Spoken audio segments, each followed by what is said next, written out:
Head?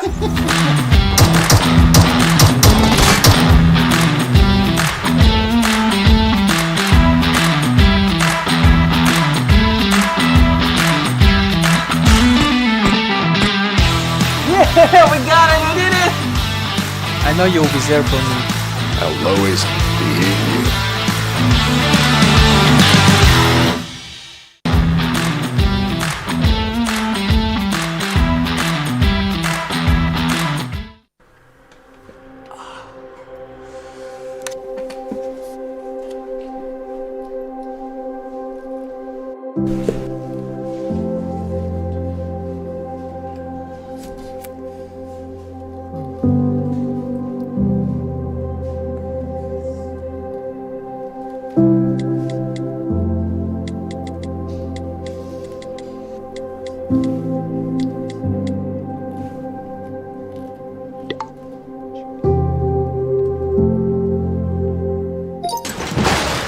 Whoa! How are you?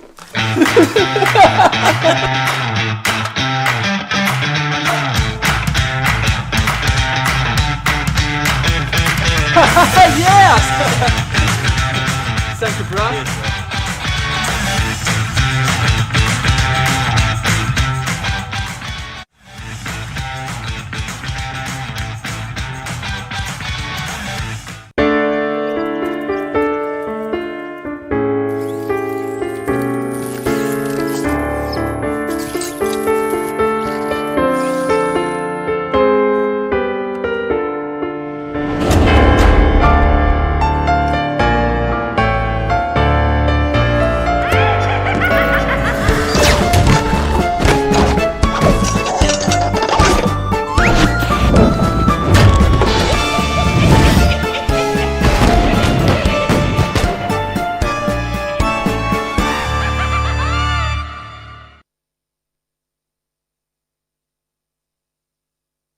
Welcome to Karkin. Today, let me guide you on an in-depth understanding of this 4-square-kilometer humble island. Before stepping into Karkin, you may have already heard about the intimidating Demolition Zone. In Demolition Zone, buildings will be destroyed into smithereens.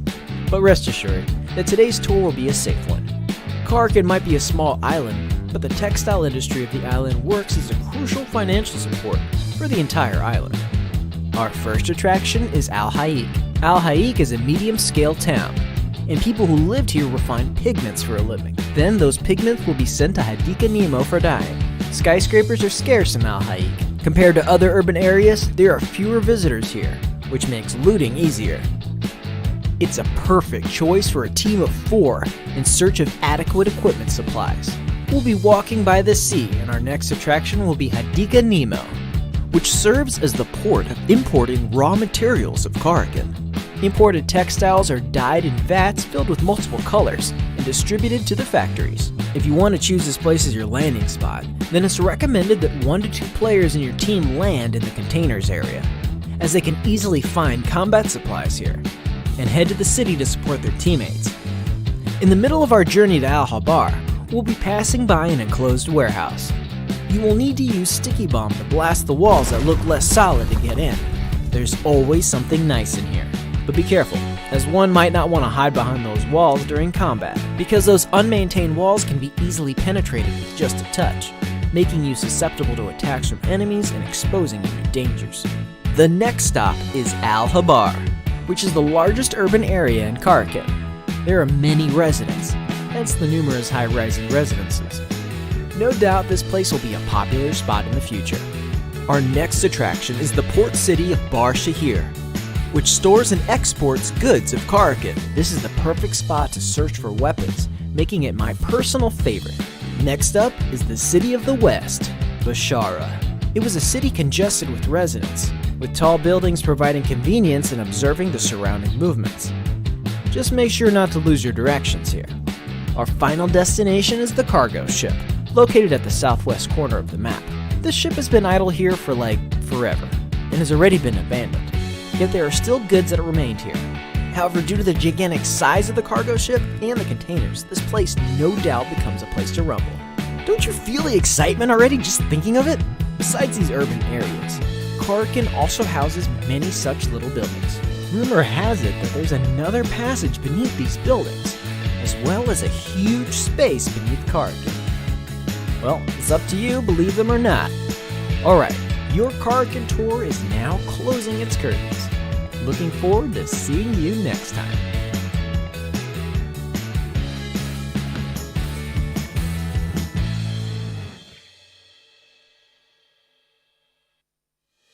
Every day is a fight.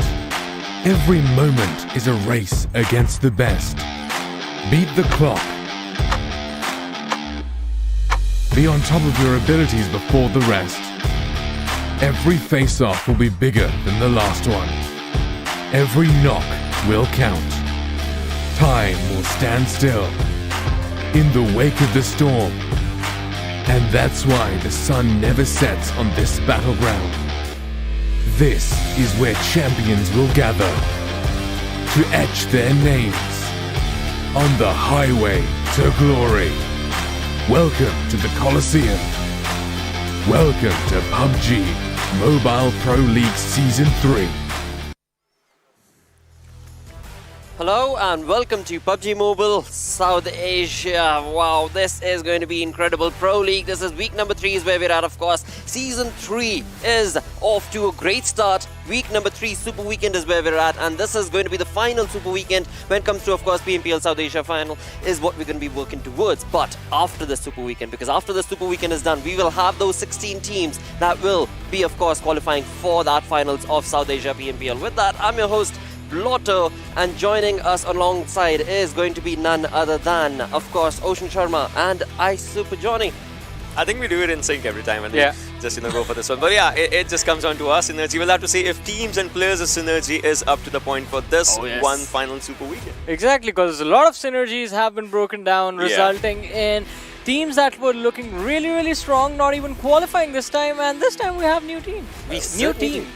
Absolutely, that is majorly going to be a point that so many eyes are going to be gauged on upon. But alongside that, your eyes certainly need to be focused on the teams that you guys are going to be supporting for. And all of this is a huge thanks to Oppo F19 Pro for making it all happen. Hashtag Wook Up Your Fun. Now, talking about the entirety of the saga, of course, you move on towards being the champion, getting those chicken dinners. But along with that, you also are working towards the money. For that, we have $300,000 on the line, from which 150 grand has been separated for PMPL South Asia finals for now.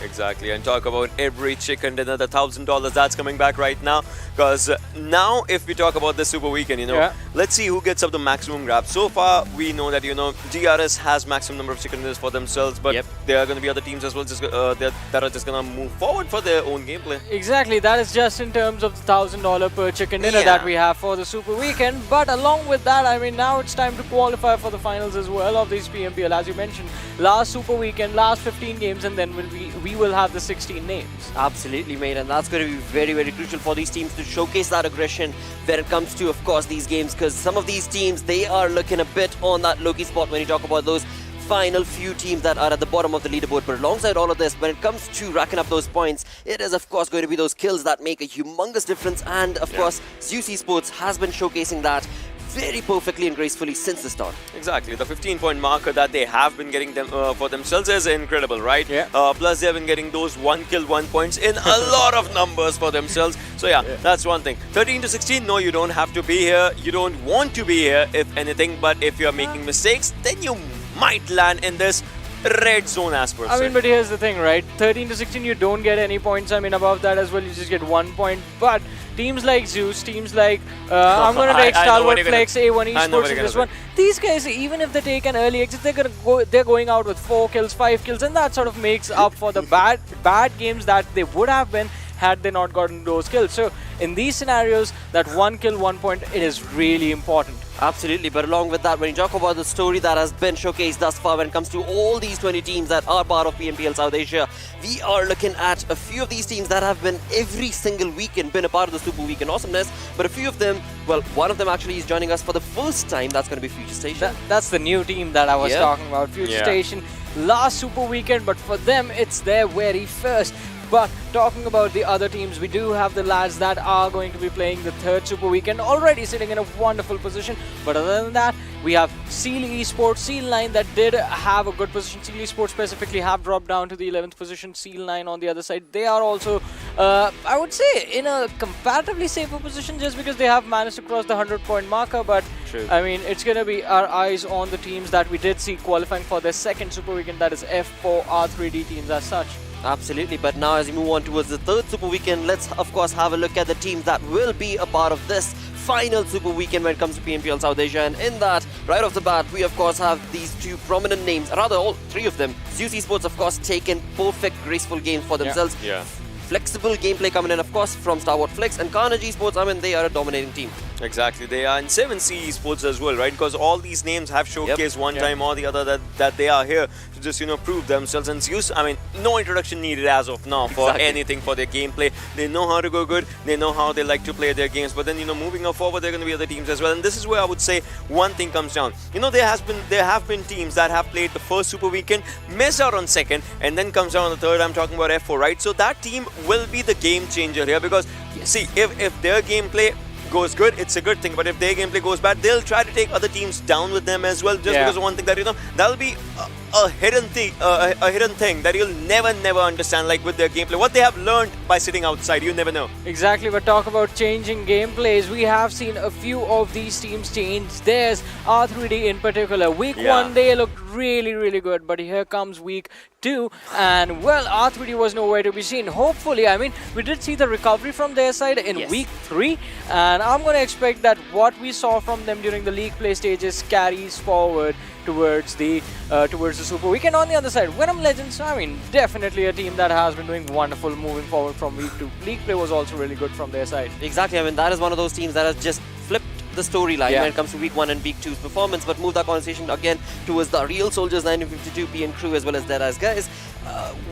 Interesting turnover wins for a few of these teams, where again, when you talk about teams that were not able to participate in the first Super Weekend, we do have a few of those, but also on the other side, we have teams that started off late, but have just been slowly and steadily grinding and showcasing that domination in the lobby. Exactly. I mean, it comes down to these teams, right? When we think about how they have been playing, obviously we'll be seeing this in the rankings as well as for now what storyline has been when we, you know, just devise everything. Because Z3us, obviously, they have been on a different role for themselves. But that's the difference. 301, 274, 274. For Z3us, it has been a constant thing for themselves. First Super Weekend, 150 points. Second Super Weekend, 151 points. I mean, 1 point more, but it's still close up here, right? So that's the thing. A1 Esports, the only team. I mean, get those $1,000. Come on. Exactly. I mean, they are in the top 6 right now. They have good points for themselves, but the only thing where A1 Esports falls short is those chicken dinners. And that's the thing.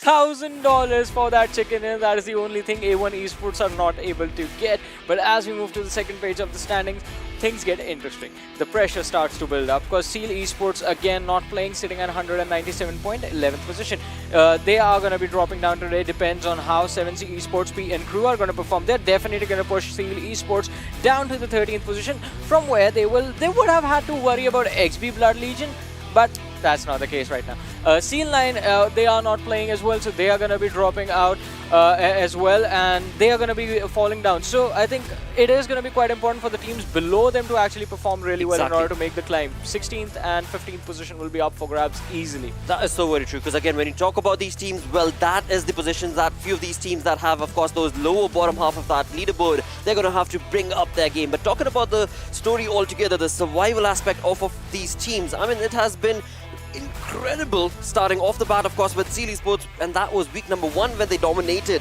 throughout the lobby. But move that conversation as we moved on along, it has been an interesting turn of events, rather. Well, there has been the story, right? The survival story. This game base is based on survival of the fittest, right? So you can see, if we keep 197 as the prime marker for the teams, right? Future Station, 15 games, 197. Maybe achievable because Seal did that in 15 games only for themselves, but hey, it still goes down to a long story. What have you learned? What have you not learned? F4, they still need 139 points, you know, just to be at that good area for themselves. R3D, 1952. I mean, 1952 can get an easy qualification for themselves depending on their 15-day gameplay. They'll obviously try to go past XP Blood Legion if not anything, and they would be it would be an easy affair for them to go for this one. Seal 9 as well, like they would surpass these teams 952 and R3D, but we still have to see Future Station once it all starts. How far can they take themselves? Exactly, completely agree with that because, yeah, Seal Esports did that, but Seal Esports went on to dominate the first week with multiple chicken dinners. And it was, yeah, 4 chicken dinners from their side. For Future Station, it's going to be a big challenge, a big uphill battle, but it's not just them right here, right? 1952, they're going to be fighting for it. R3D is going to be fighting. F4 is going to be fighting as well. And these teams, we have seen from their side that they can cause a lot of trouble for their opponents. They can easily cause a lot of trouble, and that, you know, this comes down to one thing. So we have seen this in lots of regions versus this region as well, you know, once we talk about the fightings. So there are some aggressive stances that a team takes, and then there are some, you know, tactical stances. Look at this fight right now that's happening, as we could see, just Virus just, you know, trying to get his own cover versus taking the players down. So all those things go hand in hand, and that's the beauty of the way these players just play for themselves. But now it's going to be a question of who is going to get kicked out, who is going to stay alive. Because there is a possibility, there is a chance that if these teams don't perform at the level that we are expecting them to, maybe even XP Blood Legion survive in this tournament. That is true. That is so very true. Because again, when you talk about XP Blood Legion, we've seen the team showcase wonderful, graceful performance for themselves when they do showcase that in the lobby. When they do not, well, they do get sent back into the lobby pretty early. But then again, fingers crossed for this team. But move that conversation from the bottom part towards the top half of that leaderboard, where again, we've seen domination and aggression coming in from so many of these teams. One of them names, of course, is going to be Z3us Esports, top in the charts, but Carnage Esports is very close on to them. I mean, talk about this one, right? If we talk about the teams that have, you know, just played their good gameplays right now, DRS, they have been looking brilliant, but you know, their week 1 versus week 2 was a different story. If you talk about this, 5 chicken dinners for themselves. DE, they have been, you know, just focusing on their own betterment with every game. That's the thing that, you know, every competitive player right now will be respecting, because the way these players have just, you know, pulled themselves from a way you would say like it was a bit struggling, and then they pulled themselves to a really good track. That has been impressive. But talk about Carnage, I mean, the team that just came new out here, talking about, you know, from the movement of PMCOs to then right now. That has been amazing for this team as well. So every team right now deserves a lot of respect for their gameplays, for their styles, for understanding this lobby so fast, because the lobby, the metas, the things that change, they change really dynamically. But these players, like, they know it, what to do, and to do it in their best. And I mean, that was expected from these squads, right? Because they are considered the best in their region, the best of the best. And had they failed to perform, it would have been, what are these teams up to right now? But, I mean, it is going to be a big question that everyone's going to be asking, that if these are just the league stages, what are these teams going to accomplish during the finals? What will they bring to the table back then? Are the playstyles going to change in any way, if they will? I'll give you a really good stat, right? As we're just talking about stats right now. So there has been a stat. Talk about Super Weekend 1 versus Super Weekend 2. Let's up the difficulty in this thing. Super Weekend 1, Seal got 197 points, and that team topped the charts. Super Weekend 2, DE got 168 points, that was topping the charts. So 197 to 160, that means teams are getting familiar with everything, and if you're trying to go with a strategy, it's not working out. Carnage was second with 166 points on Super Weekend 1, and Zeus was with 151 points. So there's a difference on first position's points, second position's points. So the difference just, you know, goes down. Means Super Weekend 3rd might be even more furious and even more difficult with everything. The level of competition with every single week that goes by, the level of competition keeps increasing and increasing. And finally, I think this time, this Super Weekend, it's going to hit its peak.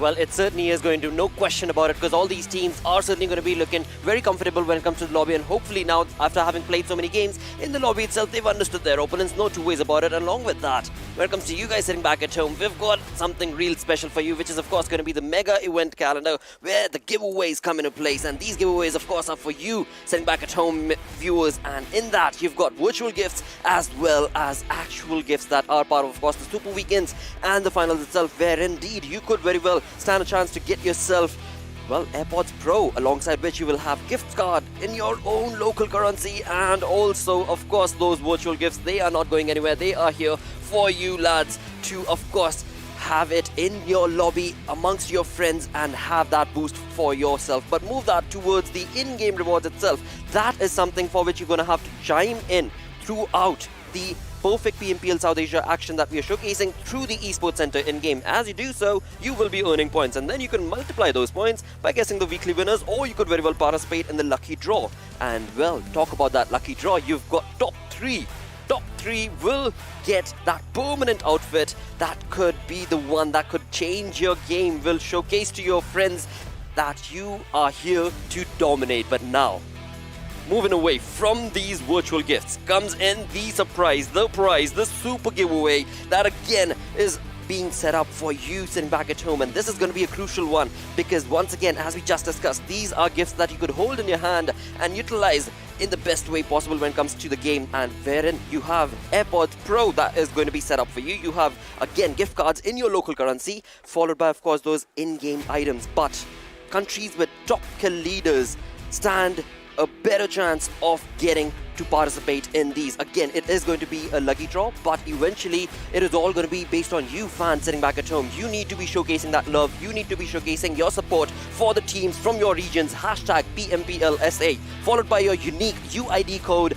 and the region that you're joining in from. Of course, along with that, while you're busy with that, do not forget, if you have not done so, you better have. But if not, well, let me just remind you, you could very well, of course, go ahead and subscribe PUBG Mobile Esports YouTube, as well as follow us on our South Asia Esports Facebook page. But till now, we've had, of course, 2 super weekends done. We did talk about giveaways and the winners in the second super weekend. Now we talk about the giveaways that are going to be, well, again, all thanks to you guys for showcasing that love. And here we go.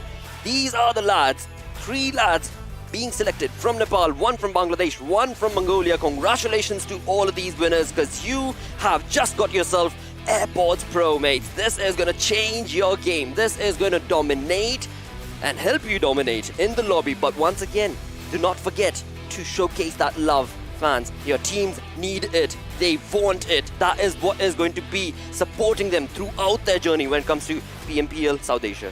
Exactly, and these are the other winners as well for the, you can see out here. But there's one thing, winners for the third prize will be notified via in-game announcement. So maybe the announcement is just out there. You have not opened it, so you get that as well. So everyone's happy out in this one. And hey, you're getting stuff that you get to flaunt, and at the end, you get that chicken dinners for yourself in style in the game.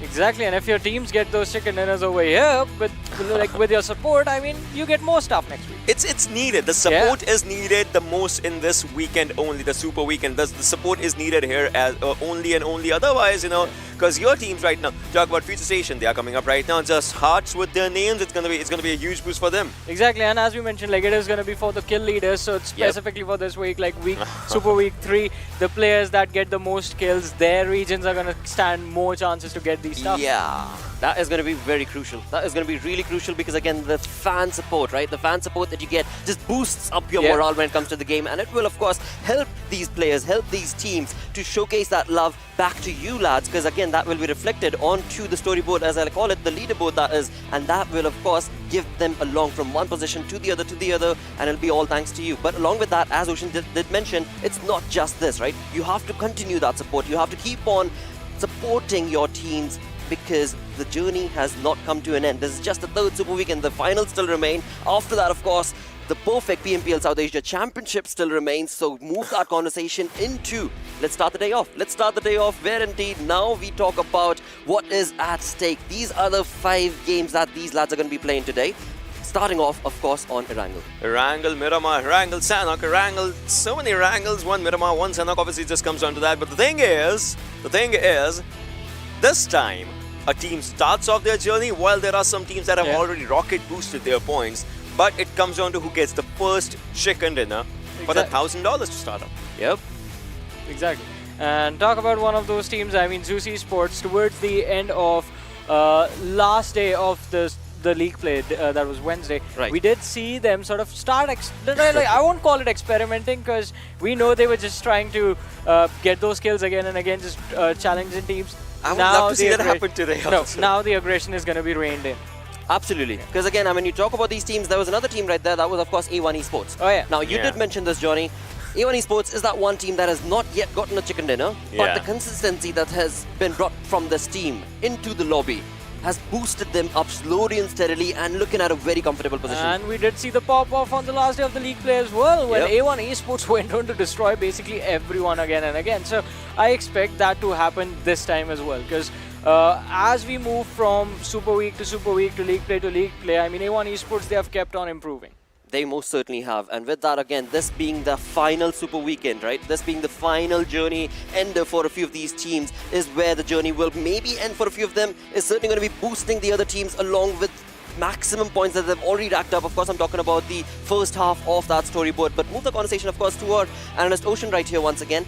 Dude, when it comes to the teams that are at the bottom half of the leaderboard, right? You guys did mention that there is XP Blood Legion as well as other teams like F4 who are right now looking pretty okay. But based on how the next 15 games go, their journey could either go up or down. Exactly. I mean, based on how the teams at the lower half of the standing, basically the 4 teams that are out of the top 16 right now have been doing. XP Blood Legion, there is I would say, would you agree with me if I say there's a 25% to 30% possibility that they might just make it? A silver of hope is there. That's hope, right? And hope is a dangerous thing. That it is. Well, with that, let's move the conversation towards a team that joined us, of course, from Pakistan region. I'm talking about Team F4 and their performance that they've showcased thus far. It has been an interesting run for this team as well. There have been a lot of ups and downs coming in from this team, but in the recent past, we've seen this team bring in that synergy once again. So look at the 20 to 30 match area, right? That area is where you would see a down and an up, but it's not a big up as of that time, right? But after that is the only time when they have showcased their gameplay. So they need kind of that similar gameplay in the same moment right now. If they can go with a good point games for themselves, it's a good thing. Plus they need it consistently. 1 game or 2 game won't do in this moment right now. But here's the thing. I mean, F4, they got the momentum for themselves right when it was needed. That was the week 3 league play, right? And that is what we saw in the graph as well. Week 2, we know it was horrible for F4. I mean, just not being able to perform at all, not qualifying, losing out on points, position dropping down. But during the 3rd week, they sort of had it control, and I expect them to keep things under control over here as well. Because Super Weekend, we know the teams, the antics, they just go up. They most certainly do. And in that conversation, of course, when you talk about Wolverine Khan, you know for a fact that these lads have that dominating streak working in their favor. Just hopefully these 15 games will be theirs. With that, predictions, lads?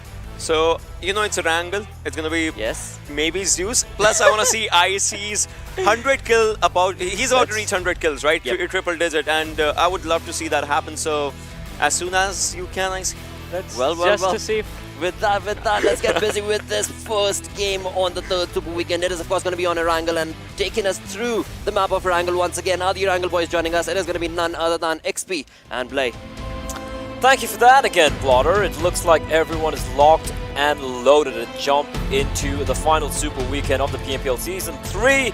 And of course, some people are even suited and booted. Joining me, as usual, is going to be XP looking... making me look bad as usual. But XP, how are you feeling? I am good, of course. It's a special occasion. It is the last Super Weekend, and I'm excited. I thought I'd dress up just a little bit. You know, I have a few ties lying at home. They were kind of feeling a little left out. But anyway, this is it, Blay. This is it. It is the final weekend before the grand finale, of course. And let me just quickly talk about Future Station. We were kind of discussing backstage.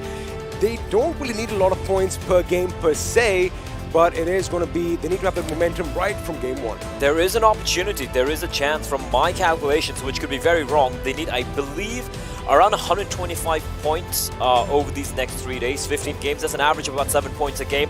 Very doable, but they need to start things off all guns a-blazing, and all guns a-blazing is indeed what all these teams are going to be looking to do as we jump into the first game here of the final Super Weekend. It is going to be once again on Erangel. It's going to be starting from Melta Power. It's going to be heading all the way between Gatka and Hospital.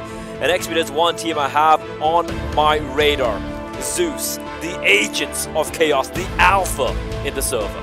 The 4 horsemen of the apocalypse are going to be taking to the ground once more. And of course, we can kind of imagine or anticipate the fact that they're going to be out on the hunt. But the question is, where are they going to drop down? Because they usually do like going to the shelter and the compounds nearby. But looks like they might be delaying their drop this time. Perhaps Georgia Paul could be a place where they would want to call home. But looks like Venom Legends are going to be dropping down at Melta. Of course, they like either going to Melta or Primorsk. But since the plane path is pretty much dissecting the map in half, I think either option would have been good. Now, a couple of names that are going to stand out. A1 Esports, no chicken dinner play, but they are still in the 6th position with a mammoth 236 points. And I get it, you have those $1,000 for the winner chicken dinner, but they are just playing sublime. They're playing amazing. They are indeed playing amazing. And you know what? We have given out $30,000 US over the past two super weekends for the chicken winners. So Wow. chicken dinner winners. So Maybe we should play the next one. you know what? I want to see these guys play the circle once again, ladies and gentlemen. I don't know what is up with Erangel in this particular circle, but it is going to be a military-based Primorsk circle once again. Just a PSA, this is not a replay. We're not playing another game from before. This is the circle once again. And, well, Ferry Pair and pretty much Gatka is going to be at the center. Now, we like the fact that the military base has a lot of action, but look at what's happening up north. Future Station, they love going down to the North City at Georgia Paul as well. And Zeus is going to be the first obstacle as far as this team goes. Indeed it is. And StalwartFlex now heading towards a military base. We got A1 over there. 1952 though, they had an option of dropping towards the ferry pier. Instead they opt to go towards the western side, go for a scenic drive. The question here is, looking at a circle, they should be heading to Primorsk, right? I mean, they should be. Chances are they are going to be driving down south sooner or later. They're going to make sure that they have enough loot to begin with, just in case, you know, they find a few stragglers here or there. But yeah, Primorsk is going to be a good option, but you got to keep one thing in mind, Blair. Late game, if the circle does shift towards Primorsk, oh boy, a lot of teams are going to be heading in pretty much to try and get some real estate, and that could be problematic as we join PN Crew heading towards their favorite city, Severny. Severny way up north, and looking at the, of course, the play zone as well, it's not too far away. It's a very viable option for them. There we go. Let's see what stands out here. R3D, as usual, towards the Kameshka area. They're very comfortable there. DRS towards the SNI. DRS, mind you, also have the highest number of chicken dinners so far in the Super Weekends. You know, you did kind of mention what stands out, pretty much except the fact that Future Station are going to be heading up north as well, because, you know, they like dropping down at the military base from time to time. Everything pretty much seems the same. We have seen this exact same circle 100 times. We've seen the teams drop exactly where they are, maybe a few lesser times than 100, but looks like we are going to have a little bit of a clash sooner or later. Now, have a look at Carnage Esports' position. They always love this split. They have the Water City in their control. One of their members is going to be in the ruins, and just as an insurance policy, they always send one north of that river, north of Rozhok, and it always seems to work out for them. It does. I mean, 274 points. That's nothing to scoff at, right, in the overall standings. We, of course, have Zeus on top, the only team so far to have cracked the 300-point barrier. And what surprises me is the fact that Seal, they're not going to be playing this Super Weekend, but there is a world, there is a possibility they might still qualify for the playoffs, having played just the one Super Weekend. You know, I'm actually going to agree with you on that. The thing is, the teams that are below Seal right now in the overall rankings, of course, they are going to have to, you know, make it or break it. They have to play their hearts out. However, ooh, that pressure, once those nerves start tingling and your hands start shaking and the adrenaline is coursing through your blood, things can get quite tricky. But also, if you kind of overcome that, well, looks like Seal Esports might be regretting the fact that they let Week 2 and Week 3 slip past their fingers. But right now, Ziol from Z3us Esports, as usual, all by his lonesome. His teammates are nearby, but sooner or later they shall scatter into the winds. They shall indeed, and that's when I want to, like you said, you know, the Four Horsemen of Apocalypse, I couldn't have said it any better, XP. I feel like they are indeed the harbingers of chaos, blood, and death. And I do enjoy the way... Oh, Nineboy just... did he just blow himself up? Did he... Like, something went wrong there. Hopefully, his teammates are nearby, so the res should come on in. So, yeah, there we go. Nineboy is on his knees, but fortunately his teammates are nearby to go in for the res. So, all good so far. I wonder if he destroyed his vehicle or whether there was a gas canister nearby and he was like, if I shoot a bullet, will it actually blow up? Could be a little bit of an experiment going on, but looks like the cavalry is going to head in to pick up their boy. There you have it. 6ix9ine boy is back on his feet and everything is tickety-boo. And it does kind of look like it is, you know, it kind of gives me a little bit of a classic mode, kind of a reminiscence, so to speak, because everyone's taking it easy right now, and it's a slow circle, and, well, again, it's a typical Erangel that we've seen day in and day out play. I don't expect anyone to fall or be buried before the 10-minute mark. Yeah, indeed. It's going to be one of the slower games.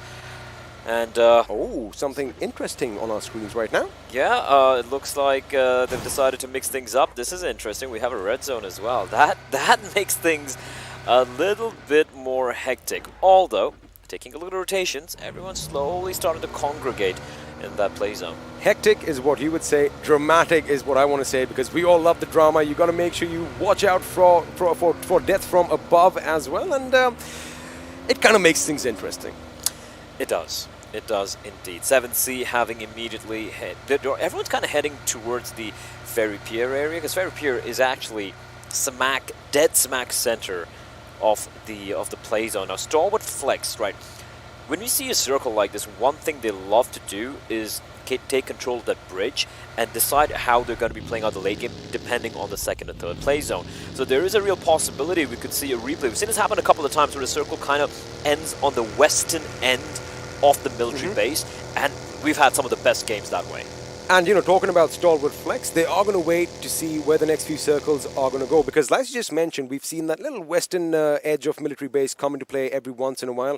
And, well, Crypto, we did see an amazing performance for him during League Week 3, where he pretty much was shooting fish in a barrel from his position high up in the sky. But right now, Godless has been sent on ahead to make sure that he scouts out what lies in front of them, and looks like Skylight Gaming are going to have an idea, but I like the fact that a lot of teams are actually converging in on Gutka. Deadeyes Guys might have spotted 7C Esports. There are four teams in the vicinity. Deadeyes Guys, a team who had a slow start, but right now they're placed 5th in the overall standings. They're going to be pushing on up, taking control as he spots out Fear. Shots with the mini. Optimistic. Not quite able to hit the shots. Yeah, very, very optimistic shots coming out. But, you know, it's kind of like a few warning shots, right? He's not being extremely overtly aggressive, just posturing, telling them, hey, we're here, as we have a potential drop. It's going to be the Mark 14, quite common, especially on this particular map. But as I take a look at the map, and there we go, perfectly synced up with the production as well. PN Crew is going to be heading on in, and I do believe you see something. Oh, 952 are in their vehicles and in the red zone. You do not want to lose your lives to some bombs falling from the skies up top. They might want to either disembark and get to safety, or just, well, hide in a building. But have a look at R3D. Late as usual to the circle, because of course you can, you know, basically take the brunt of the blue zone in these first couple of circles. And the only question is, are they going to hit any opposition early on? Because they might actually just drive through Rozhok, expecting that, you know, it has been evacuated since it's not part of the zone. And other than DRS, they are looking good. No opposition in sight for them as well. And there you have it. The circle has shifted. Expect StalwartFlex to still be on the military island, but I am going to anticipate Crypto's position on that rock again on that western beach, just making sure he spots out those boats.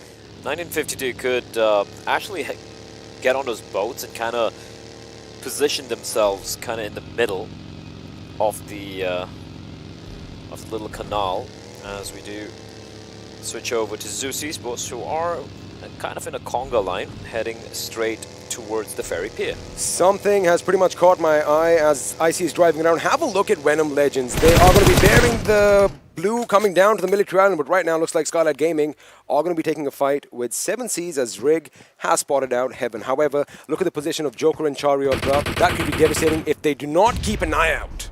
Well, Heaven, it looks like he is indeed going to go up to his namesake very, very quickly. He will be finished off. That's 2 players down for Skylight Gaming very early.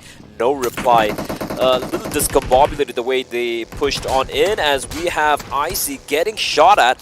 He's not stopping. He is just going to put his pedal to the metal. And there's going to be A1 taking a couple of shots towards him. And IC's conveyed information that there is a team lying in wait. Now, the remaining members of Z3us are still behind him. And A1... Z3us aren't stopping. They are... What are they doing? I mean, they just love having fun. They love basically showing the fact that, you know, they are going to drive through teams. And if you can get them, you can get them. Because once they stop and dismount from their vehicles, oh my God, it's going to be another situation altogether. But right now, F4 in a little bit of a struggle with Train to Kill. Wolverine down. Unfortunately, his healing abilities haven't kicked in. He does have Destroyer and Voltrix nearby to provide a bit of suppressing fire if needs be. T2K, obviously being the team who got the knock on the Wolverine. Did he just get finished off? I don't see any health on him, but... He is on a sliver of HP, and Voltrox comes in the nick of time. He doesn't have any health. Barely health, and he jumps on in again. He gets knocked down. The woes of Wolverine, it continues, and Logan is right now in a bit of a pickle, but Jane has been knocked down, so that's going to be a little bit of respite. Can blah blah blah get the res is the question. They have a little bit of a crest of a hill to work with, a little bit of cover, so the res will come on in. So yeah, a couple of knocks going back and forth, but no one really dying this early in the game. Khan's position is actually really impressive right now because he has that little bit of a high ground, something T2K won't anticipate, because if you saw blah blah blah's position, where rated are actually when they have a little bit of high ground right next to that cliff where we have that lone single shack. I'm sure all you Erangel veterans know exactly what I'm talking about. And the fact that this fight is taking place on the eastern edge of the circle. Also, let me add to that, the circle is going to be shifting due west at some point. They could be in a position to kind of gatekeep F4. However, I am not sure of where their vehicles are, so if they do need to move out, F4 still have an opportunity to go all the way up north, bearing a little bit of the blue zone, and they can circle around T2K. But in my opinion, T2K need to just display a little bit of patience. All they need is a little patience, as Axel sang a long time ago. And I agree with you. They just had to gatekeep. There is a high possibility, looking at the zone here, that they have to move in towards the western side, right? Have a look at Utsarga's position right now on your screens. He's going out behind the blue zone, trying to surprise them. That is what I was talking about. Now, that's ballsy. Now, the thing is, F4, they're going to get into a panicky mood. And if panic sets in, that is when things can go absolutely awry. And, well, have a look at that. Still, the ferry pair and the bridge right in the center. This is a brave play from Utsarga. I love it, though. I love how T2K are living up to the name. He's scoped in, lying in wait, trying to see someone. He spots a destroyer. Khan is inside of the house. He sees them getting to the vehicles. That's information getting conveyed to his teammates, and he is being extremely patient. He sees destroyer. He can take a shot. He will unleash, and he's going to get the knock. That's a massive knock, and that's pretty much a free kill here, unless destroyer is able to find some cover, which he will. Have a look at Wolverine and Voltrox, though. They are still anticipating that T2K might move in. And have a look at the Jeep coming in along the beach. They're coming in, Blay. They are coming in for the kill. Jane, he's got such a good angle, but he's going to push on in further down south. Jumps on out, blah, blah, blah, pushing in as well. This is so well done. Nade cooked and ready. He's trying to heal himself, which he will in the nick of time, but Khan is trapped behind. Nade sails in, and the first nade from F4 is not going to find its mark, but Destroyer will fall to his knees as Jane. His nade is good and true. Now Khan trying to keep them at bay. He spots out Zane. A few bullets from the Uzi will do quite a bit of damage considering the range they're battling at right now, and that's going to force Jane to heal himself. Rated so now arriving. The blue is moving in. They are in the red zone as well. This could get bloody real quickly. Khan out with the nade in his hand is going to be dropped. Voltrix from above, trying to get a trade, but two players are down right now for F4, and quickly it looks like things are looking pretty grim for them. They're going to be pushing on up. They spot a Wolverine out in the open, but Wolverine with a great spray with the AKM is going to get a knock. Gets another knock on the T2K, and now it's a 2v2 basically. Rated and Surga having to face off against Voltrix and Wolverine. Player will drop. The nades from Jane are good. Voltrix and Wolverine healing each other up. Rated Sir going in for the res onto Jane, but this is looking very tricky indeed because Utsarga is still a distance away. Now he's going to be pushing on in. This is an opportunity as Wolverine is going to find Rated Sir. All three members of TTK are down, and Utsarga is going to come in for the rescue, but F4 are deleting T2K from the server, and at this point Utsarga, he has disembarked from his vehicles, and now the tables have turned. Now he's the hunted, and now he is in a 1v2 as Voltrix. They're pushing on in. Utsarga, he knows the blue is dealing so much damage as well at this point. He needs to decide what he's going to do. He can't escape. Both his avenues have been covered. The nade's going to force on his position. Maybe not. It's a little too deep. Taking the fight to Voltrix. It's a 50-50, but Wolverine slowly sneaking in. He's walking in, and finally they're going to be peeking in together with Utsarga. So very low. They need to patch themselves as well. Wolverine trying to push on in. Spots on Utsarga. It's a battle of attrition. Utsarga holds strong, but he will be finished off as VF4 will alt F4 T2K out of the server. You said it, how the tables turn, but right now we're going to focus on another fight as it looks like Future Station is going to be laying down some shots, and PN Crew are going to be sniped from afar. Of course, that was a DP28 with Snipe YT doing all that damage. Killer on his knees right now, and the car blew up, and with that went Killer YT as well. Again, not what you want, but I still have a lot of critiques about the fight that took place outside, which we just saw earlier between T2K and F4. I'm going to come to that in a second, as it does look like A1 Esports is going to be keeping Future Station at bay. Mind you, both these teams are still in the circle, but A1 Esports definitely have their work cut out because R3D are moving in, PN Crew are moving in, and High Voltage, well, they might be just coming in as well. And have a look at that circle. We have a Northern Shift. Ferry Pair is where all the action is going to be.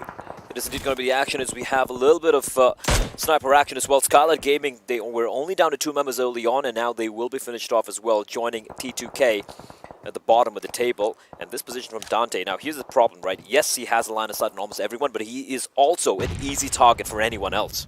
I know there's a fight going on over here right now, but there's something happening on the military base because Venom Legends and StalwartFlex are basically trying to go for the same vehicles, as looks like Dante does spot out Siyog from Deadeyes Guys. Takes a few shots with his Mini 14. However, all that tree cover does not give his position away. It doesn't, and as we keep an eye, you can actually keep an eye on your kill feed. You can see that, oh, Voltix being knocked out, Voltix being finished off, F4 getting eliminated, the play zone wreaking havoc. And F4, despite the team wipe they got, will fall to the zone. Snipe YT still knocking down players from R3D. Dante, his crosshairs trained onto that hut where PN Legend have 2 members. 2 members are still alive. However, those 2 members can be devastating if everything is going right. But it looks like Deadeyes Guys have spotted Jiggle moving around in his buggy. He is going to make it safety, but little does he know he's heading right towards 1952, so expect a little bit of a skirmish breaking out on the western aspect of Ferry Pair, as Deadeyes Guys do look comfortable in their house as of now. But let me just talk about this position right now. A1 Esports dead smack center, as you did see, and Venom Rafath is going to be the sole remaining member from Venom Legends. He is going to make it to that island, but now he can actually deliver some hurt. He can actually make sure that he has gun trained at the 2 gentlemen swimming, and if Blade actually goes to pick his teammates up, that could be devastating. He could take all 3 with 1 rock, so to speak. That could be huge. Boro, oh, did Boro just run over Anubis? Yes, he did.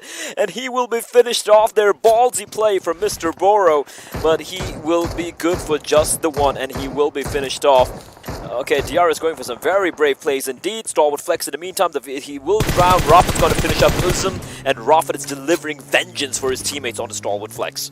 We always say that revenge is a dish best served cold. I mean, the waters are going to be pretty icy cold right now, as we do have a little bit of sniper action on display for us. Always a big fan of that, as Z3us Esports are going to be moving further on into the circle. But have a look at that position. Rafa knows what the enemy is. He gets Johnny, but now one-on-one against Crypto. This is a 1v4. This is a 1v4, Crypto versus Rafa, and Rafa is avenging his teammates, and like you said, it's a dish best served cold, but if he can pull off the 1v4, it would be massive, hiding inside of a little bit of a tiny nook, that cove, providing a bit of cover. Crypto is very well aware of his position, but this could be both these 2 players waiting it out, because they're still in the play zone. You want to know something funny? This is kind of like deja vu, except we are in a different place, because Crypto once before was fighting a fight against Rafa, if you remember, on the western beach of the military base. Oh, and Crypto was high up on that rock, and Rafath was again hiding down, but he's fallen down. I wonder if Rafath got the sound cue. He definitely should have, and now Crypto could be in a little bit of trouble. The Cryptos, I think he has an inkling now. He might have spotted him out. I'm not too sure here. He's gotten in the nade. Yeah, he knows. The fight comes on. He's got to switch to a weapon, and he's going to finish off Rafath there. Unfortunately, Rafath almost getting the 1v4, but a valiant effort coming in from Venom Legends. They do get the 3 kills, but StalwartFlex, they will stay alive. However, they're down to the 1 member. PN Crew is going to be pushing on their position right now, as is R3D. Now, A1 Esports, again, they have this little dip to work with. They have their vehicles in safety. What they need to do right now is get in and start heading southwest, because Edgar is going to be raining some death with grenades as Sinister is brought down to his knees. I'm keeping an eye on Future Station as well, mind you, XP. Starting all the way from North Georgie, they have all 4 players alive. They haven't been a part of any of the fights. They've been very quiet, very passive, pushing on in. And 1952, meanwhile, unleashing onto Z3us Esports. 2 members down already. Zeus maybe getting a little too overeager. Leo and Godless a distance away. Zol, I believe his days are numbered. You always say, if you cometh at the king, you better not miss. Looks like 1952 kind of heard that, and they are missing their shots right now, as Leo's is going to be in the... That was just... I love the fact that was a headshot with the Car 98, and Leo almost did get knocked down, but what precision over here, Blake. I just lose my mind whenever I see some sniping action. Well, right now, it's assault rifle action. It's PN Crew getting shot at from multiple directions. A1 Esports joining in the fray, and 9boy actually wreaking havoc on the PN Crew, who are now down to the 2 members. It's Afsec and Legend. 9boy spotted out. Zeus will be eliminated. 1952 taking down the Alpha Wolves in the server. The 4 horsemen will ride no more, at least for this one. Legend is so low, he's getting shot at from behind his 1 HP. He goes for the jumping spray. He will finish off Shoykot, but he will in turn be traded by 9boy, finishing off Legend. And with that, I do believe PN Crew are no more, as we're down to the final 9 teams, 24 players left in the server. R3D A1 and DRS alongside StalwartFlex surviving on one player as 9boy will unfortunately fall to the blue, make that 8 teams in contention. It looks a bit difficult for Joker from R3D as well. He is going to be out on the blue. And Sayog, again, they realized there was some commotion taking place. His eyes are going to be glued to the zone outside. But right now, Carnage Esports are taking the fight to 7Cs. Of course, this is going to be taking place in Ferry Pair as we speak. And judging by 7C's position, they are well fortified. They have the height advantage. And 4 kills to the name already. So they are off to a flying start this time. Oh, the nade though. Perfection coming in from Turulov. And using that opportunity, they're going to push on up. Snipe is very low on health. He's going to heal himself right in the nick of time. The second nade might sail into the window. Fear. Waiting, trying to back the nade off. The nade won't back off the edge of the window. It's going to be going straight, so it's not going to find anything. R3D will also be eliminated as Joker with the final player to fall. Prabeen is hiding in the smoke. Turulov has no idea, but the nades are dealing so much of damage. Fear. One nade, the second one will finish off the job. Manish will fall. Snipe is just hiding in the smoke. He will be mowed down by the 4 members of 7C. And the one player was still hiding there. He didn't do anything. He's also been taken out. Prabeen getting spotted out by Turulov. And with that Carnage Esports, they taste death. And now, Deadeyes Guys out in the open. All 4 still alive. But the fact that they're in the open, don't have much cover, means they need to start building up a mobile fort. A mobile fort, but they are also deploying smoke grenades because they are going to be pushing in on 1952's location. There are a lot of houses. They can still find a little bit of cover in, but those grenades are deadly as Hungry Box was almost wiped out. And now 7C are going to be taking a fight with Future Station. Can you take a look at the map real quickly? Because if you look at the map, there are 2 players in the water. They're next to each other. There we go. AJ and Crypto are saying hi because there is a bit of that island still in the play zone. The question is, are they just going to call the truce for the time being, or are they going to try and kill each other? As we have Future Station finally arriving to the party, and they have a welcoming mat ready for them in the form of 7C. Keep an eye on the kill feed. AJ might just shoot Crypto in the back, but it looks like Tamim is going to be deploying grenades as Memo has been taken down. Turulov is going to reciprocate himself. There you have it. AJ did shoot him in the back, and he might go out, but at least he's got the position points, and he gets that 1 kill point. He's still alive and kicking, man. He's still alive and kicking. It is DRS. We know how many chicken dinners they can get. Turulov with some fantastic nades, but not quite able to get the knock onto Tamim. And Future Station, I like Capshi's position in the watchtower. He's a little further away. He can be the insurance policy for Future Station. We're down to the final 17 players here. AJ, meanwhile, getting spotted out.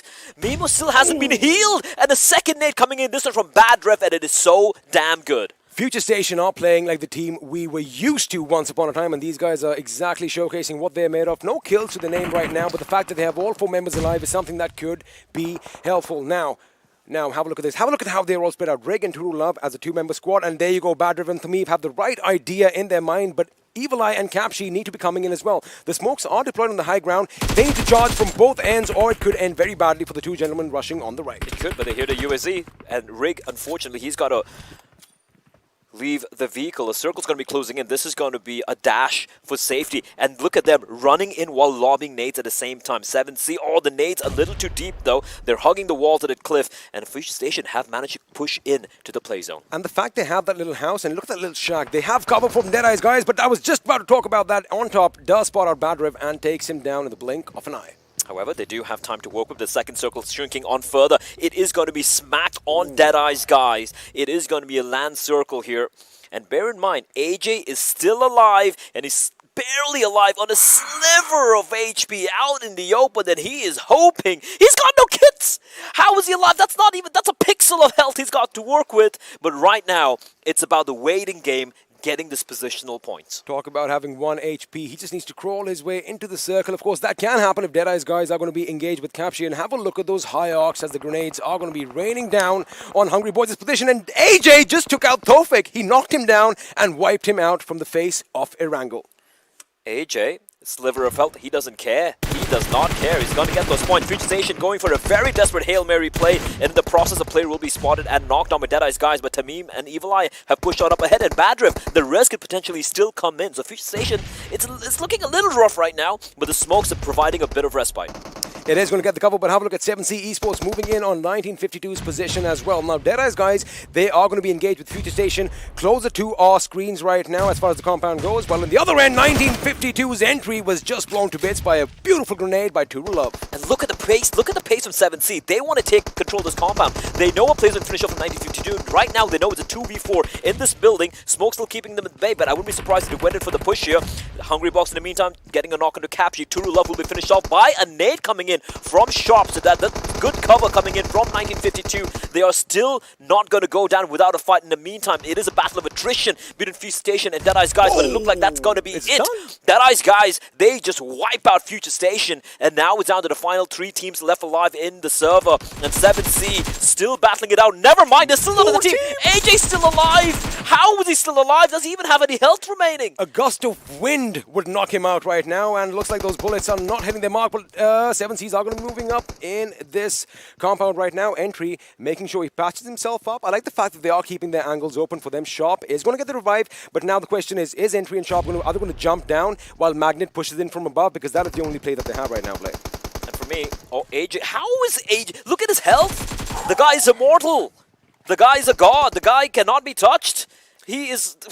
Explain this to me. Little ridge, that little slight slope is what is going to be saving him right now. However, a Molotov or a grenade thrown in direction... Or a gust of wind, like you said. Or a gust of wind could just pretty much blow him out from this map. But now on top, and I like the fact that Deadeyes Guys are split in twos. Lovely, lovely precision play coming in from them, making sure that all 4 members are still going to be alive. But 1952 Blade, they have made it to the top 4 teams, and they are playing phenomenally. The calm before the storm. 20 seconds before the circle shrinks in further. 1952. They need to make up their mind, decide what to do, because 4 angry members of 7C are lying in wait, and after that we have Deadeyes Guys. All players lying in wait, but AJ! Jesus, AJ, just stop it! He can get a free kill. He can get a free kill, and that is exactly what he should be going for. But Shifu, a little bit of cover as bullets will start to fly thick and fast here. Like he pointed out, 1 Molotov, 1 nade, but he has a window. He's got a window. He's got a tiny window of an opportunity to sneak on in, but Sharp is going to spot him out as he goes for the mad dash. DRS Gaming gets eliminated. AJ, take a bow. What a wonderful play. What a god. Just amazing. But right now, Shifu says wars are going to continue as he does get shot up. But looks like Seyog is going to go in for the revive. This is when On Top needs to make sure he provides the cover, which he does, and Rig gets taken down, and my co-caster just shook for a second because you were not expecting that. I did not expect that. On Top providing excellent cover. 1952 still on top of the first floor. They still are wary, because if they jump on down, Deadeyes Guys are waiting for them. If they walk on down, 7Cs are there. So now they're going to have to play waiting game and hope that Deadeyes Guys enter the fray instead of waiting to pick up the remaining pieces here. The res has come on in again. 7C, all 4 members standing. Deadeyes Guys, all 4 members standing. 1952, 3 members. Circle shrinking in further. There is still a little bit of space for them to work with, but they need to hug the walls. Now, this is when Deadeyes Guys actually need to push in towards this compound, as it is going to be the last circle. It is the 9th circle right now. After this, there is going to be nothing else left. Now, 1952 can kind of capitalize on the situation. They need to deploy a tremendous amount of smokes and try and spot the enemy out, because Deadeyes Guys could be in a position to pretty much wipe both the teams out right about now. Now the question is, 7C, are they going to be focusing on Deadeyes Guys outside, or are they going to be focusing up top? Looks like 1952 are taking the cue that I kind of did said. They are moving in for the kill. And 7C are going to use that opportunity to jump on up. The moment they know the fight's going to break out, they're going to wipe them out in a blink of an eye. And now it's a 4v4. 7C Rig 2 knocks down Deadeyes Guys. It's a 4v2. They can go in for the push here. Turulov is going to come down to him. He's lying in wait, but a circle, it's right behind him. Deadeyes Guys don't have to do anything. That's it. They just have to wait this one out. They're going to spot on Turulov, knocks him out as well. 1 player remains. It is the final member standing. The rest comes on in for 7C though, and they're very low. They don't have any health kits. Well, at least Fear doesn't. And now we're down to a 4v2, and it is not looking good for 7C. It isn't looking good right now because a couple of grenades. All the eyes are going to be trained up there, as Fair is going to be making sure he ducks in time for those bullets to pass over his head. But like I said, it is almost over. Oh my goodness, Shifu, there's a grenade. No, it isn't. It is just a smoke grenade. These boys are lucky and they do not even know it. This is basically Romeo and Juliet, except they don't like each other. And come on down from the balcony, says Romeo, and Juliet says, no. Oh, well, never mind. She jumps on in. Turulo's going to jump into the smoke. That was Fear, rather. Hasn't been spotted out. When 4 people are going to be shooting at you, doesn't matter if there's smoke all around you, you are still going to be taken down. And Deadeyes Guys, chicken dinner again. Deadeyes Guys, man, that sticky demeanor, the dead eyes. I mean, they do have those dead eyes. If they come for you, they come for you. And the clinical fashion in which they played in was just phenomenal. Getting the first chicken dinner in the day, and you know what? They are kind of setting the tone for the remainder of this day. Absolutely. Also good to see Future Station, you know, they had a pretty good outing here, coming in the 5th position over there in their first game ever in a Super Weekend. But for me, the man who stole my heart is AJ from DRS, a sliver of health, and he still held on. I mean, that is basically what it means, that you never back out. 1 HP, Blade, 1 HP. But again, if you loved all the commotion, all this action right now, well, oh boy, you guys are in luck, because we have a lot more games for you this remaining day. We're going to take a quick break. Don't go anywhere. We'll be back after this.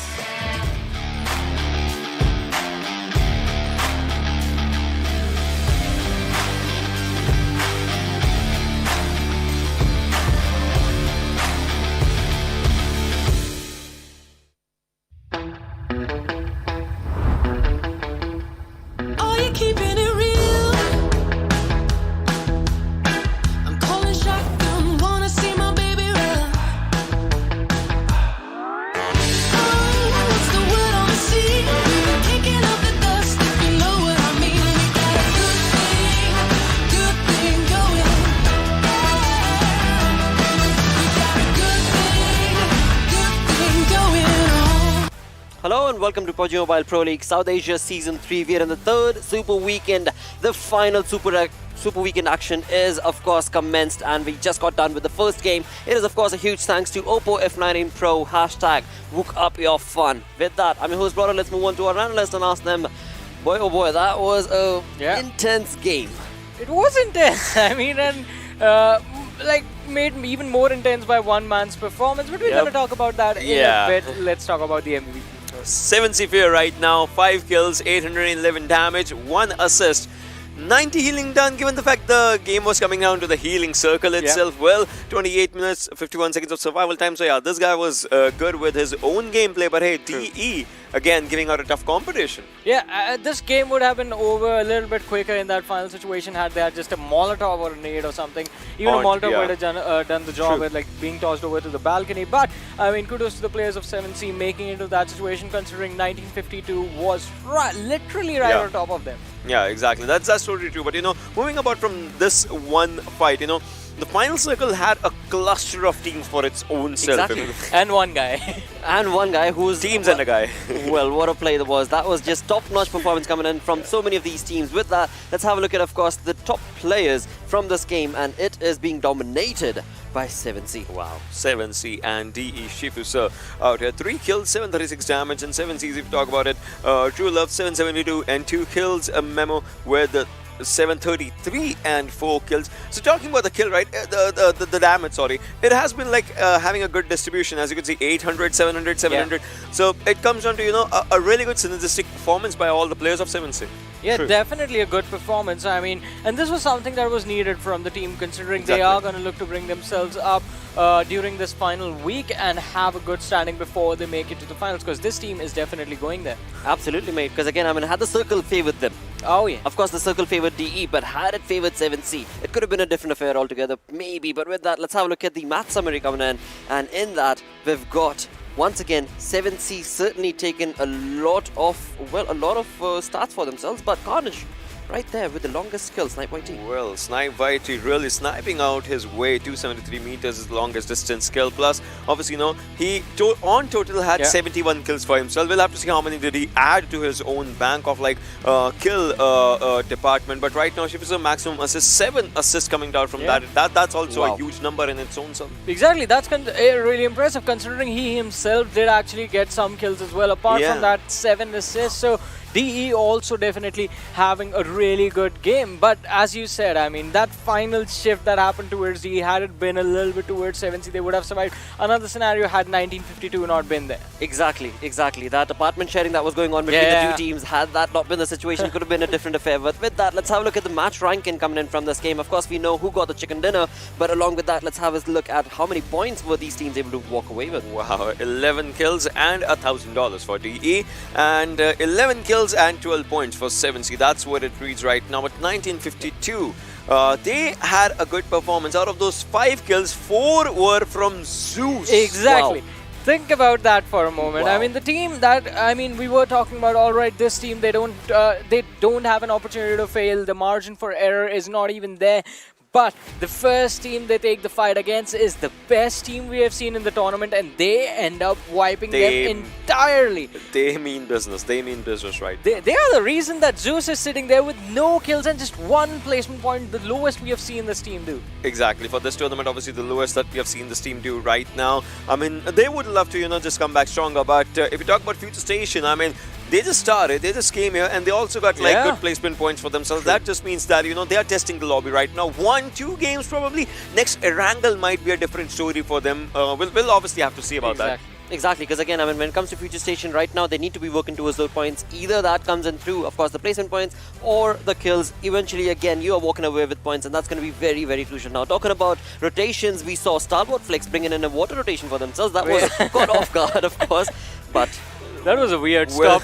Well, here's the thing about Future Station again, right? You remember last time as well, they were in top 3 in a circle that was half water, half land, if you remember, as there was a game that they were just playing around that area, and then this game as well. So that just means that they like to play circles like these for themselves in their favor, but hey, they need to play the other circles as well, right? Otherwise, the game's going to play them for betterment. So they'll have to see how to cope up with the other circles, but now this is where the rotation from StalwartFlex will be coming up, and Rafat was there to welcome them, if you will, but that happened. Well, I think he was basically just waiting for the toll that was supposed to be paid with the lives of the players of Stalwart, just giving away those points. But I mean, not to be too hard on StalwartFlex as well, because like no one is gonna expect a player to stay out of the circle at that point and not even try and make it to the beach side of things, like the shoreline of the main island, and that was quite interesting. So that can basically be considered a high IQ play from Rafat from Venom Legends. He was also alone, right? Exactly. So, just a last-ditch, desperate moment to get those points. And he did get those points. He certainly did. He walked away with, of course, those kills that converted into the points, working in favor, of course, Venom Legends. But boy, oh boy, this was an aggressive game. We had so many moments that did move on along from one fight to the other. With that, let's have a look at the opponents. So this is where it all just started, right? And T2K, they took up impressive fight against the players of F4, but it just comes down to how many kills you gather, and then this is where it just started, right? Grenades going up back and forth, and T2K's Jane took down one player with a grenade, then moving on to the Scarl, but hey, you don't expect what's coming your way sometimes, and things go down from both the directions, and that is one thing that just happened. Exactly, a fight can go either ways, and that is, I mean, exactly why we did see sort of an even approach to the fight to the middle stages, but then F4 sort of in the last moment take control of things.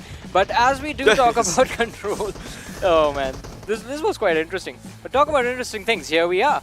Yeah, I mean, Crypto did spot down the player finally, and then obviously they took him down. But look at this. I mean, you're using a DP, but then there's that quick scope coming up with the K9 and just taking down the players. That was one thing, but now is where we come down to the final moments. And AJ, the guy who refuses to die, like, no. Doesn't have HP, doesn't show himself. Here's the thing. So the winner chicken dinner forecast, the way it works is it's going to measure the HP of the entire team and try and calculate the probability off of that. True. AJ's HP was so low, even a computer that's like built or programmed to take in the smallest digits. It was like, all right, you can't take this. It did not even generate that marker for winner chicken dinner forecast for DRS. Absolutely. But boy, oh boy, I mean, the lad was able to again bring in knocks for the side, and that was commendable, no question about it. But you talk about, of course, when it comes to the damage that was dished out this time around, well, this is an interesting turn of wins. Zeus walking away with, well, 1067, 1000 damage. But on the other side, of course, you're looking at Z3us Esports with 2547, 11 kills to this team. So this is the thing, Zeus. Have a good fight or a bad fight, they take fights. They are Always there in the fights for themselves. But talk about DE, right? 1999 for their damage marker and 2547 for 7C. So these were two teams that obviously were having a chunk of fights, because obviously they had those houses for themselves from where they could take fights with each other and obviously against the lobby in that circle. Exactly, just being inside cover, having that safety in front of you allows you to take those fights. But I mean, how are things going to look for these teams if we move to the storyboard? Exactly, I mean, because again, that is what these teams are working towards. That is what is going to make or break the situation when you move away from the Super Weekend. But right now, we've only got one game done off the Super Weekend, the third Super Weekend, and we are looking pretty comfortable when it comes to the first page of this overall ranking. Not too many changes over here. Nope. Yeah, I mean, DRS, they were on third, they are on second right now. DE, they were on fifth, they are on fourth right now. Obviously, Carnage went on third, and T2K went on fifth. 7C makes their way in top 10. This is the only only scenario as of now for top 10. But moving on forward is where we will start seeing those changes, right? And every single game, that one change you will always see is going to be Seal Esports. Exactly. For the next game, I would say, because if PNP, if they play their cards right, they'll obviously surpass Seal Esports. True. And Seal Esports, I mean, they'll be stagnant at 13th position for a while, maybe for today. For the day. Yeah. And after that, obviously, the things that are going to change is on to the other side. Like after 16, if a team just, goes for like 1952, previous game was impressive for them. They would love to surpass Seal 9. Not just Seal 9, XB Blood Legion as well. They're going to try their level best to come, bring themselves up to the 14th position. And then in due time, they're going to try and take over Seal Esports as well. But then again, the question arises, how far down is Seal Esports going to drop? Will they ever drop out of the top 16? Well, that again, the next 14 matches is going to confirm, but today we're only going to be watching the 4 games. But with that, let's move on to our schedule. We just got done with, of course, the first game of the third Super Weekend. That was, of course, on Erangel. Move that conversation now towards the map of Miramar.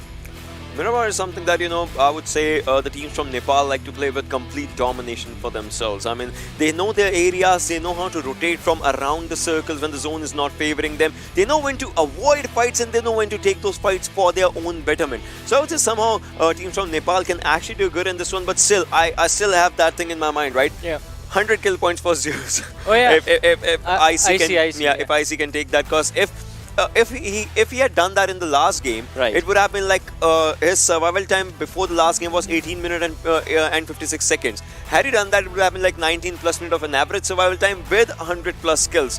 It's still there. The chance is still there. Let's see if it just comes on this one. Here's the thing, Zeus, they don't care about survival times. All they care about is those kills, and I'm pretty sure IC is going to try and hit that 100 kill target in the next game. No two ways about it. They most certainly will be working towards that, because that is a team that we've seen dominate the lobby every single time. This time around was a different affair, but they just start off the day. They're getting warmed up. They're letting the lobby know, or maybe they're letting the lobby know that, you know what, we're here to play with you guys. But with that, it is enough banter from our side. Let's move on to our commentators who are going to be taking us through the map of Miramar. It is going to be Necro and Fixus. Well, thank you so much, Lakshya, again. And wow, what a start for Deadeyes. But, we have to talk about the statistics.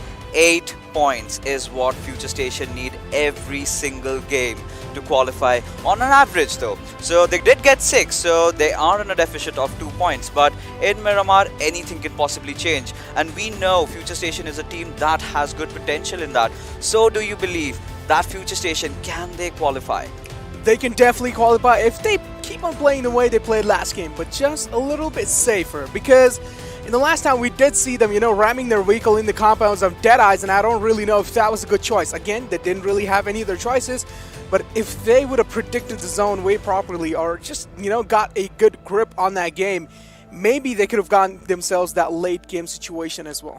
They certainly could have been. It was sort of a last-ditch effort. They did not have any other paths, so they did resort for it.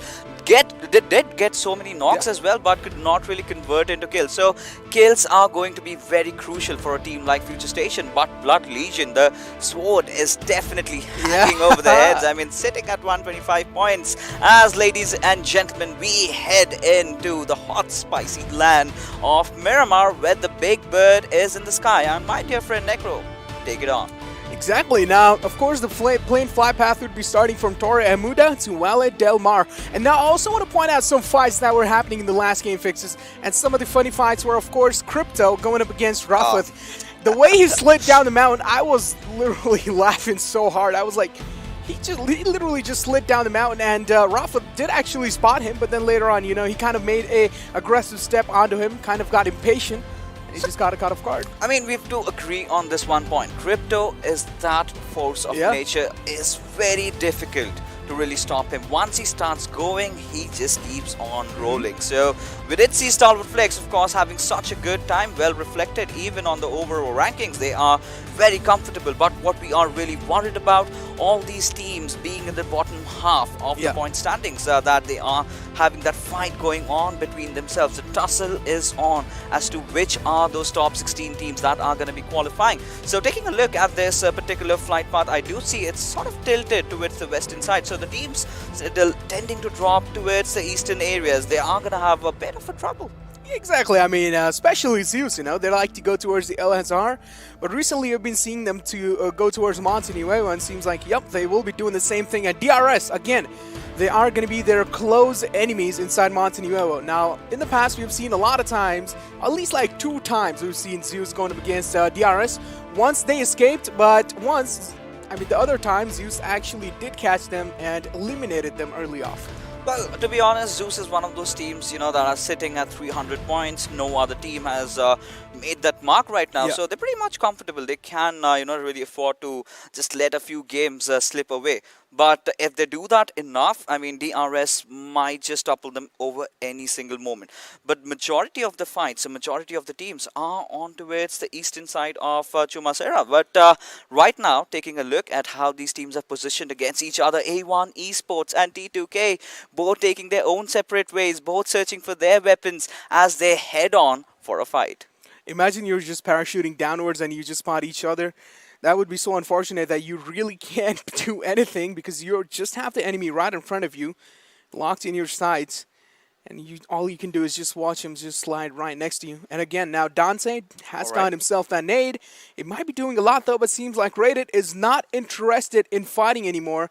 Just going to be backing off, which is a pretty brilliant decision. I mean, pretty smart to be honest. But elsewhere, we do see the players of T2K in a bit of a pickle over there, as one of their players has already been taken down. The same can be said for A1 Esports, as Sinister has also been taken down on his knees. So now all these teams tend to go towards the Los Leones area. So that is the reason why they dropped in for vehicles, did not get that, did see some unfriendly neighbors, and entered in an argument which sort of led in a bloodbath. Exactly, and now again, T2K is going to be the team which will be getting in those early game fights. The same thing happened last game as well. They went up against F4. Now, the tables were in favor of T2K, but now I'm going to hold on to my words as blah blah blah has already found himself the second knock, and that Mini 14 is going to be doing a lot of work. As A1 Esports, they are in a heap of trouble, and Sinister and Shaikot just have that little tree as cover for themselves. Disastrous start for A1 Esports. Well, just the 2 players remaining. No loot whatsoever. T2K, they are surrounding them like an amoeba. Any single moment they might decide to just push on, and T2K in control of this fight. Absolutely, you can see Rated also getting that rage advantage for himself, just waiting for the players of A1 Esports to make some movement. But I believe Dante has sort of spotted him out, and look at blah blah blah being in the far off ridges. He's got that perfect cover fire, but does not really have this scope. So we've got to see as to how is he gonna work that one out. T2K so far are doing fantastic, taking down the players of A1 Esports, dismantling them slowly and steadily. As Reddit sir going to be moving his way in, of course, on that aggressive line. He is quite aggressive. He might get caught off guard because he's separated out from the rest of the pack. Definitely needs to stick to his teammates. As 6ix9ine Boy has heard the presence of Rated Sir, decides to back off, which is quite a brilliant choice. Again, the nades will be lopped in, and 6ix9ine Boy has a good read. He indeed does, and that's the smarter play. But T2K, some point or the other, they need to back off. They need to get their own loot so that they can survive in the later stages of the game. But High Voltage, apparently, they have a really, really good cover. The spot that they have dropped off usually tends to be the final circle. Right now, as things are, well, Rated still, you know, just holding himself off. This is the moment where I would really want the players of T2K to actually go in and commit for the push. Well, I mean, one thing is also possible, you know, if T2K causes a lot of rumpus, then definitely the players of Carnage would want to get that third party in. But for now, another fight is breaking down. Skylight Gaming has their sights locked onto the players of 1952. Tufik being inside that little building. A lot of nades are lobbed in, making sure Tufik is getting forced out of his position. And of course, the sound cues will be given. Now Joker is quite confirmed on his position as Leon, trying to go quite aggressive, but doesn't seem like he wants to do that. Of course, would be quite risky, and you don't want to risk your life this early in a game. Well, Skylight Gaming did not really have a good time in the last game, and this time also not a start that they would have anticipated for themselves. As Tawfiq gets that double knock, and this is the moment he might want to commit as Magnet comes in, chimes into the fight. As Leon, he is losing out on his HP as he goes down. It all comes down to Heaven and Chari, but what are they going to do as 1952? They have also joined the party as Heaven has again fallen down, leaving Chari to be the last man alive. Exactly. 1952 has came a long way, Fixes. We have seen them playing absolutely bad to now absolutely excellent. And this is what we like to see. 1952, of course, the team that qualified from the PMCO. And this is the kind of domination we like to see, and finally showing themselves up in the game. Skylight Gaming, a massive team falling apart like that, we do not expect. And now Heaven, of course, still knocked out. The kill won't be quite confirmed. He's more kind of like the bait for Chari.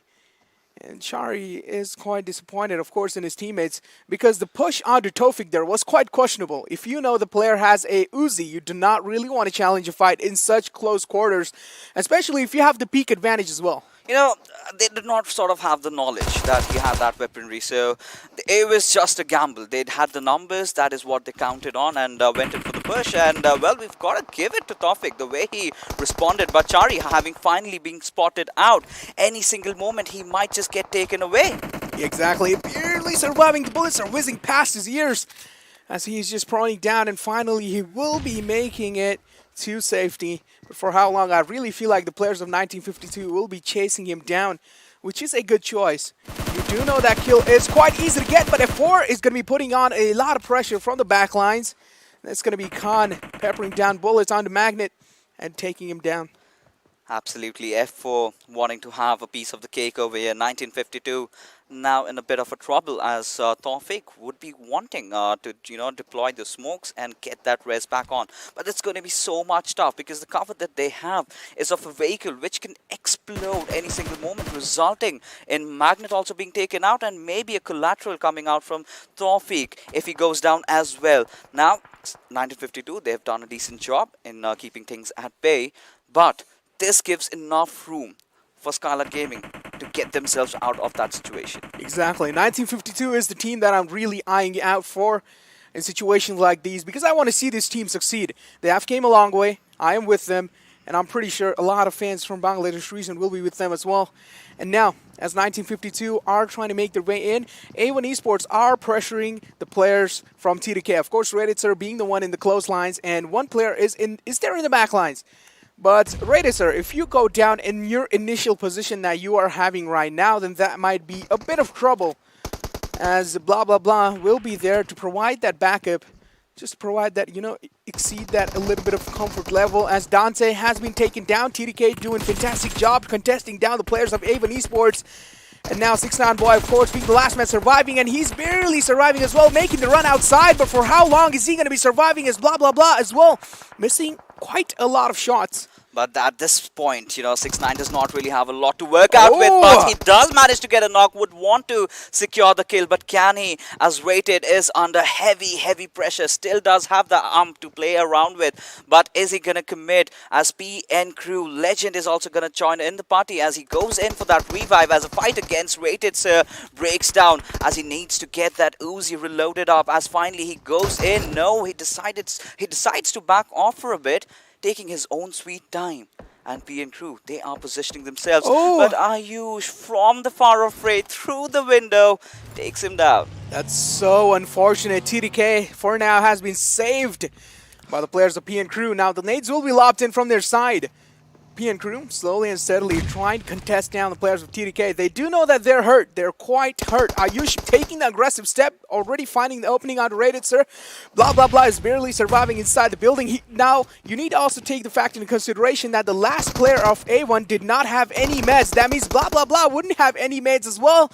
And that is blah, blah, blah going down. The final man of TDK. And a lot of squad are being eliminated in those early games. So much chaos right from the early start, as F4 have finally committed in for a push. Look at Voltrix and Entry both beside each other. Voltrix any single moment might just want to close in. Now this is where Team F4, 1952, both are playing for survival. Both need those crucial points. No one can afford to get eliminated so early on, as Voltrix trying to get in.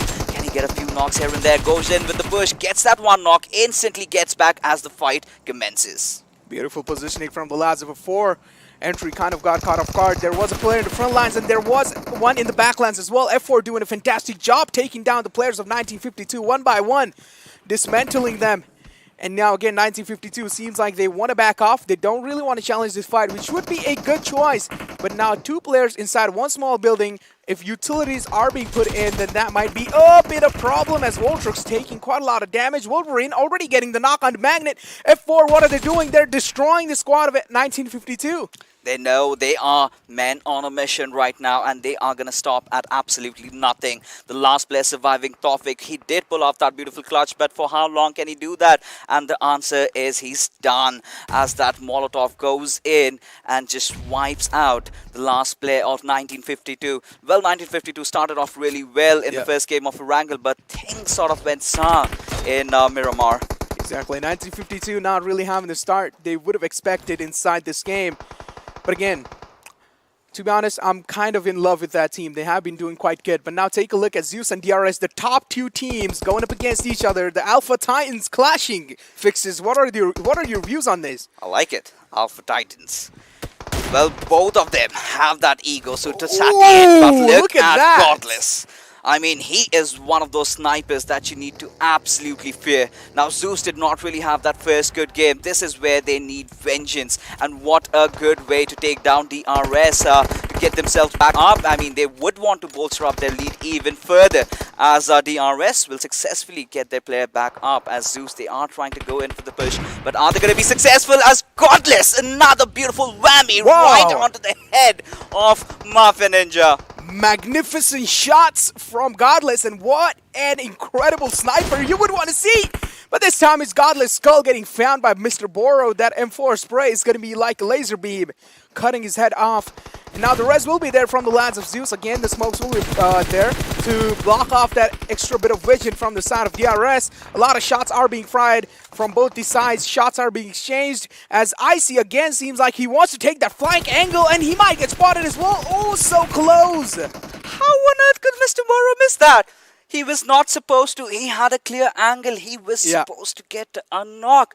But it leaves down Godless back online. He needs to heal back up. Z3us having all 4 of their players alive. This is the chance where they can commit for a push. Now Zol making the movement along with his teammate over there. And just playing around the ridges as this kind of surrounding the players of DRS. Now Deadeyes also is in the nearby vicinity. They do not want to be a part of this action as of now. But Mr. Burrow does have that smoke giving him a cover, but for how long?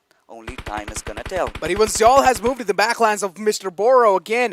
Beautiful positioning coming in from the lads of Z3us. They are trying themselves. They're trying to reposition themselves. Even Icy and Zol is kind of in the backlines, but Icy does have the high ground on the players of DRS. And now Galson barely surviving inside the situation. A Snipe is going to be third-partying this entire fight. Of course, DRS in a heap of trouble. They're getting taken down by Carnage as well. And even Z3us is putting on a lot of pressure, and that's going to be DRS getting eliminated in 13th position. This is it, ladies and gentlemen. The battle between the first ranked team and the second comes out, and as well, of course, Z3us come out with a victory on that one with a bit of a help for coming in from the players of Team Carnage. But Future Station, this is the team that we are watching out for. They had a phenomenal first game, getting those position points, but kills department was something that they were lacking upon, and they really need to work on that, having already secured 1 kill, getting inside the zone, making a very long rotation from the northern side. Redemption was the squad of Z3us looking for, and finally they got it.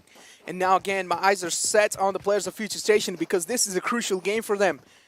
And they need to get at least 10 points inside this game to, you know, kind of have a good chance for succeeding. And now again, Venom Legends is in those close lines, but take a look at the circle shift. Now, it does have a lot of compounds from Chumasera, but most of it is kind of a hilly region. That means a lot of teams would be quite exposed.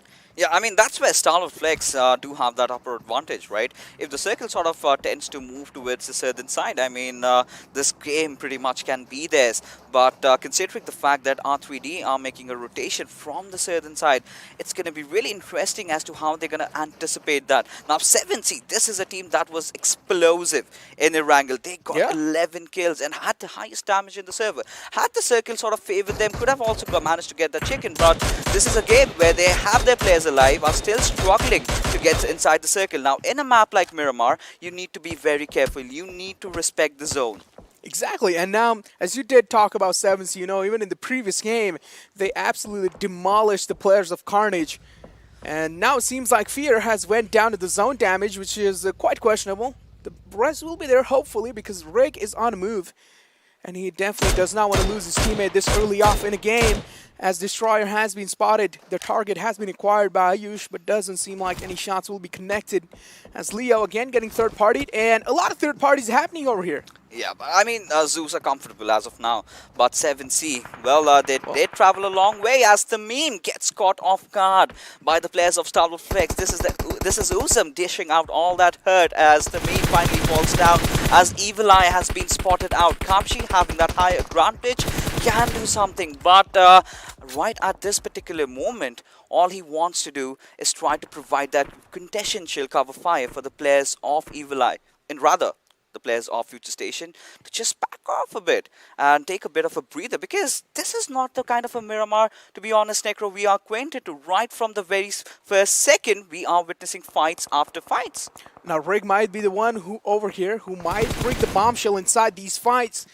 And now again, Future Station, they have spotted down the players of StalwartFlex. Blade is out and Open barely gets taken out, but he will be making it back to safety as he's going to be crossing right in front of Evil Eye again. This man is way too brave. He is brave and bold. But 7C, well, we've got to see as to what really happens to them, because they're facing a lot of trouble right now. But look at Zeus. This time, they've got their eyes set on the winners of the last game. That is Deadeyes. Now, Shifusa, having already been taken down, it's going to be a tough time as Hungry Box also goes down. This is where the players of Deadeyes are going to commit for the push, as the grenade just comes popping off and does not really do a lot of damage. But still, the players of Deadeyes are falling down one after the other. Exactly. They're getting slowly and steadily dismantled as on top, and Hungry Box is already falling down. Things are just down to Siyog, and all the burden will be on his shoulder to carry his team for the victory. But will he be able to, though? Because, of course, a big team is right above their heads, dancing as Zio and Godless has spotted down the last member of Deadeyes, and Siyog is barely surviving inside the fight, and that nade is going to be enough, as he's just going to be killing himself with that grenade. I think he did not want to give away his points. I think that is... Was that the reason, though? Yeah. Or maybe he just missed.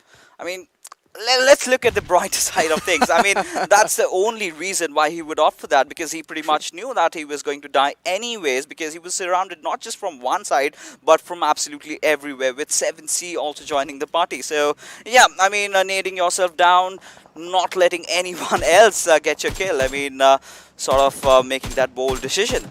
Does hurt, but it's fine. It's fine. You're not giving away your kill. He certainly can live with that. But Future Station not really having the time of their lives, already reduced to 2 players, and having those 2 kills, they need those survival points, and they need it desperately as the zone takes that curveball going all the way to its northern side, as Zeus, they are absolutely owning the lobby. Well, to be honest, I don't really feel like Future Station will have that much of a hard time moving inside the zone, especially Badriff, because he can just leave Evil Eye fighting against these two. He can keep them both engaged as fight panning out, and of course it's going to be Chari standing out in the open, and Apsic, what is happening? Apsic, why are you not taking shots onto him? Chari.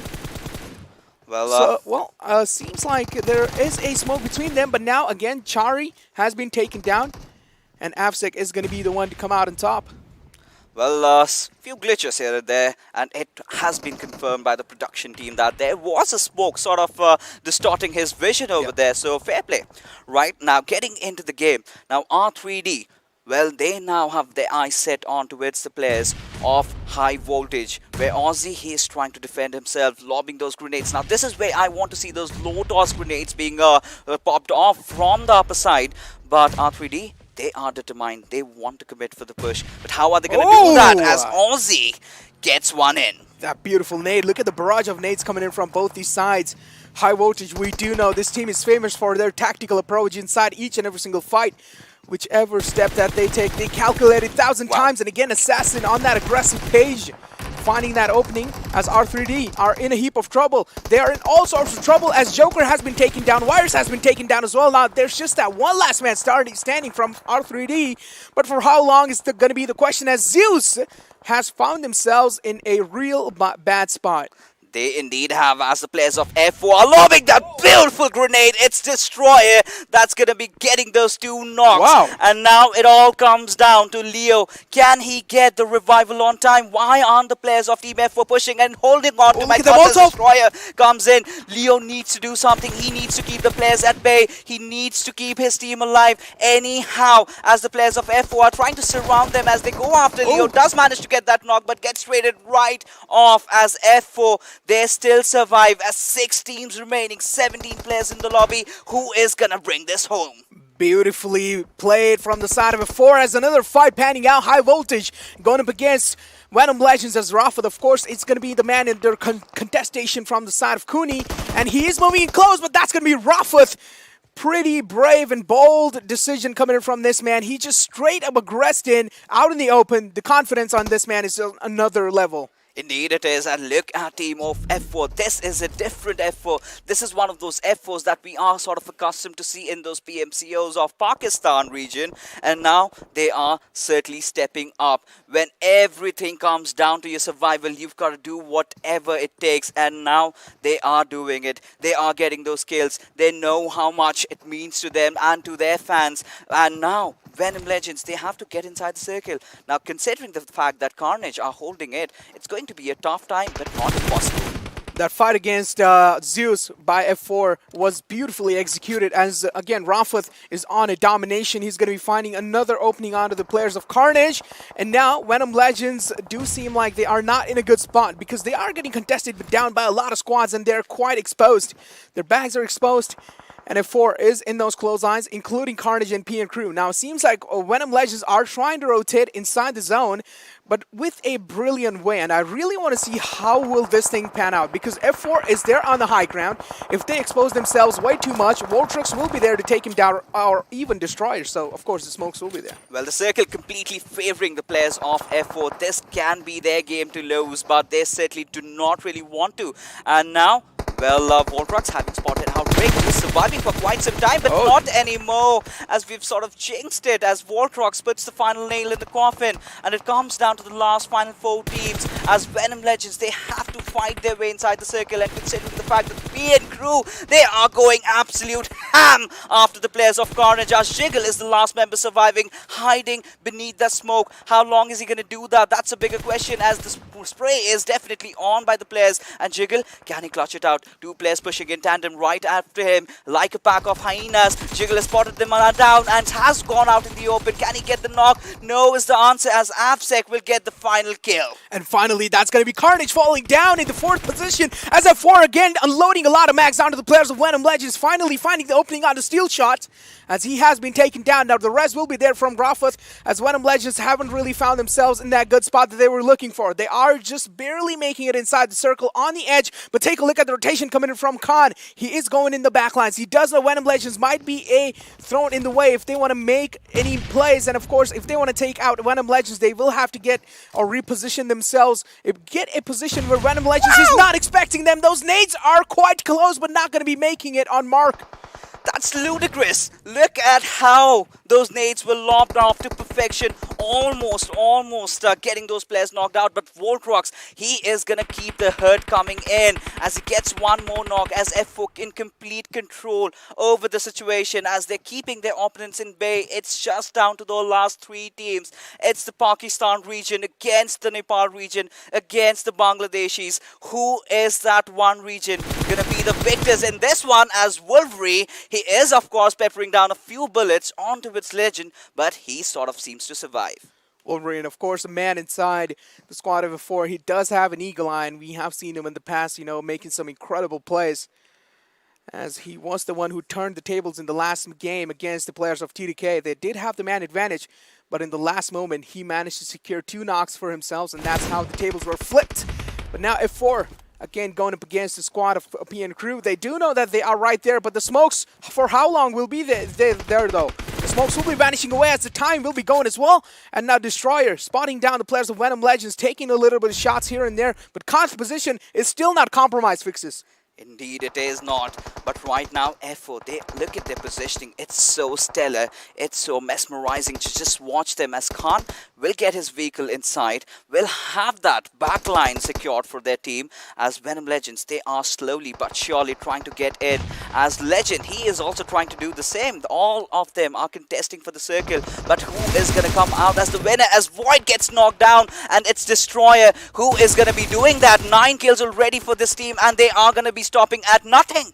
They will have to make the rotation inside the circle. Venom Legends don't really have a lot of choice in their hands. Still shot again. Down to low HP. Rafat is there in those close lines. Destroyer making that aggressive push. To look at the movement from this man. He does know that there is someone right behind that rock. He's taking a lot of shots. As we Steel Shot is moving quite close. And that's going to be Rafat taking him down. And that's F4. Tables have been turned in the favor of Venom Legends. Wow, what an amazing play as the players of Venom Legends are finally getting a good look in towards this match. This is a possible chicken dinner also for them, as they have now the better of the circle. Now F4 being reduced to their 2-man squad right now. It's going to be such a tough task. Now taking both these fights simultaneously sort of led to their demise. And now Venom Legends, Rafat, he is determined. He wants this chicken dinner. He wants it really bad. Now Khan being out in the open, it has come down to a 2v2 situation. But what do you think, Necro? Who is going to take this home? Both of these are playing absolutely outstanding, Fixes. This is going to be quite a tricky decision as those nades are being lobbed in. Barely makes his Steel Shot, taking a lot of damage from it though.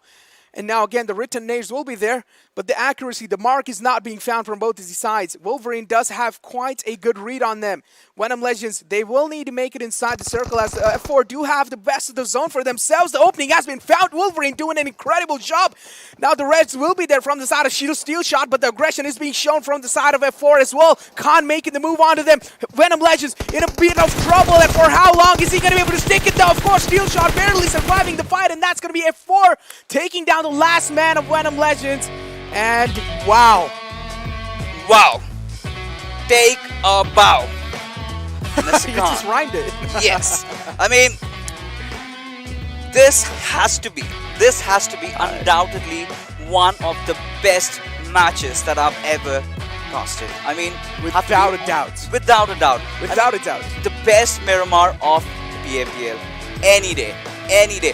Right from the very first minute, we did see all these actions unfolding right in front of us. And Team FO, just after eliminating 1952, they went ham, wiping down every squad.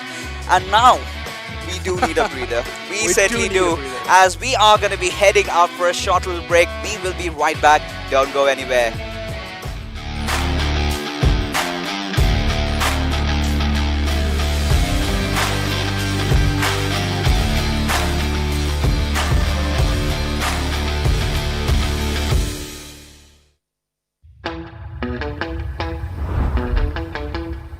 Are you keeping it real? I'm calling shotgun, wanna see my baby run. Oh, what's the word on the sea? Kicking up the dust, if you know what I mean. We got a good thing going. We got a good thing going on. Hello and welcome to PUBG Mobile Pro League South Asia Season 3. We are in the final Super Weekend. Got done with 2 games as of now. Things are genuinely starting to heat up when it comes to the lobby, and it is looking aggressive and dominating as was expected for the Super Weekend to be. With that, it is a huge thanks to Oppo F19 Pro. Hashtag Wook Up Your Fun. I'm your host, Bloro. Let's move on to our analyst and ask them, dudes, you guys had been talking about F4. Yeah. Of course, a team that is...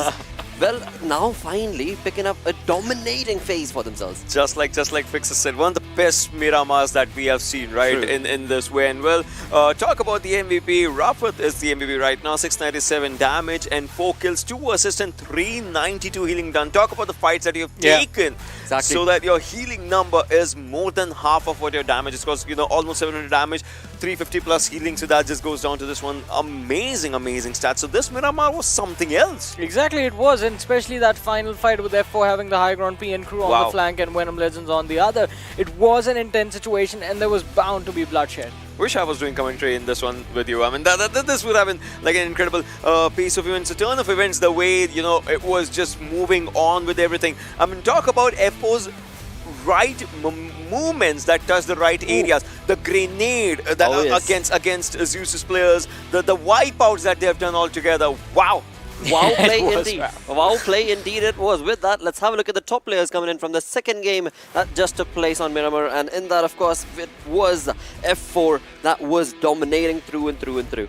Wow! And before the day started, we were having this conversation, Ocean and I, whether F4 was going to be able to bring themselves up in the top 16. Well, if they play like this, why not? 3 players of F4 are here, but I would tell you, as we saw the winning screen, right? There was the 4th player, Khan, who was way more happy than all these 3 players as well, because he was obviously just, you know, having that thing in his own self. You saw that, right? He had that sigh of relief for his own self, and he was so into that moment that it just showcases the respect that these players have gathered for themselves. Talking about this tournament, talking about the other tournaments as well. And hey, previously Bablu used to own the Miramar. We used to talk about that, but now as we talk about the way this has just shifted down, I mean, Miramar is up for grabs for competition. It is. Because the lobby is just not wanting to step down. I mean, all of these teams are certainly bringing up that A-game performance. With that, let's have a look at the match summary coming in from this game, where you will see a lot of interesting stats, and it was, of course... Yep. These guys are never gonna go away, are they? I mean, Zeus is there. Zeus is always there. I mean, talk about Godless 854 highest damage. Joel 15 utility is used. Snipe Whitey again. 2 games back to back. Snipe Whitey has previously was 294. It's in the name. It's in the Snipe name. Whitey, and the map also just, you know, demands that thing, right? So that was, and talk about Godless using sniper, using M24, giving 2 quick scopes. That was. Yes, that was unexpected, but on point. No question about it. Genuine on point aggression coming in from that lad, and that is what has resulted in this team, of course. I mean, eventually, again, when you summarize the aggression coming in from the entire lobby, it is certainly commendable, because this is the moment where so many of these teams certainly need to pick up the pace, and they are slowly doing so. Some working for the placement points, others working towards those kills as well as placement points, but eventually, as you move towards this match's ranking, you know Team F4 did get that chicken dinner, but PN Crew and Venom Legends, they were looking comfortable as well as we moved on towards the final circle. So here's what I have to say, right? F4, with the way things were going during the week 1, Super Week 1, then week 2 league plays, I mean, I was wondering, where's the team that was there during the PMCO? And, well, they are finally here. Here's what I have to say. Look at Carnage right now, 11 points. If we move forward from 9 to 16, there's going to be one more team out there. That's going to be DRS. So there's one game that DRS goes to second, then there's another game when Carnage goes to second, then DRS. So it has been like back-to-back, I would say, since the last Super Weekend. This has been a thing. One game it's Carnage, the other game it's DRS. That has been a trend. But one of those teams needs to get that big lead for themselves, so that if one game goes bad, they don't have to just, you know, shuffle themselves between their own positions, because that's needed. That's something like what Zeus has done for themselves, a safety cushion that they made. Exactly. That's what I have to say, not just about these 2 teams, but basically for every single team that is inside the top 10 right now. The positions are so close, the points are so close compared to the team above and below, that you have to be consistent in order to climb. Inconsistency is going to result in those volatile swaps that are going to keep on happening. And that is something that no team over here wants to be a part of. Because again, you know for a fact that when it comes to 16, top 16, those are the ones that will be moving on along into the finals of PMPL South Asia. But with that, let's have a look at the zone analysis, where indeed you talk about rotations. I mean, F4 certainly did make it worth their while this time around. I mean, I remember you and I were casting that PMC, right? In which F4 just moving on with their rotations, and that was also a Miramar, and just coming from outside the circle to make their mark inside the circle. That match was impressive. And now again, Miramar, F4, well, rotations. I mean, it's all down to calls that just goes on point. Look at this. Right now they're outside the circle, but then they move in, take fight against Zeus, and then they just hold their ground. Look, this is where Zeus was, and now this is where F4 is. Exactly. Especially that high ground control, that was really important, because we know information is always going to be the key to victory, and that was it in this scenario as well. Them having the high ground, Khan getting into a flanking position for the team of Venom Legends, just being prepared for it. Even though 2 of their players went down, they finished off PN Crew first, and then the final fight against Venom Legends. I was still a believer at that moment, because what I had in my mind is, had there been PN Crew Sandesh, I would love to see if he could clutch another Miramar for his own self, because we have seen that was out of nowhere. So we would have loved it. Well, again, moments. You're talking about moments that we've seen throughout all of these wonderful games. Now it is time to move on with the Oppo moments coming in from the game of Miramar. Well, this is where the initialization happened, right? But then you just move on with every fight coming in. So some of these fights, just call the players towards themselves. You'd see some rushes were not needed, but the players were going there because the fights were calling them. Especially at that moment, I mean, the players of 1952 are leaving. Just let them leave. Don't stop them and try and take the fight when you know you are going to be outnumbered. But from that scenario on, I mean, we do see F4 pick up a few kills for themselves, taking on 1950 for first, and then moving on, as we did see during the later stages. After 1952, later stages, Z3us Esports was there, and then the final few teams. Yeah, and this is where, Zeus took down one team, and obviously Snipe ID, I guess this was his skill against AJ. That was the longest skill, I think, because he was just, going from the other directions. But now, as you see Zeus, they do take down one team, and this moment, we all just were thinking about how the situations just go from here to there. Well, that was it was literally from here to there that the player went before. But this grenade, this changed the game altogether. Otherwise, the revival was given, and they were coming to their own safety cushion. But hey, the damage was done, and then the squad was wiped away. Exactly, talk about squads getting wiped out. PN Crew, again and again, good team fights being displayed by this team, but it was the high ground control and, well, the hold of that situation that F4 displayed until 2 of the players did overextend in a situation that wasn't called for a little bit, and they get taken out. But then, hey, your teammates are there to clean up. Now, look at Khan. Obviously, he was so happy after that, because he knew what was at stake right now. It was not just $1,000, but the bragging rights. Now it just comes on that the momentum that they lost for 1 week. That just, comes back for the team. One good win gets you into that mental stature for yourself. But not just one good win. F4, they are out of the top 16 at this very point, so they are going to need a few more good games. They are going to need, I would say, at least 6 to 7 good games within the 15 that we have. 50% success rate is going to be required from this team to just bring them in the top 16 and make sure that they go to the finals, because right now it's just a fight for survival from them. Well, Johnny, this is the start. This is the start to the aggressive journey that F4 has showcased, and with that, of course, Khan's IGLing is certainly working in their favor. But on the other tangent altogether is going to be A1 Esports, another team that you guys did mention should be able to bring in a bit more of domination, walking well with only 177 damage this time around. Well, we have called the team one of the most consistent ones in the tournament, but this time, I mean, it was a bad game for them. But talk about, I mean, things that are out of the ordinary, the outliers. Z3us Esports, I mean, still. Last game, 1,067 damage. Yep. 0 kills. This time 5 kills, 2269. Like, they always go for the damage stats. They're like, we might win this fight, we might not win this fight. Efficiency on the side of PN Crew, 844 damage converted to 10 kills. Well, again, that is the play that we've seen coming in from PN Crew so many times. Now, finally, we see F4 also showcasing that sort of a dominating and synergistic performance for themselves. But as Johnny did mention, not that one game. They need to be working that through. They need to create that momentum, work in that favor, and one game after the other need to be getting those good games and perfect kills for themselves. But with that, of course, this good game has resulted in them moving up along into the storyboard. So let's have a look at the overall ranking to find out what bigger leap have these teams made thus far. All right, again, that ups and downs just comes down for Carnage and DRS, 289, 280. This is what it reached right now. So talk about Carnage, right? For a while, 112 kill points as compared to the competitions. That's 129, 120, 125, 152, 124. So they gotta rack those kill points up as well. They have the placement point game in their favor. I was about to just say that. I mean, they have the most placement points out of all the teams that are sitting in the top 10. And that is the thing that is keeping them in this fight. But Venom Legends taking the jump of 2 positions right there definitely does bring them up to a good spot. But talk about good spots, that is not something that Seal Esports or XB Blood Legion are going to find them in, including Seal9. But, I mean, F4, now they have cut down the difference between them and 1952, 16th and 17th positions. All they have to do is, well, a few more consistent games. Because first, you're going to take on 1952. Then you're going to worry about Seal Esports while protecting yourself from being kicked out of the top 16 again. Exactly, and in that, when you talk about consistency, well, we've seen this team also slowly and steadily bring in that consistent play for themselves. That's, of course, 1952. So that is, of course, going to be one of those teams that this team, Team F4, is going to have to look out for when it comes to all the remaining games. But they are not alone there. R3D is chasing them. They're on their tails. Boy, oh boy, this was a rewarding affair, no question about it. This certainly was a well-deserved rewarding affair coming in from this team. But with that, let's move on to the mega events calendar that is set up for you guys sitting back at home, where indeed we are giving away some wonderful gifts that are going to be yours, from virtual in-game gifts to actual wonderful things that you can have for yourselves. That's going to be, of course, gift cards in your local currency, along with which you have that incredible AirPods Pro that you could very well stand to win.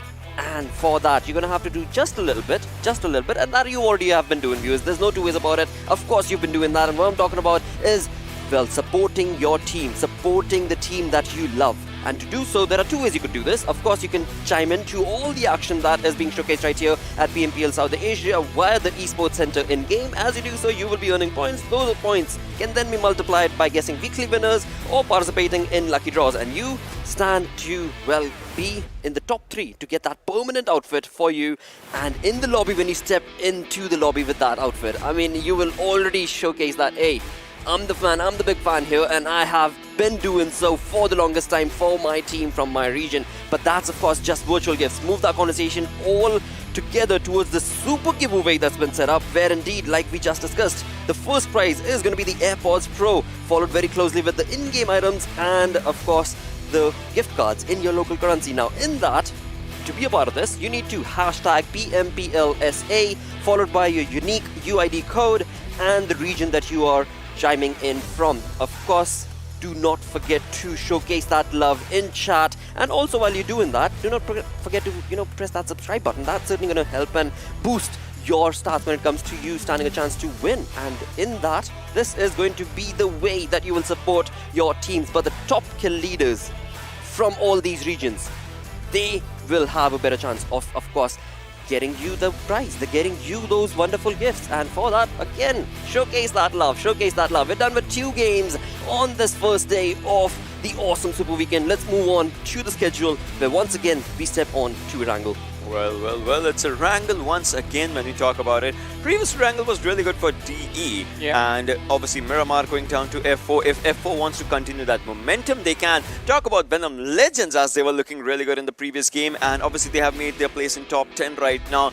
But Zeus, they take a fight. So think about Zeus is, yeah, they are again taking fights for themselves. They're getting those damage numbers. It's not like that they are taking bad fights, right? Because the damage numbers are a lot, but the conversion plus, if the momentum shifts, because you saw that in the last game, the revival was happening, and after that, all of a sudden, the grenade comes onto you. So the awareness is something that they'll have to just be on point at that moment. Exactly, talk about awareness. I mean, now they have neighbors as well. Like in the last Erangel, we did see Future Station land across the river on towards the North Georgia Pool City. So early game, I mean, orange is the only thing that can mess up situations for you if you do not find those weapons. And if Future Station does, they spot you out, you get taken out. Maybe they changed their location altogether. Maybe they were planning for this. Yes. That could be the case. We've seen them do so. We've seen that curveball from Z3us Esports. No two ways about it. But again, with that, hopefully this time around when it comes to the circle is what I'm expecting for Circle to throw a complete different curveball altogether. That would be just entertaining for us as well as you guys. With that, let's move on to our commentators. It is once again going to be the Erangel boys to take you through the third game.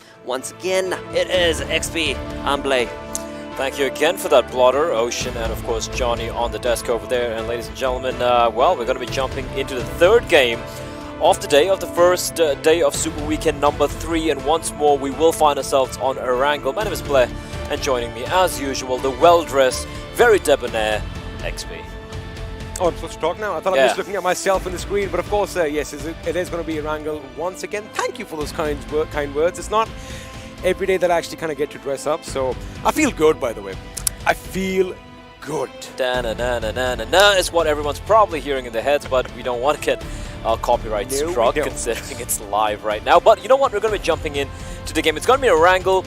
We saw Deadeyes Guys with a magnificent win, getting chicken dinner in the very first game. We saw F4 really stepping up. They had like, I think, 11 to 12 kills at the end over there. So I mean, they took out Zeus, point 1. Point 2, they held their ground, and they had an onslaught of a couple of teams coming in, and well, they just did it in perfect style. And really tactical as well, which is something that kind of amazes me because F4 is a team that does like to pick fights, but sometimes the tactical prowess is like a little questionable. But this time, it was perfect. It was perfect, and you know what? On that note, we're going to be jumping into the third game of the day here. It is the final Super Weekend, ladies and gentlemen. Everything on the line for a lot of these teams, and as the heaven spot, we're going to be jumping once more in onto the evergreen plains of Erangel. It's going to be starting from Zaki and going to be ending towards a military base. We saw the desk say they wanted to see a little bit more of a curveball from the circle, and one thing we've noticed so far on Erangel XP is like 75-80%, it's always been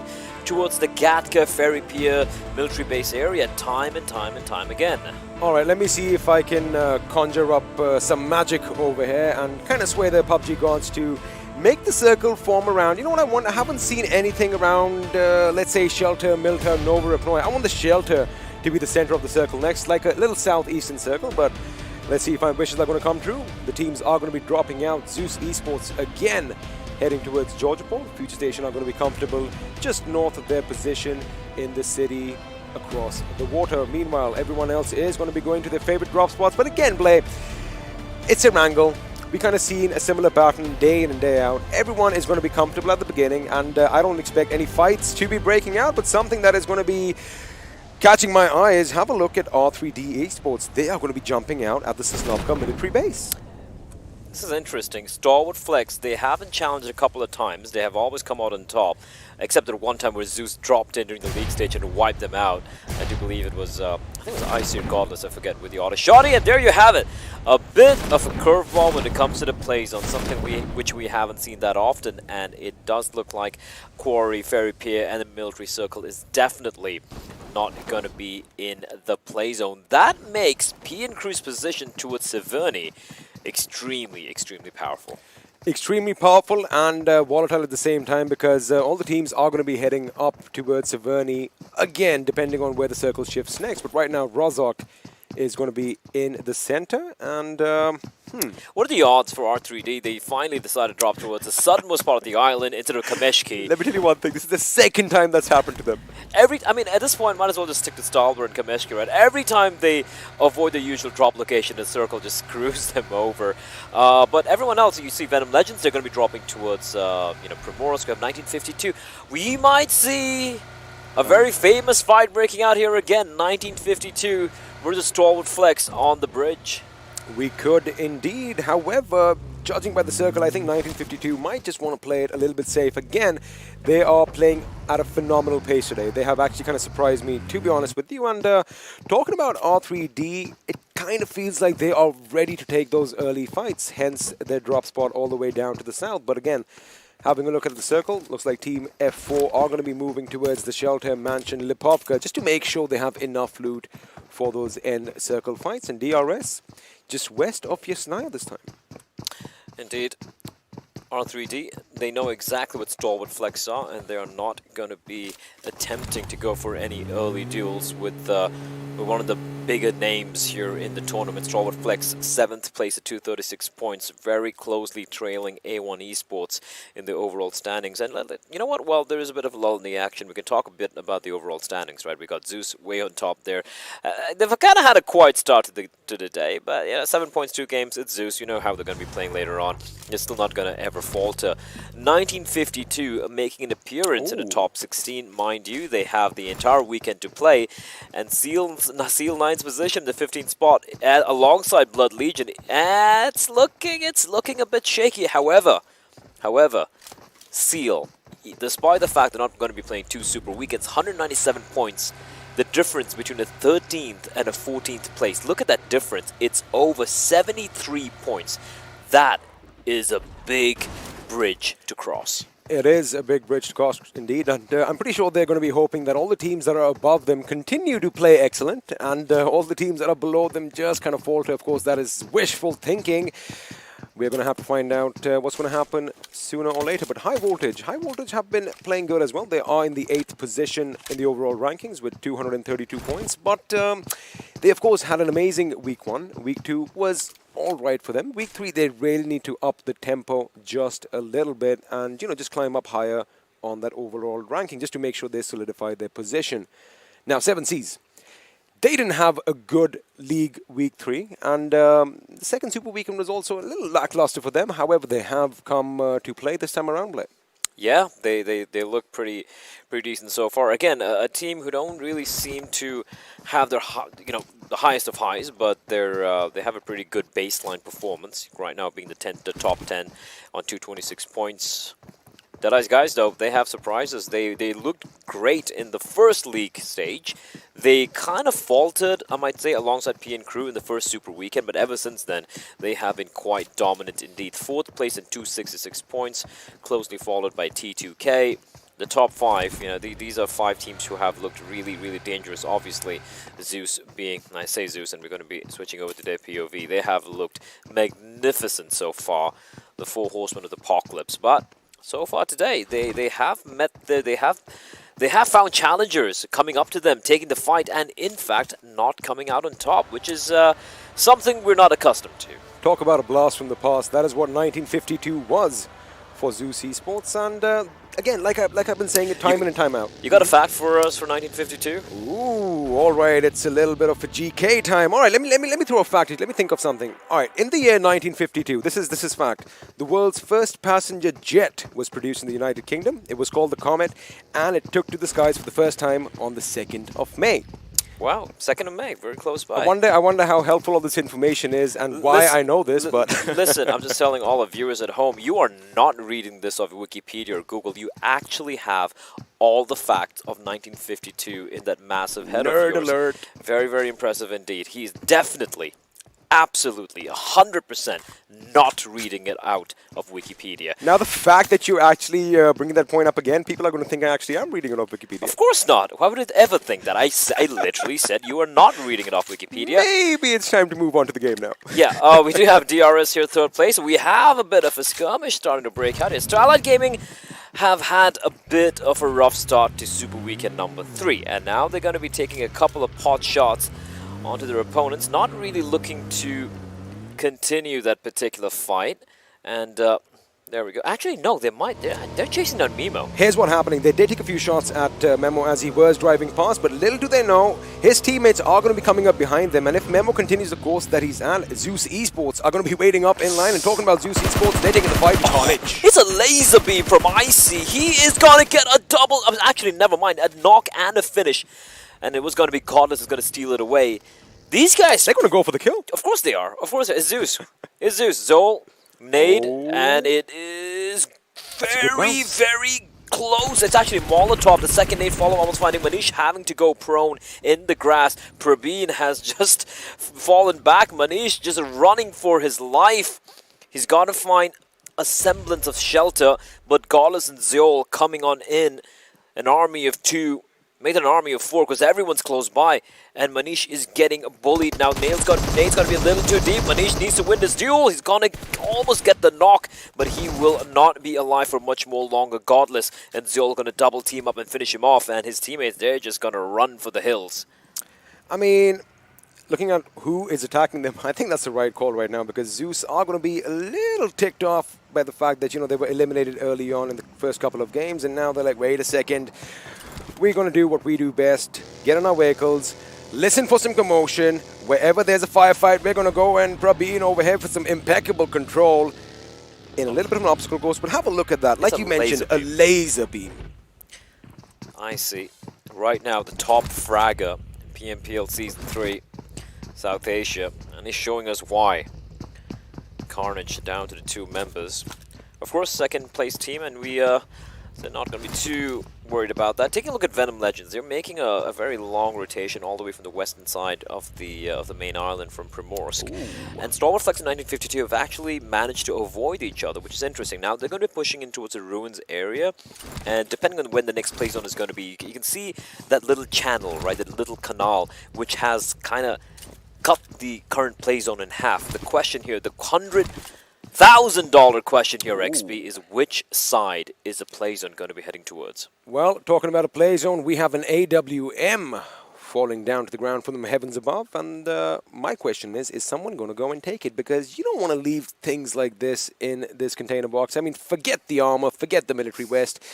You want to go for that BFG, as Shoykot has spotted some movement in the distance. PFG 9000, a throwback, lovely. Not really a throwback, because you know we have the new versions of Doom coming out. Yeah. Great game. Anyway, A1 Esports, they still haven't had an opportunity to get a chicken dinner yet, which is such a tragedy, considering they are well within the top 10. They have been consistency personified with the placings, with the fragging department.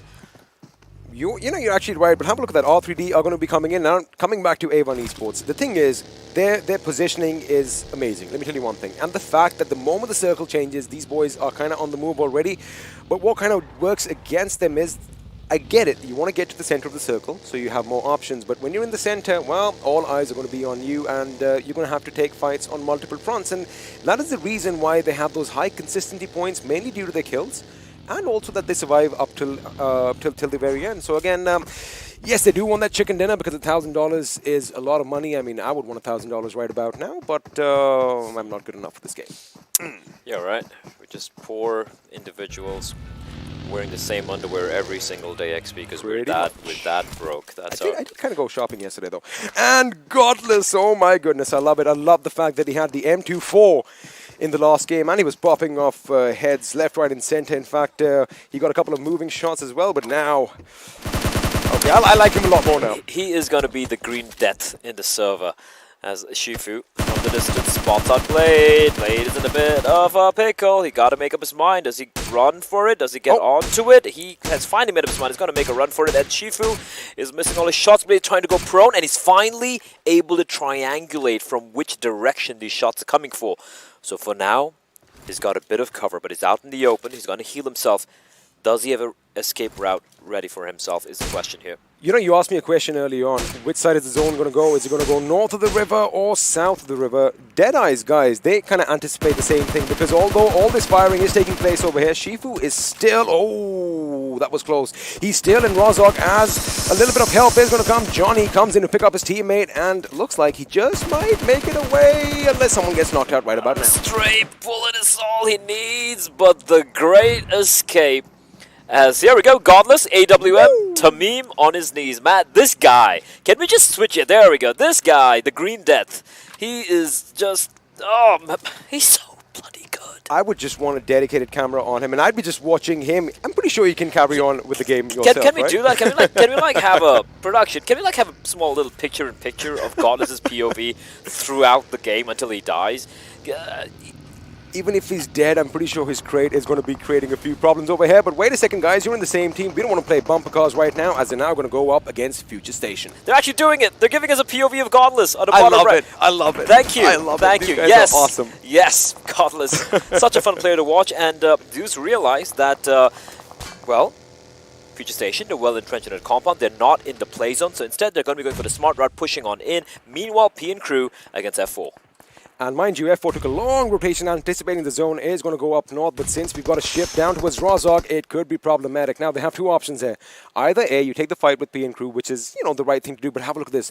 F4 have one member offset to the left. Of course, we can't see him on his screen now. If he comes in from behind P and crew, at the same time the remaining members kind of push in, that is where they can completely wipe out P and crew, but looks like Legend might have the same idea.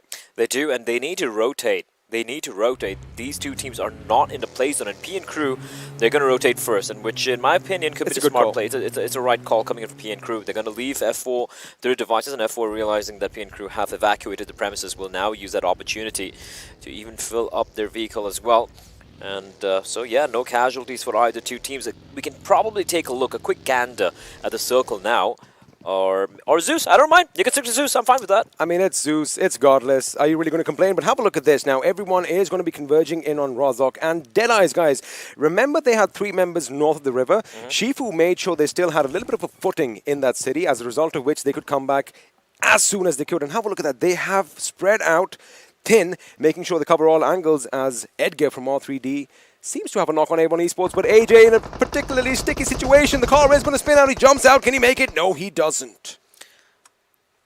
And AJ, hero of the first Erangel, is going to be finished off as... there we go. Put out of his misery, and that's going to be the 3rd casualty in the game. It's still very few casualties, only 3 players dead, 14.5 minutes into the game. It's going to get very brutal indeed. Boro from the distance spots out PN Crew. He wants to get revenge for his teammates, but PN Crew are not giving him any line of sight onto any one of their members. Also, the fact that PN Crew, have a look at how far wide they are spread. Now, the two members, Avsek and the other gentleman, are up on a high hill, and now this is where the entire fight might just come to. It is going to be a Rozhok circle, I kind of think, and that's what I'm talking about. Have a look at Deadeyes Guys' positions. They are spread out, one man to each house, and that is something that, you know, gives you a lot more eyes, gives you a lot more angles, gives you a lot more vantage points, and I am not complaining, but when Godless has that AWM in his hands with that perfect purple hue, oh my goodness, it is going to be devastating. Right now, A1 is getting devastated by R3D. A knock is taking place. A res should be on, but look at the push coming in from R3D. Edgar is providing oversight from above, overwatch from above, and he's going to get a second knock as well. And this time Dante might even be finished off. No, Dante's found himself a little bit of cover, but Virus, Joker pushing on in. Nine Boys doing a pretty decent job trying to keep them at bay, but Virus, nade cooked and ready. He knows exactly where both the players are. He cooks it, unfortunately, he overcooks it, and unfortunately because of that, that nade is not going to find its mark. The rest should be coming on in for Dante. He's got a bit of cover, but they are still getting bullied by the utility being tossed in by R3D. I love the fact that 6ix9ine Boy did deploy that smoke, but it cannot stop bullets. That is a lesson we have learned over and over again, and this grenade is going to do them in. Anubis, the god of death, wiping out Dante, bringing 6ix9ine Boy to his knees, which means now A1 Esports are going to be reduced to a 2-man squad, and well, that could be quite problematic for them. I think Sinister and Shoikoth are going to have to carry that torch forward play. Yeah, they can all. The only thing they can do right now is just stick around and watch, because if you take a look at the play zone, it is definitely not favoring either one of these teams, neither of these teams, and it will be a bit of a western shift. It is going to be coming in towards Rozhok. That's a great nade. Virus knocks down Sinister and finishes him off as well, and oh my lord, A1 are getting bullied by R3D. 9boy will fall as well, and I do believe one member survives, and Shoikot has been spotted out, and if I'm R3D, might as well go for the team wipe, might as well go for the 4-point. Shoikot, I think, was trying to... Okay, it was a smoke. He's surrounded in all 4 directions, and his days are numbered. R3D will read him his last rites. A1 Esports gets eliminated in the bottommost position with 0 kills to their name.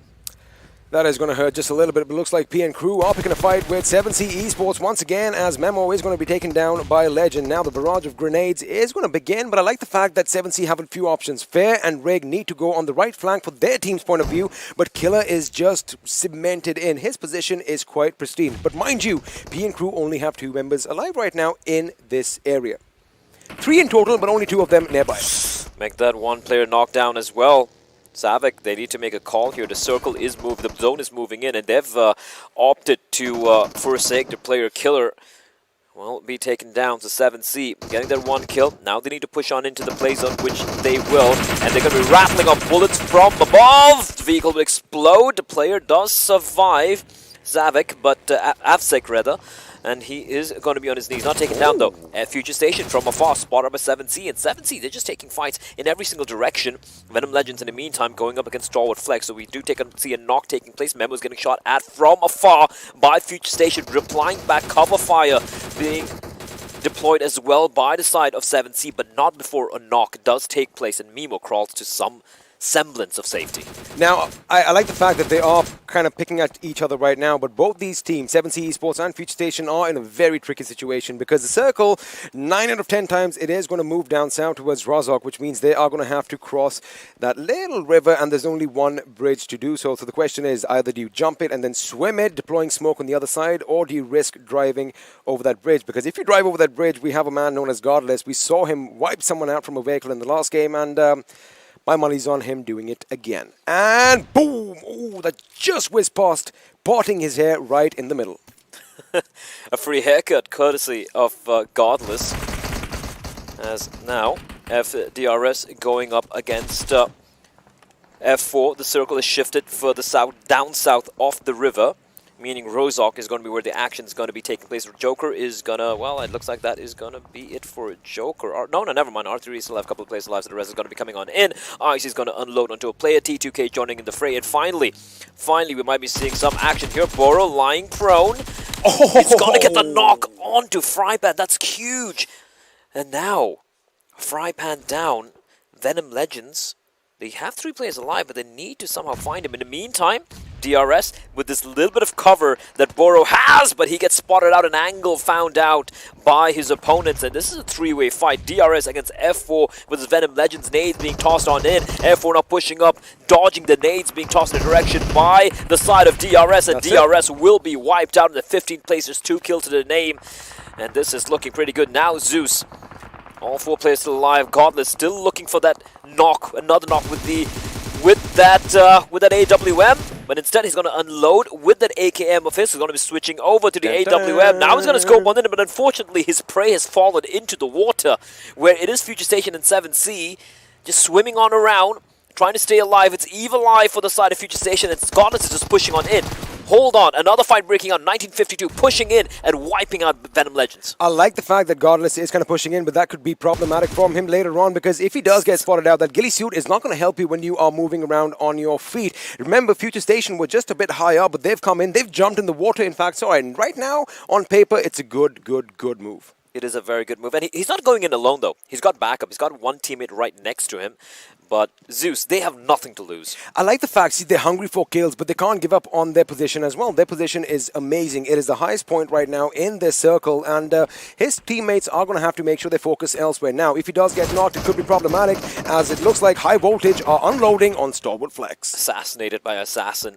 High Voltage, all 4 alive. They have that compound as well. And there we go, 1952 coming in a fight from Leo. That is going to be another member of Zeus is taking a fight. They're taking fights in multiple directions. You can see Leo on his own inside the compound, Zeus by his lonesome, and the 2 top fraggers of PMPL South Asia are playing like an army of 2, Icy and Godless together. But then the call arrives for Godless to fall on back, to recoup, to regroup. There we go. I'm forgetting how to English right now. It's so exciting. F4, Voltrix, meanwhile, on a bit of a streak. F4 are looking good. It happens to the best of us, and well, when you get to cast with one of the best, I mean, I think you can get a pass here and there, Blay. But now the circle is going to be moving in, and the question is, where does it go? It is going to be in Deadeyes Guys' favor, but T2K are going to be cemented in as well. Now, Zeus, of course, in proper Z3us Esports fashion, are going to pay no attention to the win. They're going to go in willy-nilly. If they die, they die, but they are going to get a few more kills on the way.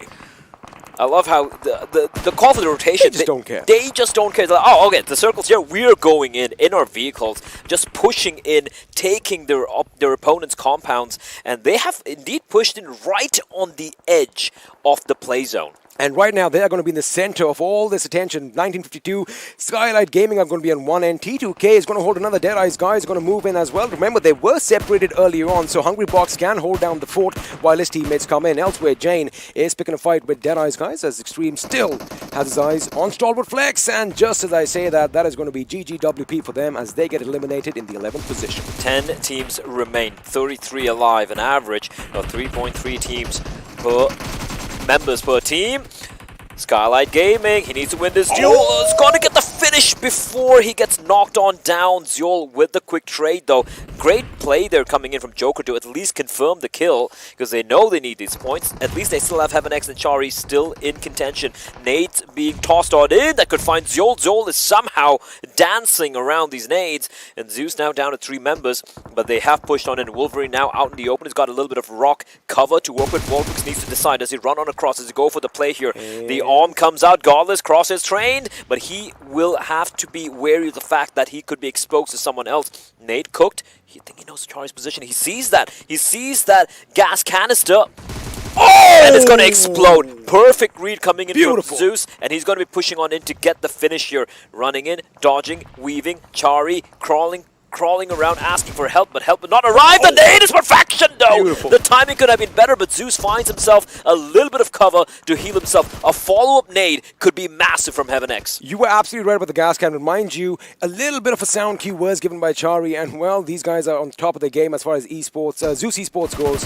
If I'm to be honest, and there you have it, Leo's is going to find the last man from Skylight Gaming as Heaven is taken down, and with that, Skylight Gaming are going to exit in the 8th position with just 1 kill. Now, High Voltage need to hold down the fort as 1952 are going to move in. Elsewhere, F4 come under heavy fire from 7C Esports. 1952 just pushing up to the top floor. High Voltage trying to hold onto this compound, onto this building. They got Assassin outside as well to provide a little bit of A little bit of eyes and a little bit of assistance, and indeed he will with the AG, and that is going to be the call for Extreme and Cooney to drop one down. Aussie jumping on from outside as well. 1952 are getting murdered, wiped out, eliminated by High Voltage.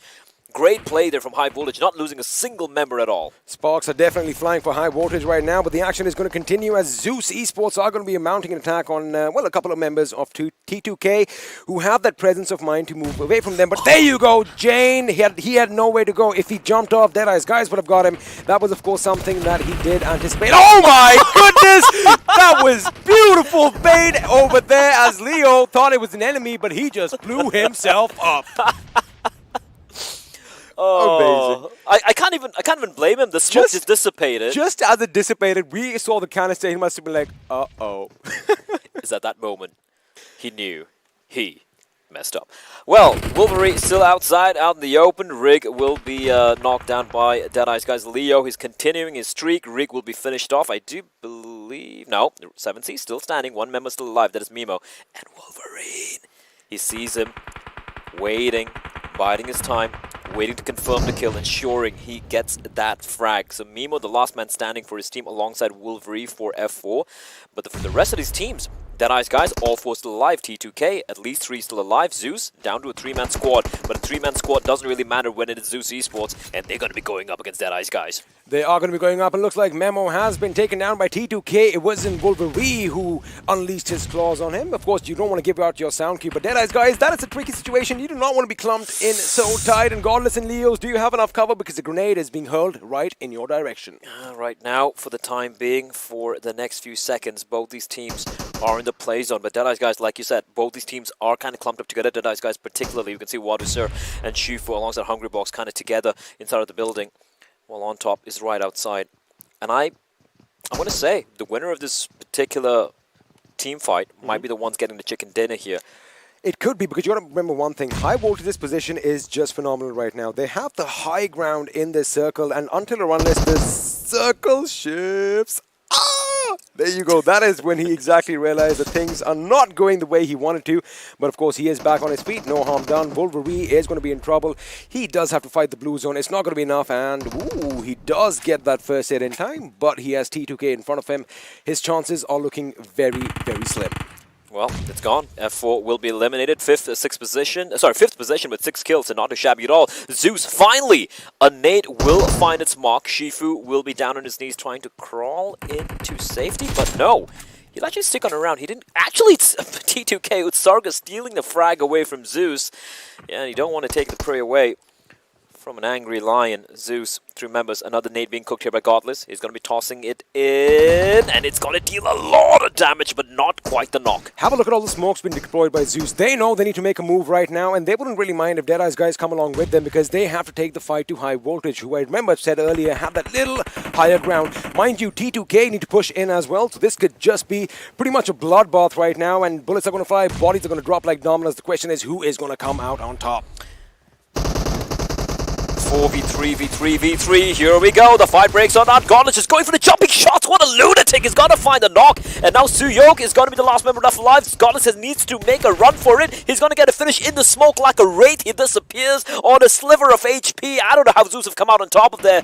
And now Deadeyes Guys down to Suyok, trapped behind a little bit of a wall. He's going to be finished off by Zol. Z3us will come out on top. They're taking out Deadeyes Guys, but a nade from Suyok before he falls is going to find Godless. But Zol, he's pushing up. He wants to defend his position for them. They have a bit of a depression, bit of a cover to work with. But T2K, all 4 players still alive. All 3 players, rather. I love the aggression being displayed by Z3us Esports over there, as Assassin is going to be taken down to the ground onto his knees right now. Frankie is right on the other side of the wall, and now he gets up. He anticipates someone coming in. Cooney could be coming in from the smoke, and he could go down, but Sarga with a beautiful grenade that could be devastating, and it is. In fact, Leo's is going to be wiped out as Zeol and Godless are now the only 2 members remaining for Z3us Esports. Well, it's the same thing for T2K. It's, well, the 3v2v2.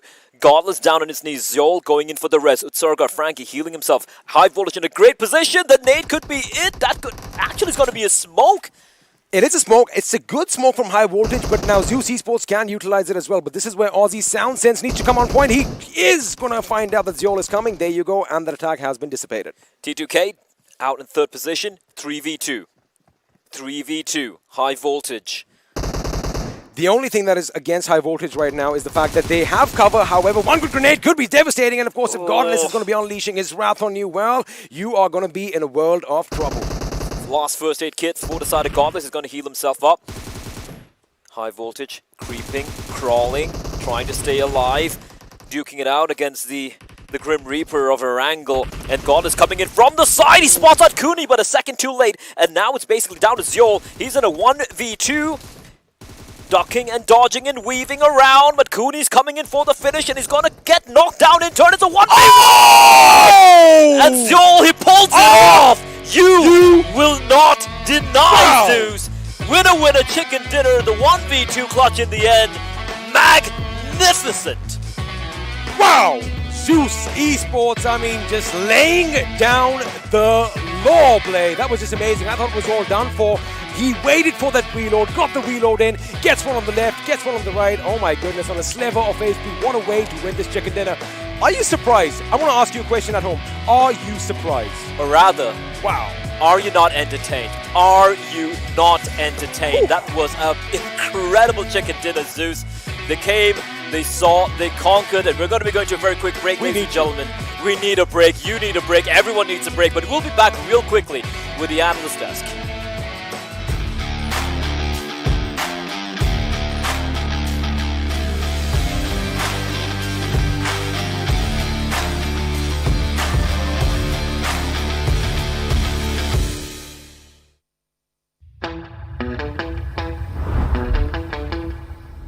Keeping it real.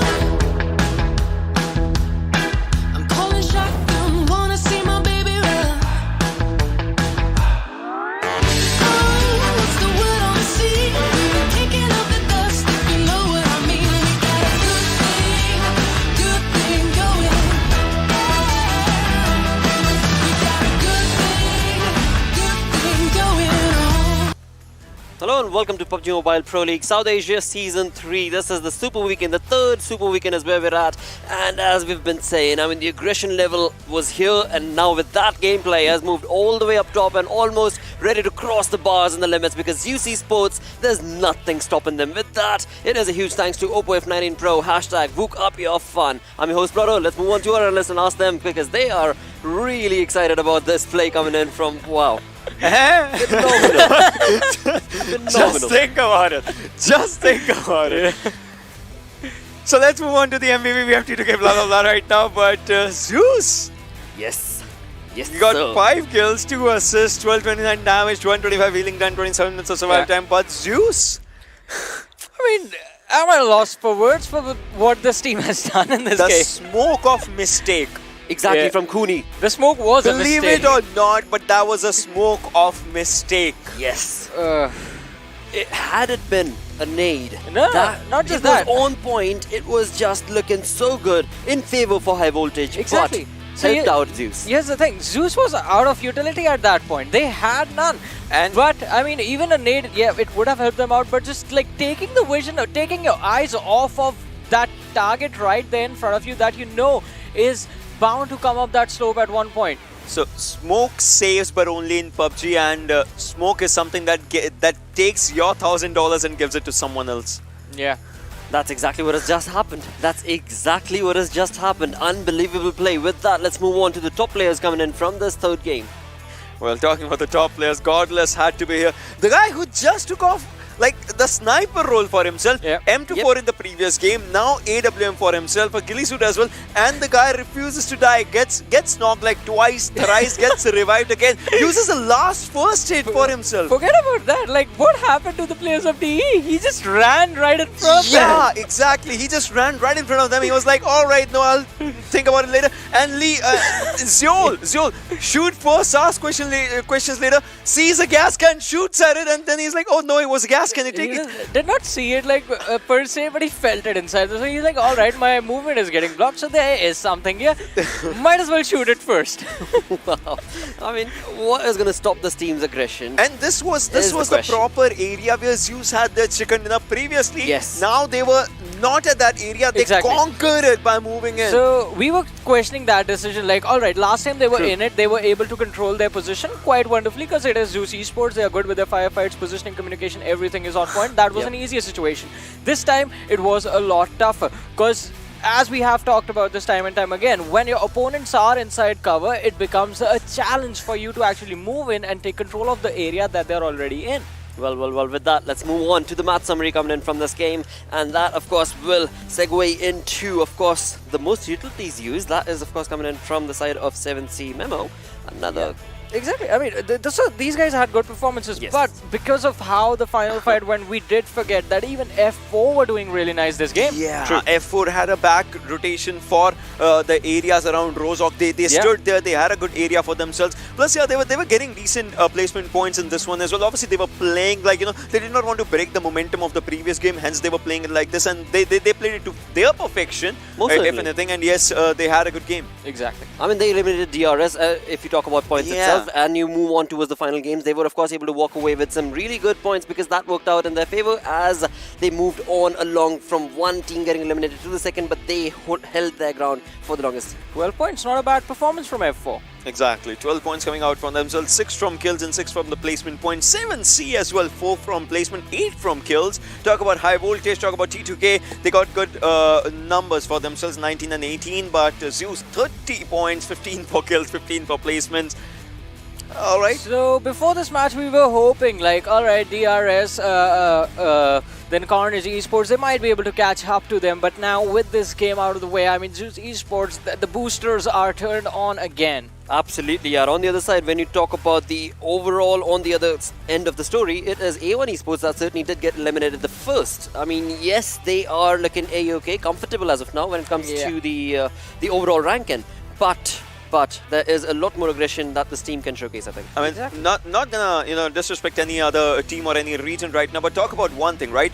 Only one team from Mongolia, and that's just having everything on their shoulders right now, moving up forward. It's the same team that had a top 3 finish at the last global championship, so we do expect them to play this way. And the fights. I mean, you get invited for a reason, right? Yeah. There's no two ways about it. You always do get invited for a reason, and that is the aggression that is being showcased by this team. And with that, when it comes down to those final moments, let's have a...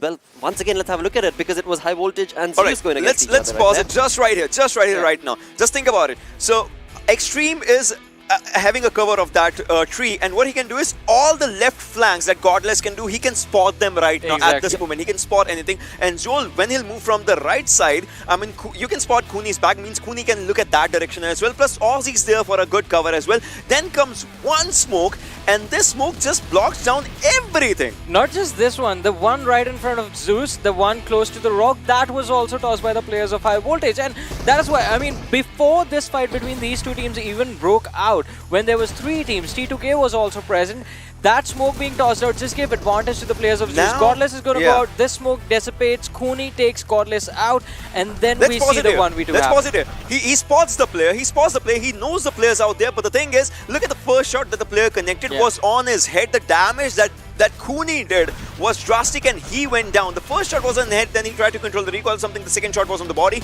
but now it comes down to Zeol. We gotta slow this one down. I mean, just think about the way he was changing his locations, left, right, no peaks though, just full body outside. Reload kicks in, reload is completed, Kuni charges in way too aggressively, takes him down. Look at his HP. That's like this what? left and right thing just changed everything. First on left, then on right. He confused everyone at that moment. Not just confused them. I mean, that was like outplayed to the next level. Yes. Because one little mistake right there and you get punished really hard. One little mistake was the fact had the other guy just stayed at the back and just gave cover fire to Kuni, that would have worked out. Had both of them stayed back and just waited for Zeol to peak, because it's Z3us Esports, they are going to be aggressive, they're going to try and take that fight. It would have ended right there. Wow. Well, it certainly did, and it ended with them walking away with 30 points. With that, of course, this was just a miraculous turnover for Z3us Esports, but alongside that, there were so many other moments that did take place throughout the game. Let's have a look at the moments. Right from the start, this is the recoil control, the sprays that IC was doing, and man, I still want to see the 100-point marker for IC. I think we'll get to see it soon. But with the things that are going on, IC is the one that goes down taken out the earliest. But well, talking about this one, right? R3D. Well, talking about R3D, they went down from the southern side of military, then they focused on their rotations, and their rotations were good as they went to the circle. So that is the thing about R3D in this game. They were unpredictable. They were a surprise to majorly the teams that do like to land towards the southern side of the main island, and that almost did work out in their favor. But as we move on to the later stages of the match, so this is where me and Ocean were talking about it. Like Zeus, they are going to be in a little bit of a pickle because now trouble comes in the fact that how do you take these fights? All these teams, they are in houses, and those fights are going to be really tough. But they did make it through, and in doing that, this is the moment that we were talking about earlier. Shoot first, ask question later. But as I was saying, in this, they sort of had used up all their utility, and for the final situation, they did not have it. Now after that, you saw that, right? Godness was on solo HP, just started moving out in the open, unfazed by any competition. But now, there's this confusion. Wow. Well, we did certainly have a look at that, and that was just the play that was required from this team. There's nothing to stop them, and in that doing so, they have racked up 3,222 damage. Wow. With 15 kills, of course. That's so it's 6 plus 9, that's high voltage plus T2K, the kill numbers right now, if you just go for the math. So that's where Zeus is as of now. But again, so in this one, 3 teams that would have made an impact. A1 Esports again went down on 0 kills. As this is the second game, exactly. Carnage, a team that was looking really good, was getting the long distance kills. That means they were taking the fights previously from long ranges. They went down, and StalwartFlex, you remember, right? Previously, how good of a gameplay they were showcasing. Talk about Future Station. First game, impressive. Second game, they played to see the lobby and everything. Third game, it was a second Erangel. We were hoping for it. How did they change their pace? Well, again, I mean, when you talk about Future Station, what we're seeing from this team's gameplay is certainly going to be them working towards placement points that much more than the kills, of course. Previous game, they were able to get those kills, but not the placement points, and that's the kind of to and fro that they're, of course, working on along with. But here's the dilemma for Future Station, right? They don't have the opportunity to go for those placement points anymore. They have to get both of them quite aggressively. That's the ouch moment coming in from them. But then again, that's not the end of it, because after all, when it comes to the Super Weekend, you're looking at 3-day affair. Right now, we're on the first day of the third Super Weekend, and in that doing so, so many of these teams have started racking up those kills and those points, which you talk about Z3us Esports, well, their lead is just going on to another dimension, I would say now. Wow, 171 points, 167 points. They almost have like similar kill points as their placement point numbers for themselves. That means they are going with a proper balance of everything. Carnage, again, this is the thing I would talk about this team. This game was not good, I get it, but again, they are focusing more on the placement point part as compared to the kill points part. This time, they obviously will be trying to, up the ante for the kill points as well for themselves, but we'll talk about T2K had a decent game, High Voltage had a decent game, 7C had a decent game, but on to the other side, it's a different story. Exactly. The other side is actually where we are going to focus a lot more on, because top 10, once again, really volatile place, and we're going to see these ups and downs happen again and again and again after every single game until one team decides to be consistent to a whole another level. Like they get 2 or 3 games for themselves, then the difference is going to arise. But now look at this, 16th and 17th position, 1952 versus F4. 113 points in 1952 to 102 of F4. Well, they surely, because the way they have started off the momentum from Miramar, obviously they'll try and pick it up even better for themselves. Because right now, XPW Legion and C-Line are their competitions. Obviously, they have to get in the top 16. And the way they have played these 2 games, they for sure are looking really confident. But before you go towards C-Line, F4's target in the next 2 games is going to be to take over and take the 16th position away from 1952. 113 is the target. 1952, the last 3 games have been a bit shaky, while for F4, the momentum looks really strong. They are doing really well, so they can make sure that they take away that position. If that does not happen, then tomorrow, straight away, it's going to be C-Line on the target. Well, that is so very true. But alongside this, what we've got set up right now is going to be an interview that has been set up with, of course, the team that you guys were, of course, talking about right about now, and that is going to be Team F4, and it is Khan, the IGN of the team, that's going to be joining us. Hi, Khan. Hello. Hello, Chan. Hello, everyone. Wonderful play coming in, Khan, from the previous game. This time around, once again, you guys are very consistent and slowly and steadily racking up those points. But with that, when it comes to the entire lobby and the Super Weekend, is there a change in the attitude from your team? I mean, yeah, it's like the last Super Weekend for us, so I've told the boys to just go all out. I mean, we have nothing to lose, and this is the last shot we have got, so we are just giving it our all. Absolutely. That's nice. That's nice, actually. My question is going to be like, you missed out on the previous Super Weekend. So what was the things going on in your mind at that moment? Because obviously the other teams were getting those skill points and the placement points for themselves. So obviously it kind of just comes down to one thing that, staying in top 16 and then the competition when you are coming back right now. So how do you see the difference in the first Super Weekend versus the Super Weekend that you missed and this Super Weekend right now? I mean, missing the second super weekend was kind of beneficial for us. We got to know our main mistakes. We got to know what the meta really is. I studied like the live map links, and also I think right now missing the second super weekend and coming into the third one, my team is really confident, and because we have studied them a lot and adjusted around the meta. Well, we can definitely see the confidence in action this time, but I want to ask like this question because before PMPL, when we saw your team qualify for the tournament, I mean, you guys were really, really aggressive. You were taking those fights aggressively in your own region, but then the PMPL comes in and we see F4 sort of take a different style of approach against these teams. Was that decision intentional, or were you just trying to prep up for the future of the team?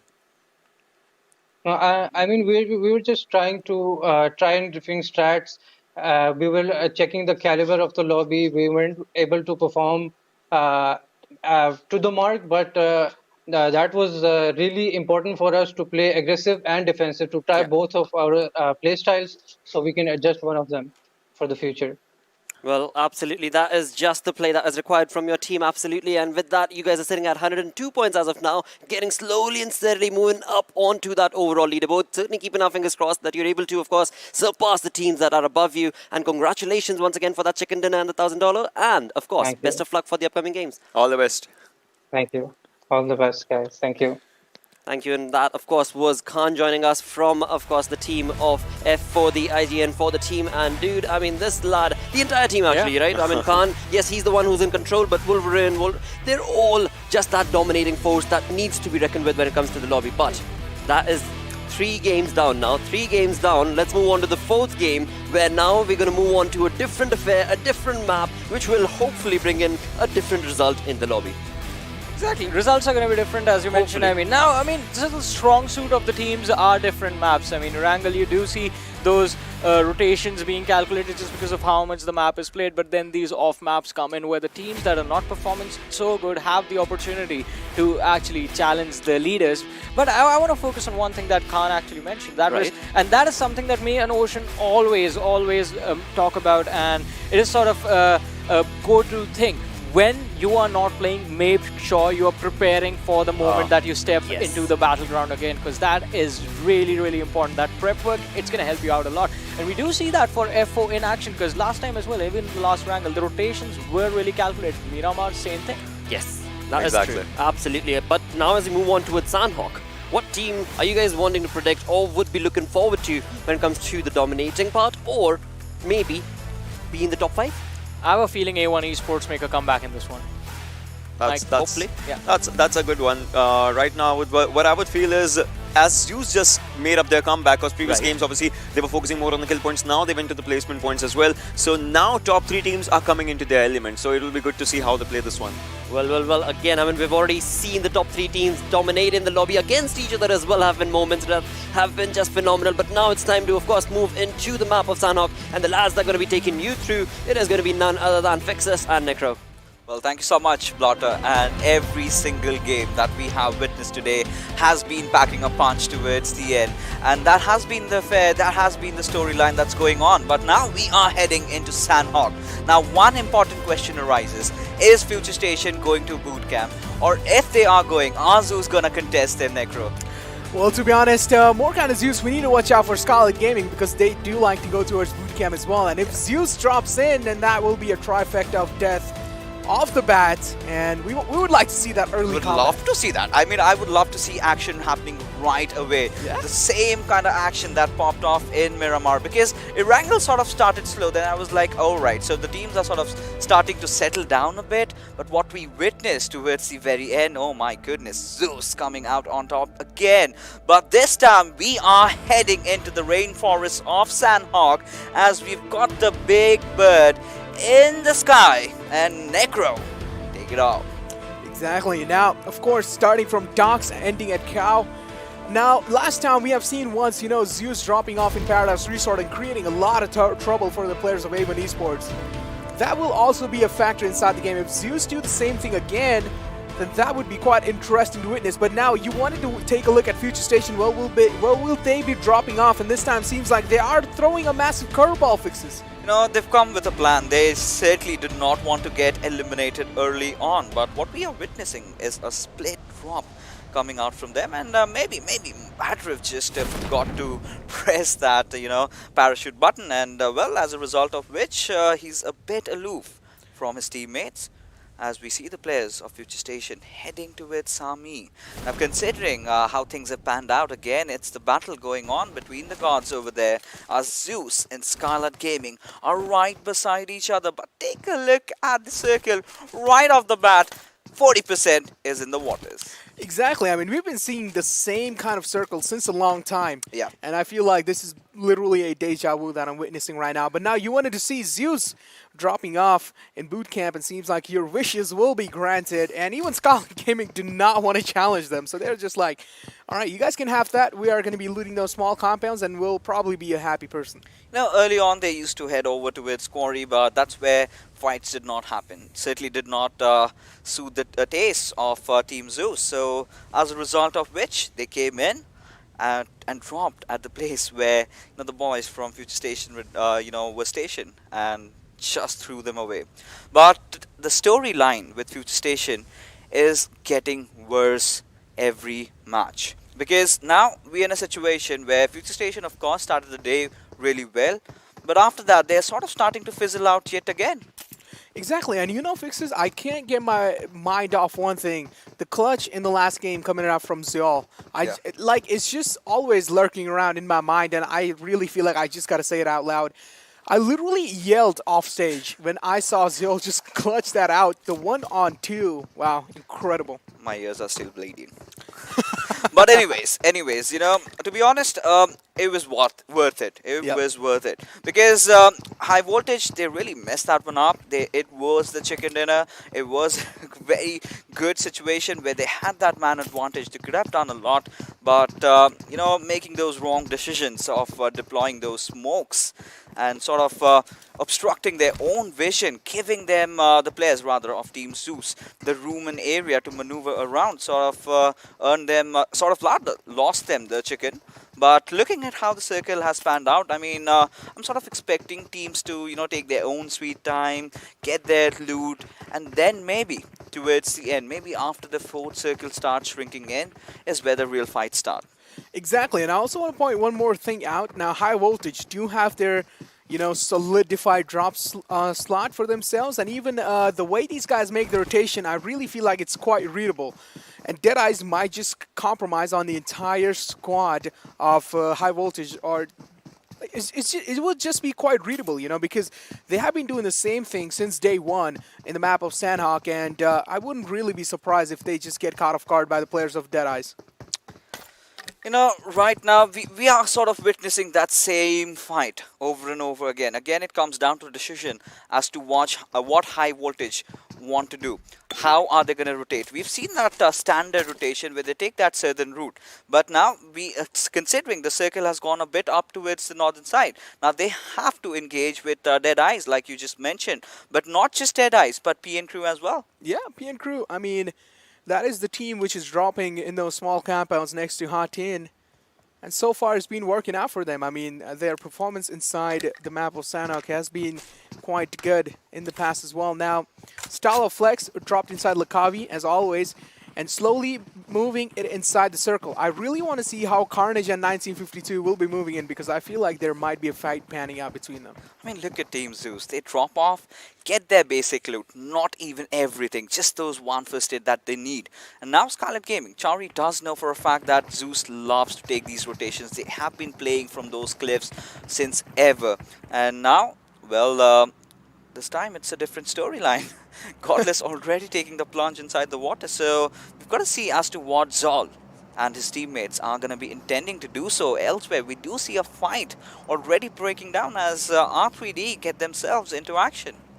Exactly, and even Virus opening things up as Sundish has been taken down. The kill will be confirmed, and even Killer YT seems like he's not really having the time of his life, as he has came back inside this game, Fixes. Yeah, of course. I mean, I was really elated and I was stoked to see Avsik in action. I've seen this lad in the past. He is phenomenal. But then again, you have to consider this fact that he's not been playing a lot of matches these days. Of course, they are practicing offline, but that does not really count because PMPL, the pressure is going to be different as Chari gets a beautiful knock onto its Godless, but Leos is definitely going to trade this off. Exactly, that incredible shot from that sniper is going to be finding his skull and opening it apart as Icy again in a heap of trouble, getting spotted down by the players of R3D as well from the back lines. The pressure will be there. Zol needs to make it back to safety, and barely he does, as Joker is able to find one, but not really able to find the second one. He is there in the back lines to provide that essential cover. Icy barely gets spotted down, and oh, in the nick of time, he makes it back to cover. Well, had the weapon not reloaded, could have gotten that knock, but look at Joker getting the easiest knock of his life, just tapping down with his barrel. How often do you see this happening? Well, I mean, it's quite a sight to watch, though. And again, now Skylight Gaming are going to be the third parties inside the fight as Z3us is going up against R3D, and Z3us don't really seem like they have a good cover for themselves, and even Godless going down behind the cover that he has, but Xiao finally getting the res onto himself by Icy there, but Icy also needs to heal himself back up. He's quite low, as Godless has been taken down all out in the open, and now it's just down to these two lads themselves. Zeus are in a very precarious position. They are completely caught sandwiched between Team R3D and Skylight Gaming. Now, Godless, there's no chance on earth he can survive unless and until they sort of use out all their utilities, drop every single smoke to get that one man alive. But like I want to go back to the words that we just said a few moments ago. Zeus had a very basic loot. Now, they did commit for that. They did go for that. But Heaven was there to punish him. And what better weapon than a VSS in Sanhok? Exactly, the weapon of silent assassin.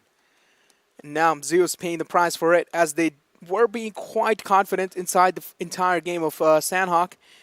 And they did get caught off guard, you know. Overconfidence sometimes don't really work out in your favor, or most of the times it doesn't. This nade is going to be damaging, and of course it will. Xial has been taken down. The nade actually bounced inside the water and then crawled right next to Xial. And that's how he went down. Quite unfortunate. Now, Godless is, of course, going to be the shark inside the water. Barely surviving. He doesn't have a lot of HP. Take a look at Virus. He's trying to spot him out, but it's not going to be that easy. More like a tuna. Barely surviving with a sliver of HP. I mean, two players had to literally give away their life just to keep Godless alive. And now he has to make up for it. He needs to survive. He needs to live.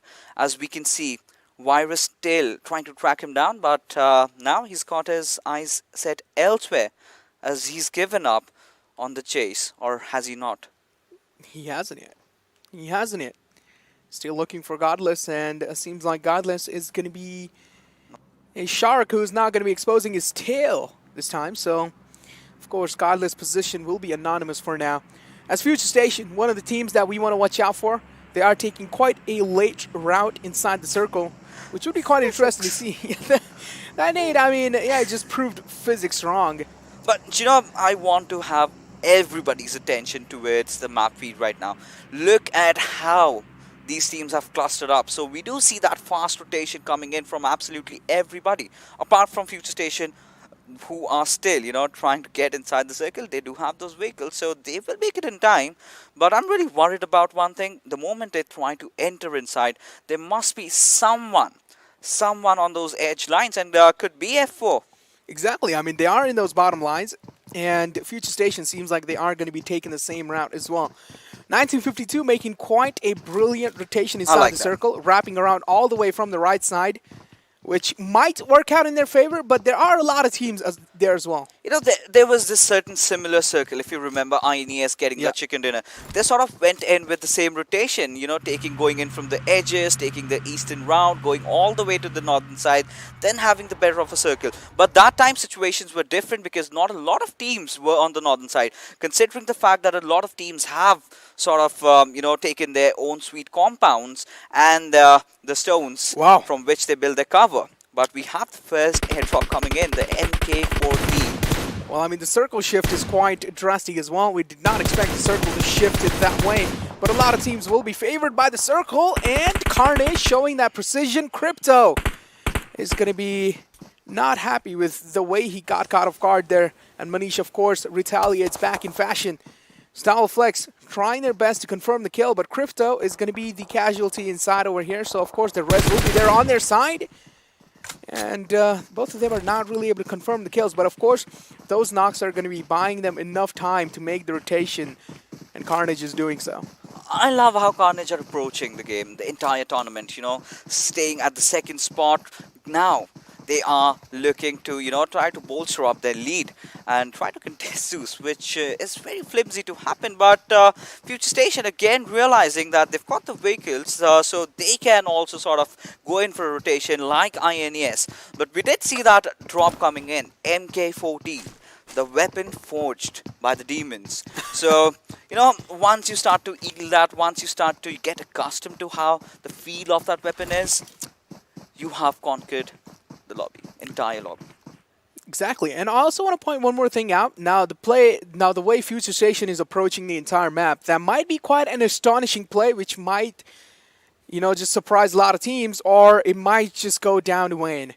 And we do not really want to see those kind of things happening. But again, over here, take a look at what's happening. PN Crew, Deadeyes, and StalwartFlex or Venom Legends right next to each other. And now the next circle will be quite a deciding circle. If the circle will be panning out in the left side, then the fights won't be happening that much. But if it shifts to Magnai's side, then I really feel like a lot of fights will be happening because a lot of teams will need to make it inside.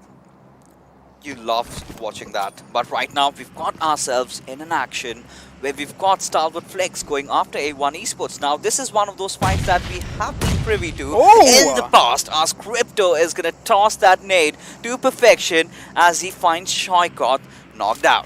Exactly. I mean, I also want to like point one more thing out, is that StalwartFlex, now the utility usage has been on point. The way these guys are approaching the fights, they rely on utilities way much more than they used to in the past. And this is how they are kind of stepping their gameplay up as well. But now A1 Esports, Shoykot, there needs to be a res there. And Sinister wants him to crawl back to safety and barely will be making it as well. And finally, Sinister will be sticking the res onto him.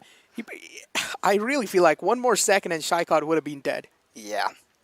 Sinister would have watched his teammate falling down right in front of his eyes. As Crypto, I mean, this man, he's been such a phenomenal player. But Carnage, yet again, dishing out all that hurt towards the players of DRS. Now, Gyalzin being on his knees.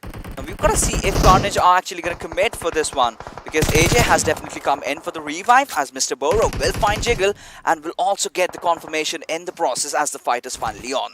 Jiggle being the IGL of Team Carnage, he has been quite aggressive since a long time, and now finally getting caught off guard. He has been read like a book by Boro. And Mafia Ninja does have the high ground inside the entire situation, so I really feel like Carnage should not commit to this fight. DRS, again, Mafia Ninja does have his eyes locked on all across the side. Take a look at how he's approaching things. He has his eyes on the back, on the left lines, on the front lines, and this is how we like to see a team being so cautious, and DRS, of course, delivers that. Well, you wanted that, didn't you? Yep. And it happened. Fixes. It happened. This is where we are going to see all these greeny pastures turn red with blood, because this is where majority of the fights are going to come in. But now look at Future Station Gremlin Storm over there, already having a very, very good position. And now they are definitely going to enter inside the circle as we hear bullets. It's of course Gyalzin going after Carnage, taking shots into thin air, not really connecting anything, as he will back off. Just trying to pre-fire the corners, you know, fixes. Yeah. And maybe if he just peeks out his head in that corner, then his head's getting demolished.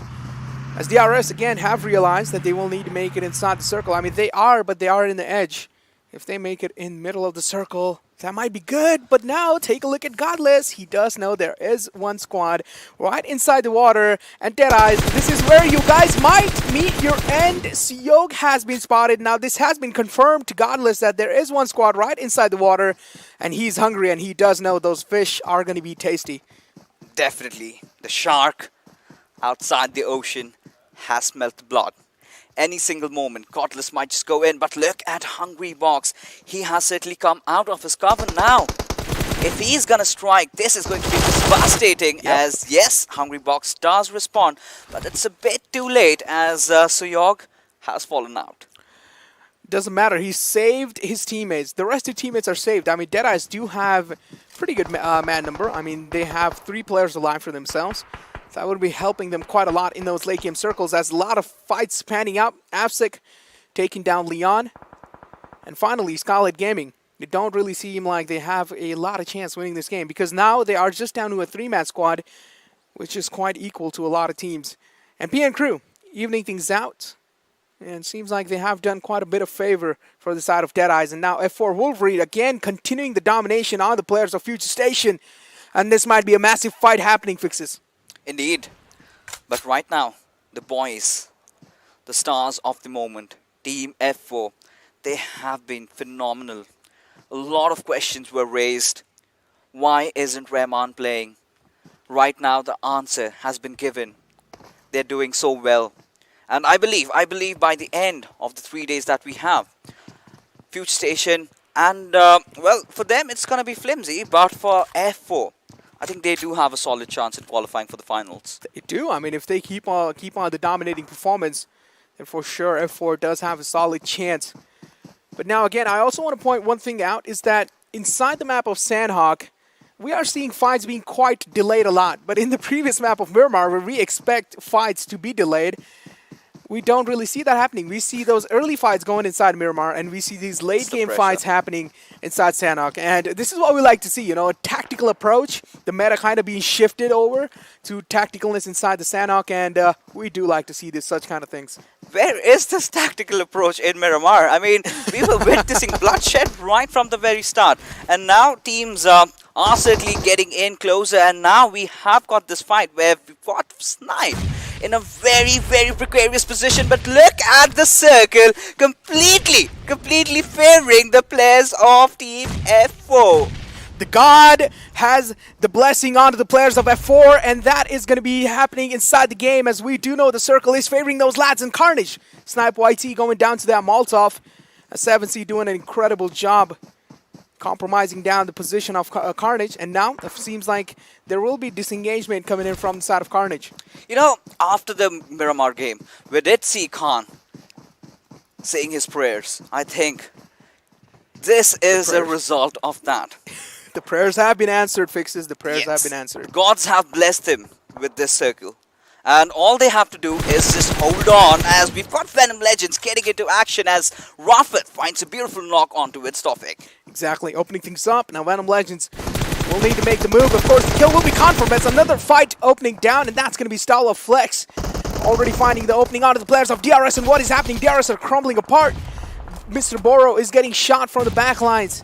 He is in a world of trouble, barely surviving as well, but take a look at the position that Mafia Ninja has. StalwartFlex Crypto, again, approaching the fight slowly and steadily. He's the last man surviving. DRS were able to survive that, but barely. Barely, and now they have to get their players back up. They have to get inside the circle, which they already are in, but still have a commanding position. But look at on top. I believe Void does understand that there's someone right beside him, of course, swimming around, and has been taken down in the process, as Deadeyes have finally been eliminated. Their eyes are certainly dead. And now TDK again getting third-partied, and they're also getting compromised from the front lines, as PN Crew has been eliminated, following the footsteps of Deadeyes. And now TDK Again, they are trying their best to take down the teams in front of them, and we are taking a look at that incredible laser beam coming in from the side of TDK as Frankie opening things up and already finding the opening. Of course, that's going to be buying him a lot of time and for his teammate to get the res onto him.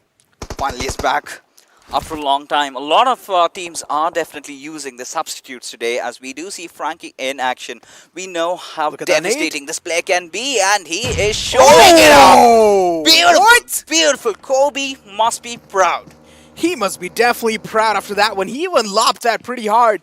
He jumped on the wall, then threw it, and again we are seeing another fight panning out as Gelson going to be blasting off the vehicle that Jane was inside, and that's where Jane goes down. Frankie barely surviving outside the zone, taking a lot of zone damage. It would be quite tough for him to get inside the zone because he's getting pinned down by the players of Skylight Gaming and even Gelson, which is unloading mags on his direction. DRS will need to make it inside the circle as well. It seems like, yes, they are quite on the edge, but the next circle is as well quite close, so they don't really have to worry a lot as R3D going down in the 12th position.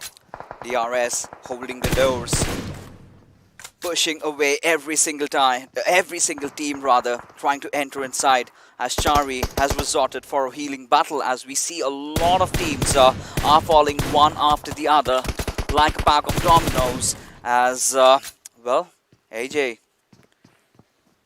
he's got to do something, but elsewhere we do have Magnet going after Venom Legends. He spotted Steel Shot out, who is tossing grenade and gets the knock in right due time, and also saves himself from the onslaught coming in from that grenade.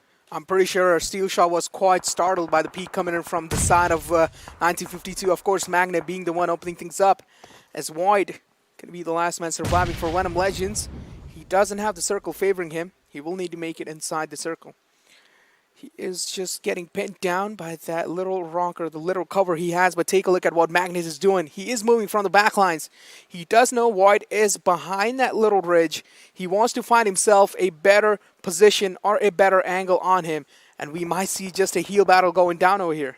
Indeed, we will, but look at Future Station. Now they are starting to go big, getting those few kills here and there, as Muffin Ninja will be taking down Sharp from 1952. DRS, now they still have the better of the circle, but look at Khan. He's going to be the sneaky one, stealing away those kills. Exactly. Destroyer kind of separated out from the rest of their 4-pack.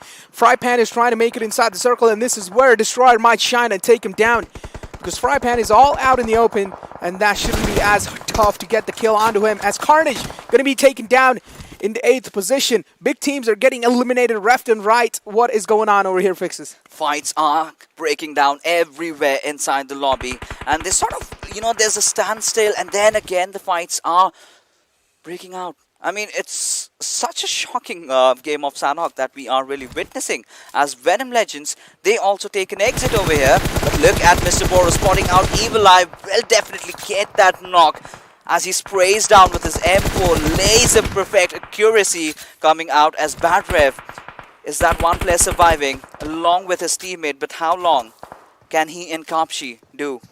They've made the job. They've done the job pretty much. Top 4, but what they need is a few more kills, as Destroyer be caught off guard, as Muffin Ninja is going to take him down in due process. A lot of teams are getting caught off guard in those open grounds, and DRS putting a lot of pressure on those teams, unloading their mags in their direction. Of course, Future Station being the one. This game is quite crucial for them. Fixes Kapshi is there in the backlines, doing the heal battle, and Khan, of course, getting caught off guard. Wolverine making it back to cover, back to safety on time. The res probably will be there on the Khan, so it shouldn't be that big of a trouble. Yep. But DRS is causing quite a havoc for a lot of teams. Team F4 heading for that second chicken dinner, but amidst that, standard players of Team Future Station, 1952 and DRS all pinned down on one single corner, as Entry is resorting for that healing battle. And Kopshi, look at him, 11 first aids already, but still trying to put the hurt, as DRS are falling one after the other, and it's too late, but still he's done the job. Kopshi just griefed the game of DRS, and this is how things crumble down. Now F4 have a massive chance of winning the game.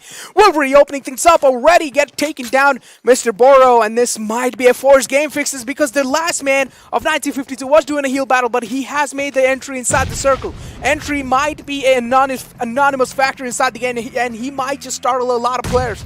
Do I hear a tuk-tuk in the background? Do I hear that? It's yes. Wolverine.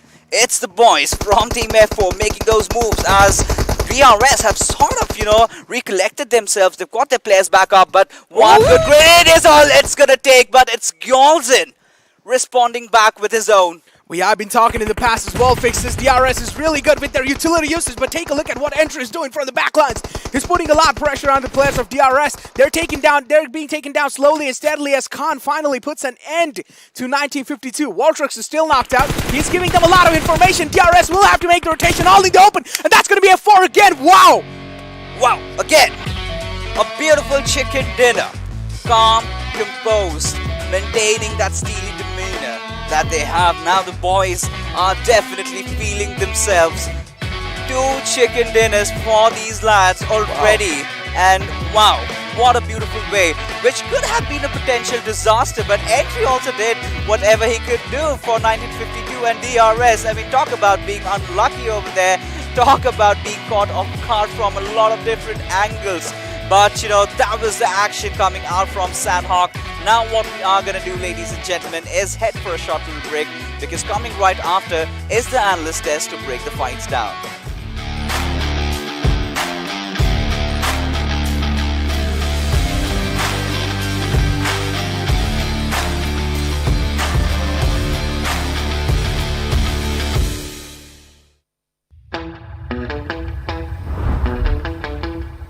Are you keeping it real? I'm calling shotgun, wanna see my baby run. Oh, what's the word on the sea? Kicking up the dust, if you know what I mean. We got a good thing going. We got a good thing going on. Hello and welcome to PUBG Mobile Pro League South Asia Season 3 is where we are at. This is the final Super Weekend, day 1 of the 3rd Super Weekend is where we're at, and the journey continues on, the grind continues on, the domination certainly is on to another parallel altogether coming in from all of these teams. But with that, it is of course a huge thanks to Oppo F19 Pro, hashtag book up your fun. I'm your host Blotto. Let's move on to our analysts to ask them what they think about a second chicken dinner, lads, coming in from the side of F4. Oh, well, I mean, Khan in the interview clearly stated that the week that they had, they were not playing the Super Weekends. Yeah. They spent their time studying the teams, and well, we can see it on display. Exactly. Talk about the MVP right now. 2 kills, 546 damage. If an MVP has 2 kills, that means maybe team has more, and that means the kills were evenly distributed in your teammates. That's one thing. Healing done 244 and 2 assists coming out from this individual lad as well. So that's a good number racking up. We'll have to see how many kills DRS actually had, because DRS, they were surviving in top 2 for themselves. And just as we were talking, right, Zeus picked up their pace in the previous game. DRS did. Now it's time for Carnage to do in the next game probably. Exactly. Talk about that storyboard. Well, 2 teams from the top 3 have certainly showcased that, but now it's probably going to be Carnage. Maybe, hopefully. Speculation again is what we can bring to the table, but boy oh boy, this was an aggressive stance taken from the side of course Team F4. Even though there were moments in there where it genuinely felt like the game could go a different way. Exactly, and I mean, it could have gone either way, especially based on where Entry from 1952 was. Had he taken down the one player from F4 who was trying to go for the flank, Khan would have been the next one. It was a 3v1 situation. Kudos to him. I mean, good luck for him as well that the players were taking damage from the zone. They were also really very low, so that gave them the advantage in the final fight. So just as we were talking, right, you could see in the MVPs right now, 2 is the maximum number of kills that each and every player has. I would love to see if we'll see, the match summary, which player will be having the maximum kills and what would be that number, and if there is a number, what would the damage difference or something, because you can see right now it's 40% damage and 20% kills and obviously 40% survival time. So Wolverine, Crypto, Joker, everyone has 2 kills, but only thing that's varying them is the damage numbers. Exactly, and I mean, to the downfall of DRS was the fact that they had to huddle up behind that tree. Right. No space to move. Utilities were used up. I mean, no smokes were left. Nades were available, which they used to take down one of the players from the side of F4. But apart from that, had they had a few smokes on them, they could have created a pathway that would have allowed them to move to another position, because it was 3 players behind that small little tree. I mean, what do you expect is going to happen? Indeed, I mean, you are certainly going to get sandwiched in a situation like that, and that's exactly what we witnessed. But move that conversation towards, of course, the summary coming in from the entirety of this game, where we will see the utilities being utilized coming in from the side of course, DRS Mafia Ninja. 11 utilities. Khan has the highest skill number, and that's 3. Steel shot, 290 meters is the longest distance skill. Joker, we saw him in the top list as well. 573 damage from him, and Mr. Boro was the one with maximum assists. So I would say DRS played this game for their perfection, but hey, F4, like, it is their day, let them have it for themselves. No two ways about it, but you know what? Just talking about that first letter from the team F4, let's segue that towards another team, which is going to be Future Station. Now that team also this time around, even though they were on a late rotation, were able to walk away with 5 kills. Decent points coming in for this team. With that, let's have a look at the match ranking coming in from this game, and that is of course going to showcase a different story where, wow, 22 points is what Team F4 has boosted themselves up with. And now you can see, right, not a big kill game for a team or something. That means kills were being evenly distributed. That means every team got something for their contribution. And Future Station, one bad game, yeah, they had it. But before that, they had 2 decent games. And then now, once again, they are on a roll for good games. So consistency is what they needed. They're getting it. But for how long can they keep it? That's the only question that I can just, look forward to it. And had 1952 not done too great in this match, I could have comfortably said that, hey, F4, they are in the top 16 right now, sitting on the 16th position. But now we're going to have to look at the overall storyboard to find the answer to that. It's like they know the stakes. Everyone knows the stakes. Exactly. We're talking about stakes. I mean, the stakes were high when you talk about that initial fight where it was R3D, Zeus, and Skylight, and talk about sandwich situations, which is what this map always brings. It was Zeus that was at the receiving end. Exactly. They were at the receiving end of the wrath of R3D Esports, who are also desperate for the team, because even they are trying to qualify. Absolutely. With that, of course, let's come back to the game itself. Let's have a look at the zone analysis, where indeed you talk about late rotations. Well, we saw quite a lot of teams actually bring in those late rotations. Yeah, and it just shows, right? As you see, the circle is moving from the Paradise to Tatmuk to Khao area, and so the teams, like, you can see high voltage, right? Moving from the one side to the other, have to get inside the circle. Godless, well, he was surviving. He did survive for a while. Then things went, south for him. Then he had to just swim all the area across and then taking down one player of TE. So all those things were happening. But look at it, in the circle, welcoming every team. Yeah, the gods of PUBG Mobile on their side, the shining the future upon these lads. I mean, because they were trying to go for the shorelines just so if the circle moves south, they will just have to worry about 3 different directions, because that late in the game, no one is going to be sticking around in the water, right? But, I mean, the circle just moving on top of them gave them the extra advantage that they needed. Well, it certainly did. Well, along with all of that, well, there were so many moments. Let's, of course, go through these moments with, of course, the F4 moments. And right off the bat, it was this fight. That was the bonker start. I mean, Hellbrook lose right from the start in this one, and Zeus, they were not ready for it. Obviously, they did want those fights for themselves, but they wanted them to be in their favor, not in the opponent's favor. But on to the other direction, you can see every area you'll see the fights were happening. Obviously, it was not that of a fast start that we always see in the map of Sanhok, but it was. I mean, the team might have gone down early, but they go out with 1 kill anyway. Always. It's the nature, right? They love to go for the kills, they love to go for the hunt. And if you're going for Sanhok's area, it kind of gives you the fight sometimes. Yeah, it does.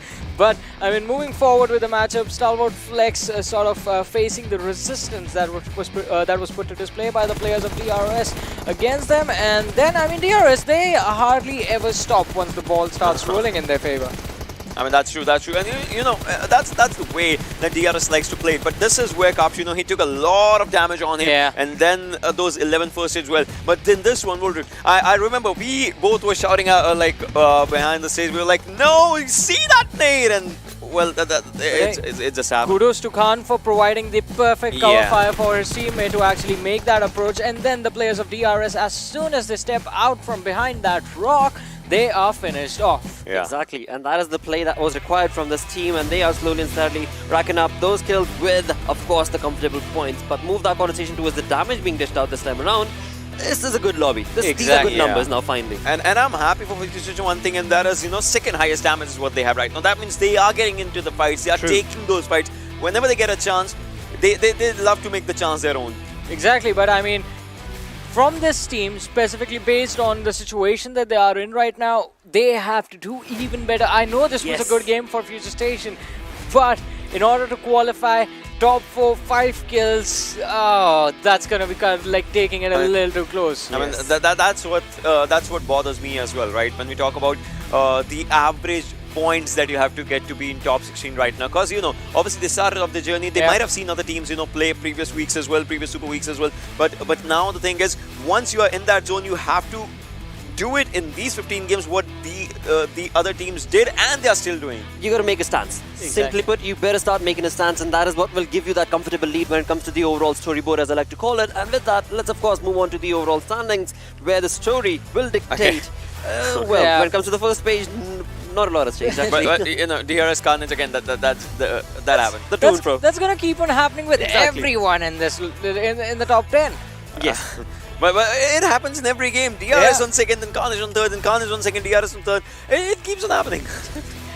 Maybe if Train to Kill have a good game next time in the next match, the last match of the day, maybe they can take over Carnage, and then we're gonna have another team in the party. But I would have loved to see DRS's 6th chicken dinner as well, if that would have been like. But 7C is another team that has no chicken dinner right now. It is in top 10 alongside A1 Esports. Well, moving up forward, right? And 7C with double-digit kills as well for themselves. That's a really nice point right now. 19 to 4. All right, well, 14 and 15. I did not take this into account in my calculations, so my bad right there, but I somehow forgot how many points exactly Seal 9 and XP Blood Legion had. Now it's down to R3D. Can they or can they not make it? If not today, tomorrow, I mean, it just comes down to them. See, they can definitely make it, because 124 to XP Blood Legion, 92 for R3D Esports. They have 11 games in total. Yep. Wow. Yep, that is certainly looking like a doable number, no question about it. But it will also be based off of the fact that how exactly are those games going to be working towards their favor or against them. Exactly. But this is what we were talking about for Future Station. So on the 20th position, well, they have finally written their name in the list, but 24 points for them. So 6. It is going to be quite a tough journey. Yeah, obviously they'll have to see if they can just make it. But for now, it's like some teams did cross the line. The line where they had to be just in the competition even, and now they have a chance to be even fierce. Yep. That is true, mates. That is so very true. It is rewarding. It is a wonderful experience to be able to see these teams, bring in that sort of a dominating play. But now it is time for you lads to, of course, chime in and support your teams. And with that, you are going to, of course, be a part of these virtual gifts as well as, perfect setup gifts during the CPB weekend as well as the finals. That's going to be, local currency, gift cards, and AirPods Pro. AirPods Pro, that could be yours, lads, sitting back at home. Do chime in along with all this action that has taken place in the PMPL South Asia. It is looking real good. It is looking real dominating. But in that, your support is very, very crucial. Bare essential is what I would say, because you, of course, can showcase that support for these perfect gifts. And to do so, 2 ways actually. There are 2 ways. You join into the action via the Esports Center in-game. As you do so, you will be earning those points. And as those points are earned, you can then multiply them by guessing weekly winners or participating in lucky draw. And eventually at the end, 3 lucky peeps, you will be a part of that permanent outfit, that PMPL outfit, that will be yours. You step in to that outfit, you already are motivated. You step into the lobby, the lobby's going to be a bit on the scared approach maybe, because you have showcased that love and support during the PMPL South Asia. But move this conversation towards the gifts that we were talking about. Of course, till now we've talking about the virtual gifts. Now is the super giveaway, and this of course includes the first prize is going to be the AirPods Pro. Keep in mind, we've had 2 super weekends already done. This is the 3rd super weekend, so that means till now there are lads who have already participated in this and have walked away with AirPods Pro as well as gift cards till now, twice already. And this is the 3rd time, and this is not the end. There's still finals remaining. But to be a part of this, once again, hashtag PMPL SA, followed by your unique UID code, in-game UID code. And at the end, do not forget to let us know what region are you supporting, what teams have you, of course, been rooting for? That is going to be very critical as well, because that is what will bring it down towards the love and the support that you showcase towards those teams, as that will motivate them. And that is what these teams need. Just like right now, I believe the Pakistani region showcased that love towards F4, and here we have one chicken dinner after another. See, the more they keep doing that, the more possibility of more rewards coming their way. The more the merrier. I mean, in short though, but right. So these players have been, just pushing their limits. That's one thing that you can see right now. Because once they started, they don't have a stop button right now. They're just open for every challenge that there can be. Exactly, and this is the moment that they need to do that, and they have been doing so very, very good in their favor. But now, as we move on along, we've got 4 games done on this final Super Weekend day number 1. With that, 1 more game remaining, and that is going to take us back to the map of Erangel. Well, so here's the interesting thing. We have seen the domination from this team F4, but again, remember, as I said, off maps give the opportunity to the teams that are doing not so well to actually do pretty well. But I mean, Erangel is the one map where F4 do get a little close, but the other teams sort of, they finish them off quite early. If we're talking about back-to-back recurring chicken dinners, it was F4, Zeus, F4. Yep. Yeah. Well, let's leave it up in the air. Who knows the last one? Let's leave it up in the air, because again, I mean, you know, when it comes to the domination, Mongolian teams certainly have showcased that. No two ways about it. But Carnage is also there. Talk about that storyline. Exactly. Exactly. Bring it down to the regions, right? We've seen awesome aggression from Mongolian teams. If we're bringing it down to regions, well, we need to see one chicken dinner from A1 Esports. A1? We need to see, R3D get there. We need to see Zeus get another chicken dinner. We need to see Carnage, get to a good point for themselves once again onto the second, third thing. We need to see DRS go for a 6th chicken dinner. Basically, every team, we support every team right now. Carnage and DRS need to decide who is going to move forward, because again, I mean, T2K is getting too close. T2K, I would say they're already there. So now it's going to be a swap between 3 teams. But amongst all of that, of this course, game is going to be a swap between 3 teams. I picked that. I mean, you guys are certainly talking about the top ones, yes. But in that, of course, we also have A1 Esports right there, right? And now A1 Esports, as you did mention, would be that one team that has not gotten a chicken dinner, right? I would love one thing. I would love one thing though. Somehow Future Station gets this game. Oh, I would love to see them, get this game for themselves. Imagine, because right now they have been on a really good roll for themselves. This is going to be up to them. They need to showcase that love and support, because finally Future Station is here in the 3rd Super Weekend, the final Super Weekend. It is, of course, for you lads, no question about it, for the fans sitting back at home, and you need to showcase that love for this team, because they are doing good. They are bringing in that consistency. They still have, counting this game, 11 games in total, and they could very well be the dominating force. But alongside that conversation, of course, that's Future Station. You take that conversation towards another predicted team. Anything you want to say? Predicted teams? No, not in this one. None whatsoever at all. All the best to all the teams. Alright, well, that is enough banter from our side. Let's move on to our Erangel boys once again, who's going to be, of course, Play and XP to take you through this final game on Erangel. Thank you again for that, Blotter. And as usual, XP, these gentlemen to our right over there, they look good. They smell good, is what Necro told me as well. And they, of course, are a bunch of very sexy gentlemen. They did, however, say they're going to be wishing luck to all the teams.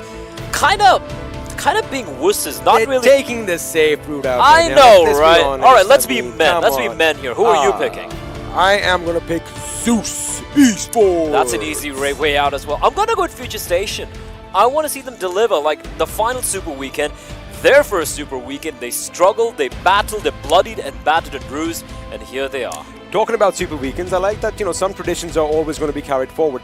Double chicken dinners again, and Zeus is, of course, on a rampage with Team F4 coming in, getting 2 chicken dinners. Not back-to-back, but again, 2 is never going to be a bad sign ever. But can they make it 3? They can, because the way they are playing, the momentum that they have behind them, the confidence that they have. Of course, we did see Khan, the IGL, in the interview before. I mean, those were words of wisdom. Those are words to live by if you want to make it to the big stage. The caveat here being that, chicken dinners did not come in Erangel. It was in Miramar and Sanhok. Maybe they're specialists of every other map apart from Erangel, but maybe things will change. We don't know, as we have the final map, ladies and gentlemen, about to happen off day 1 of the final Super Weekend. Once again, we find ourselves in Erangel. Maybe we're unlucky for them. Maybe we've jinxed so many teams, You have jinxed so many teams, but with that being said, the plane is going to be in the sky, and well, this time the plane path is going to be a little different. We're going to be heading from the northeast all the way to the southwest, flying just over Lipovka Prison Shelter, and of course the Sosnovka military base is going to be just in the flight path as well. We already know who's going to be going there. StalwartFlex are going there, but are R3D going to contest them once again? That is indeed a good question, right? I do expect to see R3D head towards Stalbor or Kameshki. They've tried time and time again to mix things up, but the circle has never favored them. Again, the zone, man, I don't get it with the zone on Erangel. It's always this western, southwestern We're going back zone. to Primorsk. We definitely. You're calling it? Oh yeah. You're calling Primorsk? Oh yes. I'm calling yeah, I'm gonna. You know what? I'm gonna mix it up. I'm calling Severny. Who's being a wuss now? I think it's a shooting range. I'm not being the wuss. I'm calling it Severny shooting range because it is still very unlikely. R3D, as usual, going to be heading towards Kameshki XP. A1 going to be dropping down south. However, a lot of teams dropping very, very late. That's intriguing. PN Crew looks like they might want to challenge StalwartFlex right at their hometown. 1952 are going to be heading towards Ferry Pair, of course. They're going to be heading Future Station towards the west. Future Station, again, a team that likes coming to the military zone, but they kind of realize that, you know, Nova Repnoy is always up for grabs. Well, I mean, I guess... It's west. It's west. Let's go 50-50 a bit, because we do have a little bit of the shooting range. Not a lot. All right. Finally, I have pretty much defeated you as far as the crystal ball goes. Yeah, well, you know what? You can have it. It's the small victories that count. We do, however, have a pretty populated military island, right? We got PN Crew, like you said. They like the Severnies, they like the shooting range. Looking at the plane path, they're like, you know what? Screw it. Let's ruin StalwartFlex's day. And then you have Future Station dropping into its Nova. So 3 teams with military island, which could be a first. Maybe you've seen it a couple of times, but it's very, very rare. Venom Legends going to be heading all the way towards Primorsk as usual, and 1952 they're going to go back to their home. That is, of course, Ferry Pier.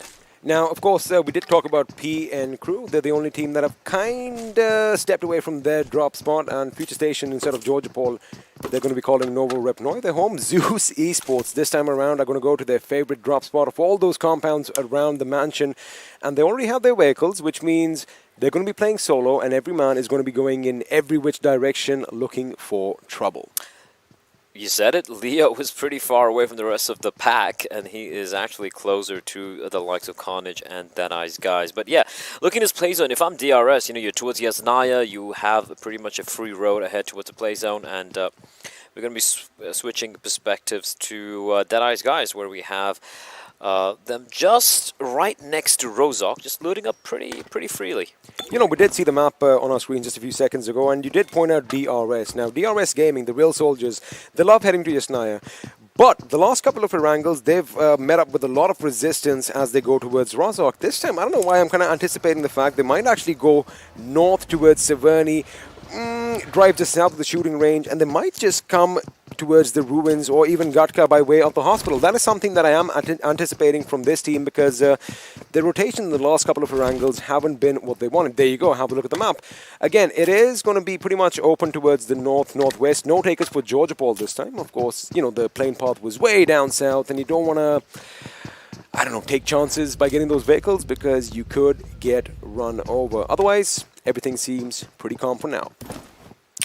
F4 towards Lipovka, we see a couple of players there, and yeah, it's a bit of a very calm affair here in the final Erangel of the day, the final map of the day. PN Crew going to be looting towards the you know, those houses, those compounds to the south, the southernmost extremity of the military island, and they're going to be spreading on out. They are very, very aware of where StalwartFlex are, and now, right now, neither of these two teams nor Future Station need to really transition over to the main island. There is still a very real possibility the circle could shift further down south. You are correct in that, my friend. And also, because of the way the circle is right now, you did want something in the last Erangel. We might just see 1952 put up a little bit of a blockade on the northern side of the bridge. And they have learned their lessons from the past. Let's see if they can do it once again. But now these guys, you got to watch out for. Have a look at the map. Now, it's kind of rare to see members of Z3us Esports together right at the beginning, but when you are ranked 1 with a total of 339 points, I guess you can afford to do that. I guess you can afford. They have an average of 1,279 points of damage. An average. Was the last game or the game before that where they jumped 3,222 points? 15 kills, 3,000 points of damage. That you rarely see such a dominant performance, and that's the thing, right? For them, it's not about a positional, the position points, you know, the standing points. For them, it's about just getting as many kills as possible. And the thing is, they just happen to get a chicken dinner as well, killing everyone. They are so very dominant. And you know what? I'm going to say it. I am biased for Z3us Esports. They are the most entertaining team to watch. An X factor, so to speak. An X factor, of course. And, you know, we did kind of say earlier, they are dictating the game on their own terms. And they're making sure that everybody else around them knows it. Now, the team on our screens, 1952. Today has been a good day for them, Blair. Oh, yeah, absolutely. A team who, you know, I know you have a lot of... hold on, actually, we have PN Crew unloading on the StalwartFlex. So PN Crew towards a military island already starting to take a fight towards StalwartFlex, which is interesting, right? And PN Crew a 3-man crew this time around. And Uzum out in the open. Yeah, he's done for. There's no escaping him. There's no escape for him, rather, and he will be finished off here. And they're coming in to rescue him. That's a brave transition. And StalwartFlex, oh, they almost got to Uzum, but a little too late. And look at this. Look at StalwartFlex. They're like, all right, you're going to take one of us down? Watch us. And they immediately knocked on Killer. And this is interesting. Early fights breaking out. PN Crew, a man down. It's a 2v3 for the time being. I like the fact that Afsek moved out of harm's way because he was anticipating a little bit of a push coming. However, the cover from up top could have been a lot better. Now, the tables have been turned. Here comes StalwartFlex in for the kill. They're trying to prevent the res from taking place. Aspect just holding the line. He's got back on the former Sundation. Sundation needs to dismount from his vehicle, though. Aspect peers around the corner, and that's going to be the first knock taking place with that Uzi. This AK not really finding its mark. He's trying to get the finish as well, but he will be knocked in return. The rest needs to come on in immediately for Blade, or he is going to be done for, and he will be finished off by Sandesh. He finds one, gets another knock. Sandesh now in a 1v1. Crypto versus Sandesh battling for survival here. These two teams, StalwartFlex and PN Crew. And PN Crew, the 3-man squad, pushing up in. Sandesh is taking a bit of damage, but so is Crypto. Crypto having to go prone. He's got a vehicle for some cover. Going to run around the corner. Sandesh, unfortunately, not able to come out on top. And PN Crew will be eliminated, but not before they take a couple of members from the side of StalwartFlex. Man, I mean, StalwartFlex, the moment they lost Uzum, they had their blood boiling, and they went in for the kill. And let me just break that fight down a bit for you, Blay. Afsek made the right call to push up towards his teammates. The cover from up top, high above, could have been a little better. Killer White here, unfortunately, getting knocked down by reviews, which kind of gave StalwartFlex the little push that they needed, the little advantage for them to push up on their position. Now, of course, we've seen Sandesh in the past take on whole teams and coming out on top. However, this time, Crypto got the best of him. Tried his best, though. It was a 1v3 at one point, but Sandesh, unfortunately, PN Crew's adventures down south have come to a very quick end, unfortunately. But then again, PN Crew, they are very, very well positioned in the overall standing, so they're not going to be too worried about it. But yeah, it's a top 10 placing. Not way up like the likes of Deadeyes Guys, but still, you know, I can respect the attempt at mixing things up and taking the fight to a team like StalwartFlex, who are right now definitely in the top 5. Taking a look at the circle, though, XP, what do your human eyes see? Well, I do see R3D coming in a bit late, as usual, something that we've come to expect. And I also saw Z3us Esports just running around willy-nilly picking fights. And right now, looks like they are taking the fight to train to kill. However, it is going to be a bit dicey. They are spread out thin, but one knock could change it all for them as they are getting ready for a push. And let's have a look at the circle and see where it goes. And of course, it was going to head towards Quarry and Promosk. Of course it was. Zul coming on in. He's getting shot at. An entire magazine of the PP Bison being emptied onto him, but somehow his ancestors will protect him. Nade ready in the hands of Leo. Tosses on in. He's going to apply the bandages. He has that one precious first aid kit to work with, so he's going to be utilizing his bandages for the time being. Godless has taken quite a bit of damage, so he will deploy a smoke to provide himself a little bit of respite from the nades, so from the bullets which are being shot his direction. Keep an eye out on Blah Blah Blah and IC's position. These guys are making sure they cover the flanks from afar, and that could be pivotal because I don't think Blah Blah Blah's position has been given away. Jane is going to come in from the right rotation from his team's point of view, but Ziol is going to hear them and expect some shots fired to the left of your screens. They are. They're taking shots at that rotation with Circa, trying to lob a nade. That's a great nade. Unfortunately, Zeus has evacuated that particular angle. Zio out in the open, should be finished off there. Nice angle found by Frankie. And with Surga and Frankie are doing a great job keeping the Wolves at bay. Zeus down to a 3-man squad now. Lovely, lovely positioning by blah, blah, blah. He ditched his cliffside, and now he's going to get that bird's eye view up top, because if Icy comes in, he is going to be spotted. And I wonder if Leos and Godless know that now the flank, well, the flank on the left of our screens right now has been compromised, as Leos is getting ready for a little bit of a grenade, though. Question is it going to hit its mark? It does! And the Sarga is taken down to his knees. He does find the one. The finish comes on in. Jane will be finished off by Godless. And now it is a 3v2. Make that a 3v1.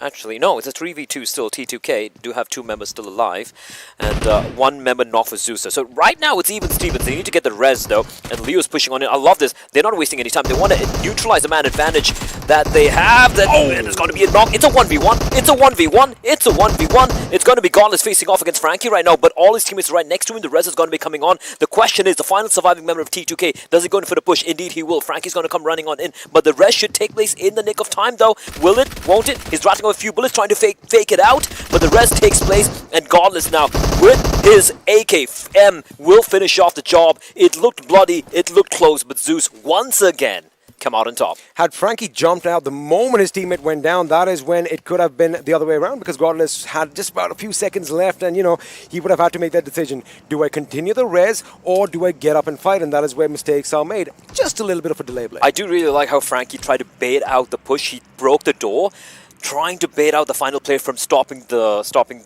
res and having to take the 1v1 fight, but unfortunately, Zeus, man, these guys, nerves of steel, and that is going to be T2K, who will be wiped out alongside P and Crew early in the game. 14 teams still remaining, and an MK14 in the skies. Now, an interesting thing that I am going to see on the map right now, if you could have it on our screens, there you have it. Have a look at Future Station right up top. Remember, they were at Novo Repnoi, but now they are going even further north of the Water City, something that we did kind of anticipate. And I wonder what DRS's move was coming into the circle, because now they are pretty much in the center, just south of the ruins, east of Gatka. And, well, they have a lot of compounds under their control. But Future Station, man, have a look at that. They are now going out of our screens, and they're going to come pretty much south of Hospital, west of Gatka. I'm going to call it Fairy Pit. Well, they'll have close. I mean, I was close. I was kind of close. You got the F of Fairy Pit in the circle, so that kind of counts. I'll take the F, man. I'll take the F. Quarry, smack center of the play zone.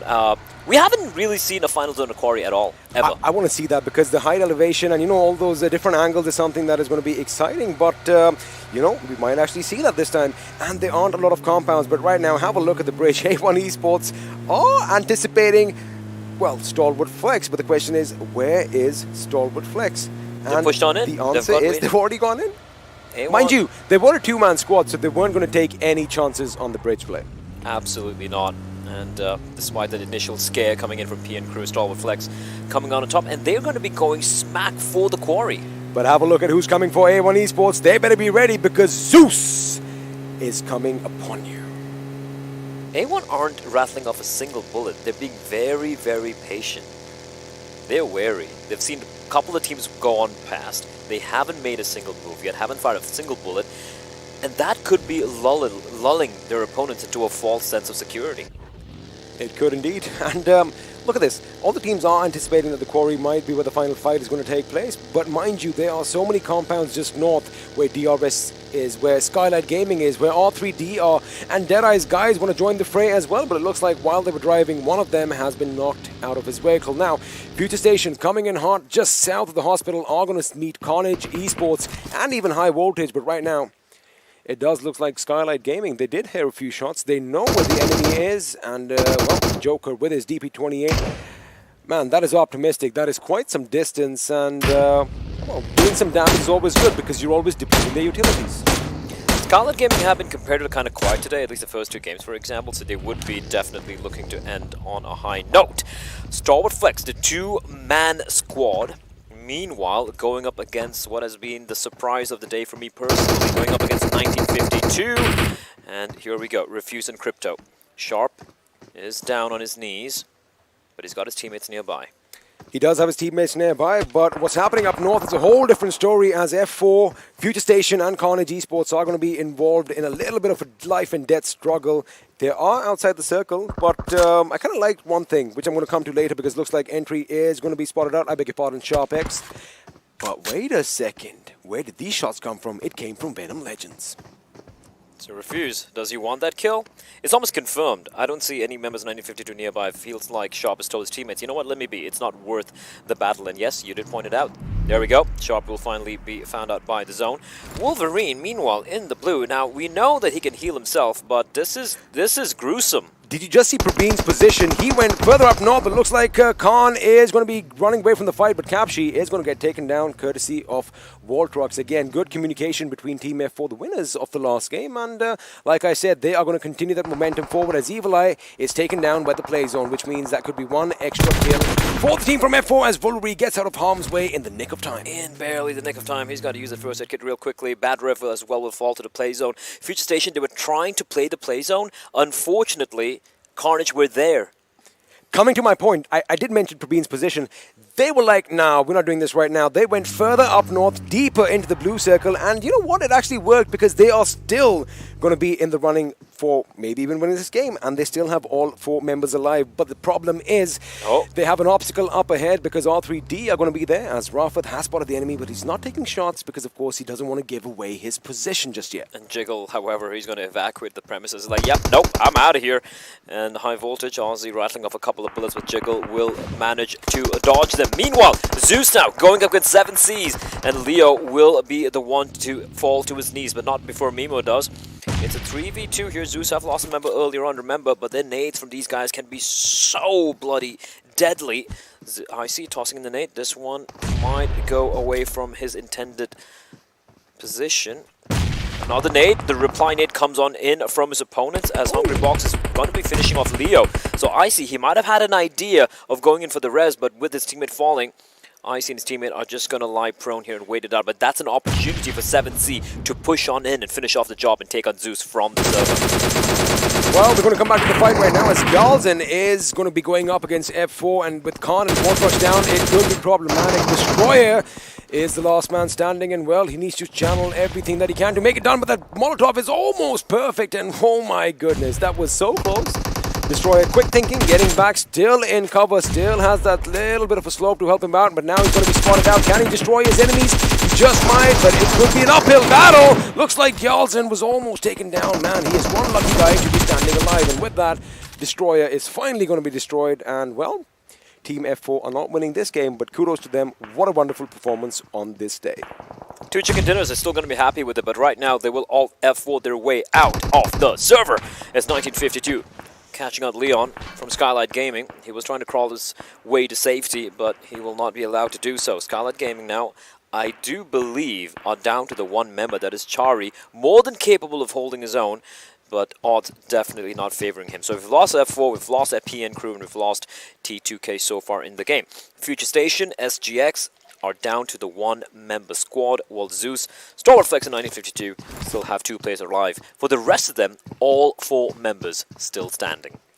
And of course, at this end stage, at the latter half of the game, numbers are definitely going to be something that is going to be, you know, in your favor. And talking about numbers, StalwartFlex are a 2-man squad, but they are not shying away from fights, as now they are going to be opening up on A1 Esports. And A1 Sinister barely alive, running around and refuses, just running and gunning, and is going to gun the 2nd member down here. A1 down to a 2-man squad for the time being. The res has taken place though, but they're still in a bit of a pickle. Jax desperately trying to heal himself. That smoke might come to his rescue. It will indeed. Refuse not able to get the angle onto him as Crypto will be dropped. In the meantime, a Venom Legends to Refuse right now is basically in a 1v3 against A1 Esports. He's going to cook the nade. The nade could be perfect. Almost finds both of them. Another nade, cooked, thrown on in, a reply nade getting tossed as well, but it's actually a Molotov, doesn't quite find the kill. Nades being thrown in by Jax desperately, and Refuse, he might be coming on in from behind, he's still on the hunt. Man, Refuse does not refuse to back down. This guy is going for it even now. Crypto is going to be knocked out. He does need to think about what to do now. The revive is going to be something that is possible if he backs out right about now, because it looks like Jax is going to get shot on from elsewhere. A 7 seed Rig is going to come in for a little bit of a knock of his own. This 1v3 suddenly getting converted converted to a 1v2, giving an opportunity for Reviews to potentially wipe out A1. He's making a lot of noise, coming around the corner. Sinus is lying in wait. He spots him out. The AKM's going to come out on top. He's going to get the finish. Yes, he will. Heads back into cover to heal himself. What's working for him is the fact that even though Crypto might just lose his life, being his first knock, that is something that is going to be helpful as 6ix9ine Boy has been spotted in the distance, and that is it. Ladies and gentlemen, R3D Esports are going to be eliminated in the 12th position. Now, if Reviews has been keeping an eye on his kill feed, Crypto is going to be back on his feet in no time. No, he's not. Steel Shot took him down. Steel Shot took him down. Venom Legends are just taking everyone down, and StalwartFlex will fall. But what a valiant effort coming in from Reviews. Amazing play from him. 1952 will also fall by the wayside on 3 kills. So down to final 9 teams in the play zone. Virus as well. R3D are struggling here out in the blue.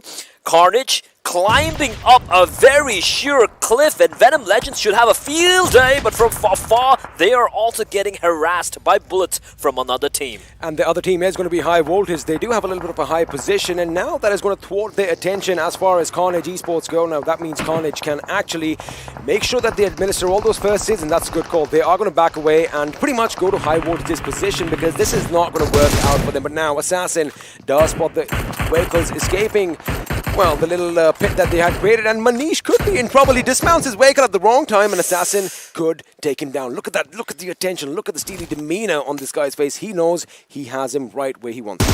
I love his hair, by the way.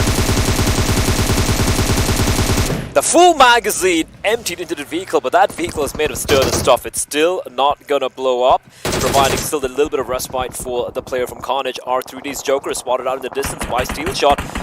AJ as well out of the open. Icy from the side of Zeus. He's gonna find one. He's looking for more, spraying through the grass. The blue's gonna sneak on in. He's still gonna crawl. Not opting to show himself. He's the last man standing for the Mongolian side. He's creeping and crawling. He's being so very calm and composed in what is a 1v3. Fine, he's got to go for the run. He is indeed, but he gets spotted out from afar by Rig. And with that, well, Z3us Esports will be put into their grave. Boro now in the smoke, last man standing for the side of his team on 5 kills.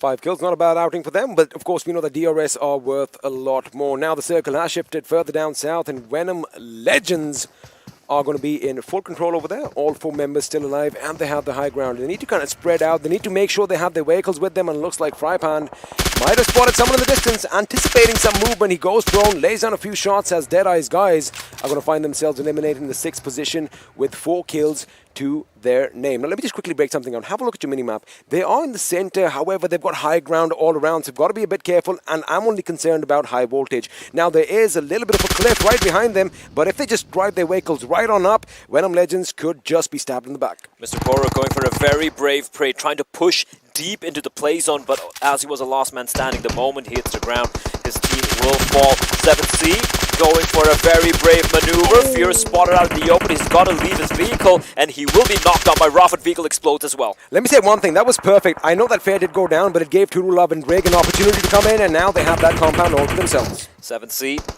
the bait working out in their favor as Assassin will drop. Venom Legends are winning every single duel right now. Assassin knocked down and finished off. Fear finished off as well. They're racking up the kills at the moment. High voltage down to a 3-man squad, and Venom Legends all 4 still alive. And like you said, they have the compound, but they also have this high ground advantage. That they could be really good. It almost takes on Cooney. He's down to half HP. But bear in mind, the God of Death is still lurking the battlefields. Anubis in the distance, the last man standing for R3D. He is still lurking. Have a look at Rafat's position. Not only is he going to keep an eye out on 7Cs, but he can actually thwart high voltage trying to push in into those double warehouses over there. But Steel Shot is going to put Cooney down on his knees, and now a couple of grenades should be kicked off, after which expect to push. There you have it. Another one coming for Steel Shot. Is it going to be good? It is just a little bit of damage though. But the nade coming in, the third one, that's actually a Molotov, and life is looking quite miserable for high voltage right now. They might die from self-electrocution the way things are going, all gathered up together, completely unaware of this flank coming in from Void as well. I wouldn't be surprised if the God of Death himself chugs a grenade in their direction and pretty much seals the deal for himself, as Cooney is going to come under fire once more. This time it is from Void. Now, Rafat's position could be contested because, ooh, this is interesting. This is interesting. Void is going in. I wonder if he's aware that Anubis is still alive in the distance. I'm not too sure. 13 kills for the side of Venom Legends. Circle's going to be closing on in high voltage. Fortunately, still have that bit of a dip in the ground to work with. Frypan mowing the grass with that gun of his. Steel shot getting knocked down, and then he gets a little too over-eager, a little too hungry to get the kill, and he will be knocked down in return. Frypan needs to go for the right. There you have it. Void can put some pressure on. Look at him sneaking his way closer like a predator stalking his prey. He sees that grenade coming up. He is going to convey that information, but this is what I was talking about. Lovely work over here. That regroup needs to come in right now because Venom Legends are the only team inside the circle. The one player who could play spoil sport here for Void is Anubis, right? But he doesn't see anything. He's going to play this one safe. High voltage going in for the left-hand flank. They're going to be trying to take that sloping path down into that quarry. However, there could be a man with his machine gun ready, trained on them, and if Anubis can get one good spray, all members of High Voltage could fall like dominoes, one after the other, as he now has to sneak his way in. Mind you, High Voltage right now are going to be running. They are not going to be crawling, as this gentleman is on our screens. And little does he know, Anubis, look to your right. They're all creepy crawly. Everyone's a snake. Rig will be spotted out by Rawfoot. The knock takes place. And 7C. It's a two-man squad right now with a man on his knees. And here we go. High voltage. Venom Steel Shot's going to unleash on them. And Anubis is lying in wait. Anubis is deploying. Everything is gone. It's all his utility. And Aussie's going to go in for the run. Anubis is looking the wrong way. Almost to take it down Aussie. He's going to go for the jumping shot. He doesn't need to. He's going to get the knock and the finish. And with that, Anubis will be no more. Venom Legends, though. Rawfoot on his knees. R3D getting eliminated. It is down to the final three teams. Lovely use of smokes over here. They have got some cover over there behind their little giant gas cans over there. Steel Shot is going to be under a lot of fire, and in fact, he's going to be taken out of his misery courtesy of Aussie. Now, Aussie needs to jump on in. Oh my goodness, I know it kind of seems like it's in the blue. You got to be walking forward, mate, and he does get it.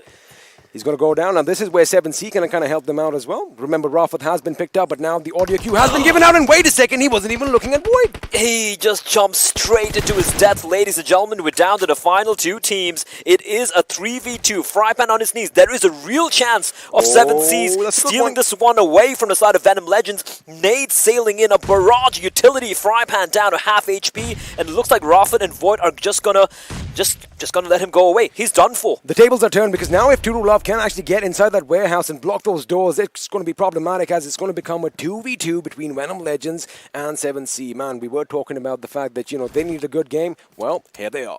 The play zone's favoring 7C right now. It's actually favoring 7C. Now look at Briggs' position. He's got that height. If Turu Love makes it inside this warehouse and gives those sound cues, it's going to force Rawfoot and Void to pretty much go uphill. Little do they know, Rig could play a major spoil sport for them. That Molotov could be a dead giveaway as to Riggs' position, though. To Rulov, making a bit of noise and immediately abandoning the position, grouping up with his teammate. They had a bit of a high ground. They've deployed the smokes. That's a tell where Rawfoot is. Rawfoot has been spotted out. Void will be seen as well. They're out in the open. Venom Legends, they had everything going for them, but it looked like 7C is going to play sports one. They have that. That drop is saving Rawfoot right now. I love the fact that he can actually replenish his armor as well, which he has, but now the fact that Rig has that high ground advantage is not going to be enough as he gets taken down. Now Void is going to be the last man, but he has no chronospheres overhead to stop all this play as True Love is going to be shooting in the sea. Again, the sound sense coming in.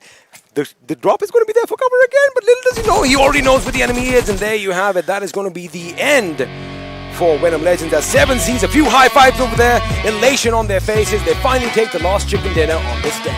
Well, they sail the 7Cs and they get the chicken dinner, and they do it very, very convincingly. It looked like Venom Legends were going to be running away with that game, that all four players alive, they had a circle, but the timing coming in from Venom and from 7C and the final play, like you pointed out, the 2v3, played to perfection.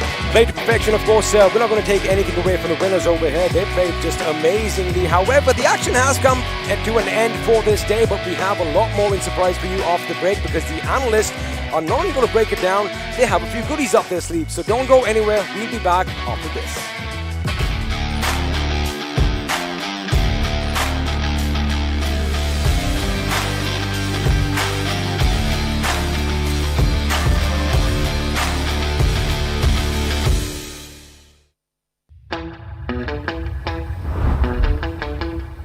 Are you keeping it real? I'm calling shotgun, wanna see my baby run. Oh, what's the word on the sea? Kicking up the dust, if you know what I mean. We got a good thing going. We got a good thing going on. Hello and welcome to PUBG Mobile. Wow, this is Pro League South Asia Season 3 and wow, I mean that's all I can say right now. It is just wow day. Coming down to of course the third Super Weekend, day number 1 coming to an end, and it is of course a huge thanks to Oppo F19 Pro for making it all happen. Hashtag book up your fun. I'm your host Blotto. Let's move on to the analysts and ask them, dudes, I mean that last fight. What must have been going on? Let's talk about the mind? MVP right now. It's Venom Steel Shot from Venom Legends, 6 kills, 1009 damage, 1 assist, 117 healing done. And it was, I would say, partially Circle's fault. Yeah. It was like a game of tag in that final situation. The 2v2. It was a relay race right going on. round. That genuinely did work in favor of the way 7C played to perfection indeed. Yeah. But with that, of course, it is Steel Shot taking the MVP, and the contribution that the lad had for the team, well, yes, that was showcased, of course, with the kill department being in their favor. Definitely, not just him. I mean, the entire team just getting a lot of kills for themselves, and that is the thing that's going to keep them up top as far as the points and the standings are concerned. Exactly. But talking about this right now, you can see 22.1% of the kill contribution from this individual, and same goes for the damage contribution as well. That means he's dishing out the damage, and that is being converted into kills as well. That means he's, taking all the fights in its good efficiency. But to talk about the damage taken, 17.6% of his entirety. That's really low as compared to the other players that we have seen as of now. Exactly. So taking safe fights is the approach that this lad goes with, and it works out. It certainly did. With that, we've got the top players coming in from this game, and it was 2 players from Venom Legends and 2 players from 7C. So the decision to go for the airdrop in that final moment, that was a risky one. It was. It certainly was. Even the way it was approached. Yes, the smokes were there, but without... I mean, you've spoken about it. When you do end up smoking, you're blocking your own vision as well. Yeah. And I think that was the plan right there. But yes, these players did definitely perform. Rig and True Love, kudos to them for grabbing that chicken dinner. And you can't see past the smoke grenade, but your bullets travel if you know someone's out there. True. You might try to do a bit of a damage. But hey, then you move more onto the same line, and obviously you are spotted at that area. You might think that there's a miniature ridge, but the ridge only covers your feet. Yep. Exactly. Yep. Maximum your knees, but this was a genuine headshot coming in from the other side. But boy oh boy, that was just a play coming in from this team. But move on towards the way this game worked out. It was an incredible turn of events where indeed there were a lot of utilities used. I mean, yes, the damage was all across the board. Alright, well, Zeus Leo, he still, manages to make it here somehow. 2 assists coming out from this individual. But, I mean, talking about Steel Shot, we saw his stats already. Frypan with most utilities used, and Void with 302 long assist and skill. Well, a good... we have been talking about this. A really good game from the side of Venom Legends this match. Yep. But, I mean, it is just the fact that last situation, I think the airdrop, they went there just to get that armor and helmet. Right. But, I mean, even that is not going to save you if you're going to be exposed while running around the ridge right there. Exactly, absolutely. But again, I mean, as we just discussed, the team did walk away with a lot of points. That is, of course, Venom Legends, even though the chicken dinner was taken away with 7Cs. But when you talk about the points, it is Venom Legends taking a lead up top with 28 points thanks to those 16 kills. Exactly, 28 points for them, 22 for 7C. High voltage down to 12 for themselves. Look at this, 28-22, right? So the point difference, then it just comes down to 12. So that just comes down to the high chunk of kills that these teams had, along with StalwartFlex as well, 6 kills for them. And they could have just set the record right here, because we were just talking about it, and highest kills we have seen in the game with the chicken dinner is 17. Had they finished off 7C Esports, it would have been 18 kills and the chicken dinner. They could have set a record, but still, hey, points are points. If you get them one way or the other, that's all that matters. So, good game for Venom Legends right there. But we were talking about this, so Future Station, again, not having a good finish. A1 Esports today has not been their day at all. This has been like a ton of events. Just think about it, right? A1 Esports, I don't know how it has just, it just changed altogether, because the maximum, I don't know what would be their total points for today? Because every game we have seen them getting 1 point or 2 points, something like that. So that is really less as compared to the competition that there is. We were hoping for a chicken in the performance from them, although. Absolutely, and that is something that they are lacking for now. But hopefully, as the games progress along, that story will hopefully change. But you talk about this game, you talk about the way that rotation was made coming in from these teams. Let's talk about the zone analysis. Well, the zone just, it started. Look at R3D. This time we were talking about, teams dropping at different locations as compared to their prime locations. And as soon as the fight started, PN Crew and T2K, they just, went out. But now you can talk about it, right? The circle just shifted down to Query. Everyone was like, John, you were also talking about it. We have seen Query on Sanhok, but Erangel Query, all right, yeah, we are up for a treat at this point. Yeah, and it's quite interesting because you have to make a critical decision. Either you can take the Query area or you can take the high ground where we saw Venom Legends be. And I mean, it's gonna be a bit of trade-off right there, but taking the high ground is always gonna be an advantage because now you have the vision of the entire back area that's quite open. Exactly. And that allows you to do what Venom Legends did right here, that is pick off teams as they are trying to rotate towards those cover positions. Exactly. And that's what happened, right, altogether, as the teams were trying to rotate. Venom Legends, they had a proper area for themselves. And you remember Aussie versus Anubis, I guess that was a fight that just happened at that moment as well. So many fights were breaking down in the final moment, and that was also at the upper area, not onto the lower side. And once you moved to the lower side, you saw the final fight just panning out. Exactly, and that certainly was a game that could have gone either ways, I would say, because it was a dicey moment right there when we did see both these teams bring in that 2v2 situation. But along with that, there were so many other moments that did start off this game when you talk about the Erangel final match. Let's go through the open moments. I mean, the first one is just going to be PN Crew versus StalwartFlex, as PN Crew this time decided to land on the southern side of the military base, where, well, I mean, we know who controls that island. It is StalwartFlex. And, well, PN Crew, they were definitely not expecting this early engagement as they were finished off. This came to a surprise to me as well, right? Because you have a location for yourself, you know how to just, contest it out in this one, and then you just change it. So that just came to a surprise, but maybe they had something in their mind, probably some different strategies they might be trying out right now, because they are, right now focusing on the finals as per se, and they're just trying to move on for the things that maybe if the circle goes south, maybe if we can go out in that area or something like that. Well, those are the things that they would be thinking of, but this way, F4's final player was, and he was taken down as well. So many fights happening, but look at this one. Reviews. An incredible player. The clutches that he did were out of this world at this moment. Well, definitely. Reviews, I mean, Till here was doing really well. He did take on the players of A1 Esports, did actually manage to get those kills, but him and 6ix9ine, they made the same mistake of ignoring the team that had the high ground. Yeah, exactly. That did just happen. But look at this. This is where that fight happened. Aussie versus Nubis, as we were just looking forward to. And this is where Aussie went down. And now, Robin, I mean, look at this. This was the moment that we were talking about it, right? I mean, you know that you're coming out from the smoke area, but that does not work. Plus, Void, what he should have done is not to come to Rafa's direction, should have been on to some other direction, just so that maybe if there was need of a cover fire or something, could have just given it. Because now at this moment, if you're moving in that direction, your enemy knows he's going to finish him. He'll take fight with you as well. There needs to be communication, and then I think that is where the approach went a bit flawed. But moving it down towards, of course, the damage histograph, I mean, nothing taken away from the team and aggression. That is, of course, Venom Legends with 2,228 damage dished out with 16 kills. Well, and in this one, again, Future Station, just as we were talking about it. 2 good games, 1 bad game, 1 good game, 1 bad game. That's what Future Station has been. A1, all the games. I don't know what just happened, but hey, kudos to Venom Legends. They had a good day for themselves. Yeah, the day that Venom Legends were having is going to be good for them, and it comes to a good ending as well. True. But, I mean, it is going to be quite an interesting overall standings that we are going to have after this one. Yeah. Well, absolutely. With that, let's move on to the storyboard itself, which is, of course, going to be the overall rankings, and telling us what has been the slope for Venom. Well, it is certainly moving up. Finally, we don't see that, alright, +1, -1 situation. True. We see a +3 right there.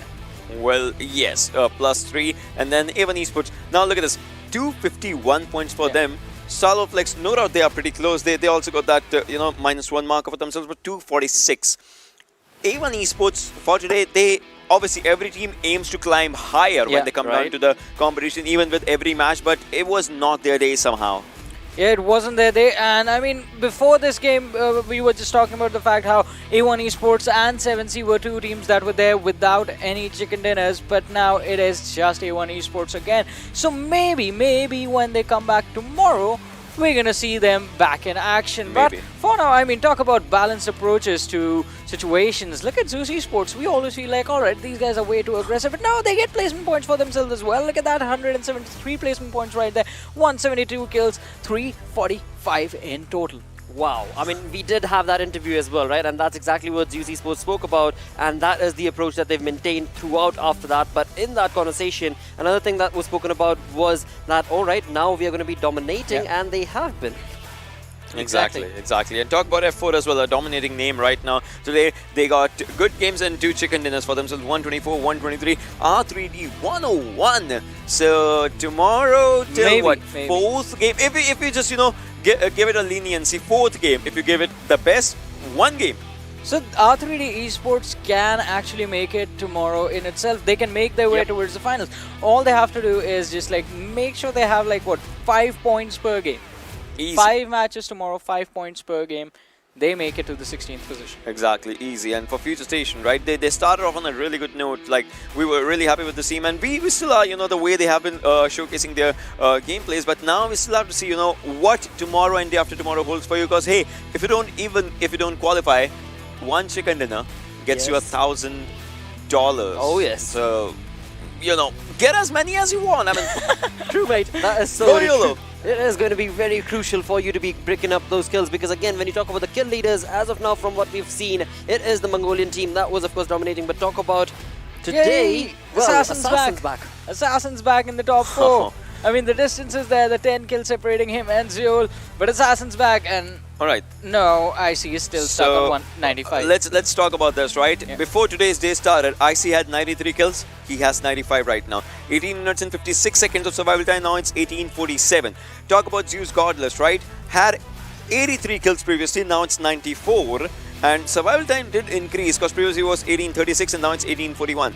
Zeol, if we talk about him, 83 kills versus 88 right now. And Assassin, 71 kills previously, which was similar to Snipe YT, but now he has 78 kills for today. But out of all these 4 players, and I'm pretty sure out of the players in the back as well, Assassin has the highest survival time, 19 minutes and 19 seconds right there, and that is something that proves really important for the team, as well as high voltage. We do see them in action, and it is around Assassin as well, him being the aggressor, but the rest of the players do chime in every now and then. Exactly, he does have the highest survival time out in this one, and obviously, if you're surviving and if you're getting those kills, obviously you're putting an impact on the lobby altogether. And the lobby, if the players want to just see what is going on with it, they would love to see your gameplay. Even your opponents would love to admire your gameplay and get to something you learn from them, something they learn from you. It just gets down into a mutual respect out there, and I mean, it is a combination, but they learn from you as well, and you learn from them as well. Absolutely, mate. And in that, where we just witnessed right now the damage histograph. Now let's move on to another start based on the damage. That's going to be the top players based on the damage dealt till now. And talking about that, once again, we've got the 3 lads coming in from Z3us Esports, taking a massive lead. All right, 23,000, 22,000, 20,000. These are the 3 lads that have touched 20,000 marker as well. After that, look at the drop that there is, 17,000 from 20,000 to 17,000. So it's kind of a thing, right? If we talk about the damage, that just means these 3 lads alongside Leo or maybe Abel, if you want to just add it, right? These lads know how to go with the synergistic gameplay for themselves. Exactly, and Leo and Abely, I mean, the sub in the swap of the players, it is quite interesting from the side of Z3us Esports, because whenever Abely is there, it is a much controlled Z3us Esports, focused more around the rotations. Whenever Leo is there, these guys are out for blood. They go, their level of aggression, that's what I thought, the level of aggression from Z3us Esports could not get any higher. I was wrong. Well, I mean, there's nothing stopping this team. You set up a bar, they're going to raise it. You set up another bar, they're going to raise it that much more higher. And that's what this team loves to do. That's what motivates them, simply put. It's like a game of reverse limbo. Yep, always. Every single game, pretty much, from from this team. But boy, oh boy, what a play this has been. What a day it has been. To summarize it all, let's have a look at the stats bringing in from the day summary. Alright, talk about the kills. 31. Z3us Esports, well, they were really dominating today with the kill department. Heals R3D 5096. But damage done, knockouts, in that, and damage received. Well, Zeus, I mean, they love to, top the chart somehow in one thing or the other, or maybe sometimes the whole day. Yeah, and I mean, I have to say, 7C today, yes, 31 kills. It has been a good day for this team because we see them climb up to a really, really good position as far as the overall standings are concerned. And I hope this keeps on going tomorrow, day after as well for this team. Absolutely, but in that, of course, when you talk about that damage received, I mean, that's I think the first time that we've seen Z3us Esports be a part of that damage received graph. One more day as well when it was just Z3us Esports everywhere. Yeah, but that day, they were everywhere. They were everywhere. Exactly. They were like kills, heals, damage done, damage received, knockouts. Yeah. They always like to. They do. They always do. There's nothing stopping this team. And again, it is all kudos to you guys sitting back at home because you guys are showcasing that love to the teams, along with which the entire lobby as well, I certainly hope, is receiving your guys' support. If you're not doing so, well, come on, lads. Please don't be doing that. They are here giving us the entertainment. All you can do is showcase that love, showcase that support, and of course, you get to get those virtual gifts and so many other things, goodies that are set up for you as well. But with that, we do reach the end of our first day of the final Super Weekend. We're going to be coming back tomorrow. Till then, bye-bye, sayonara, and take care.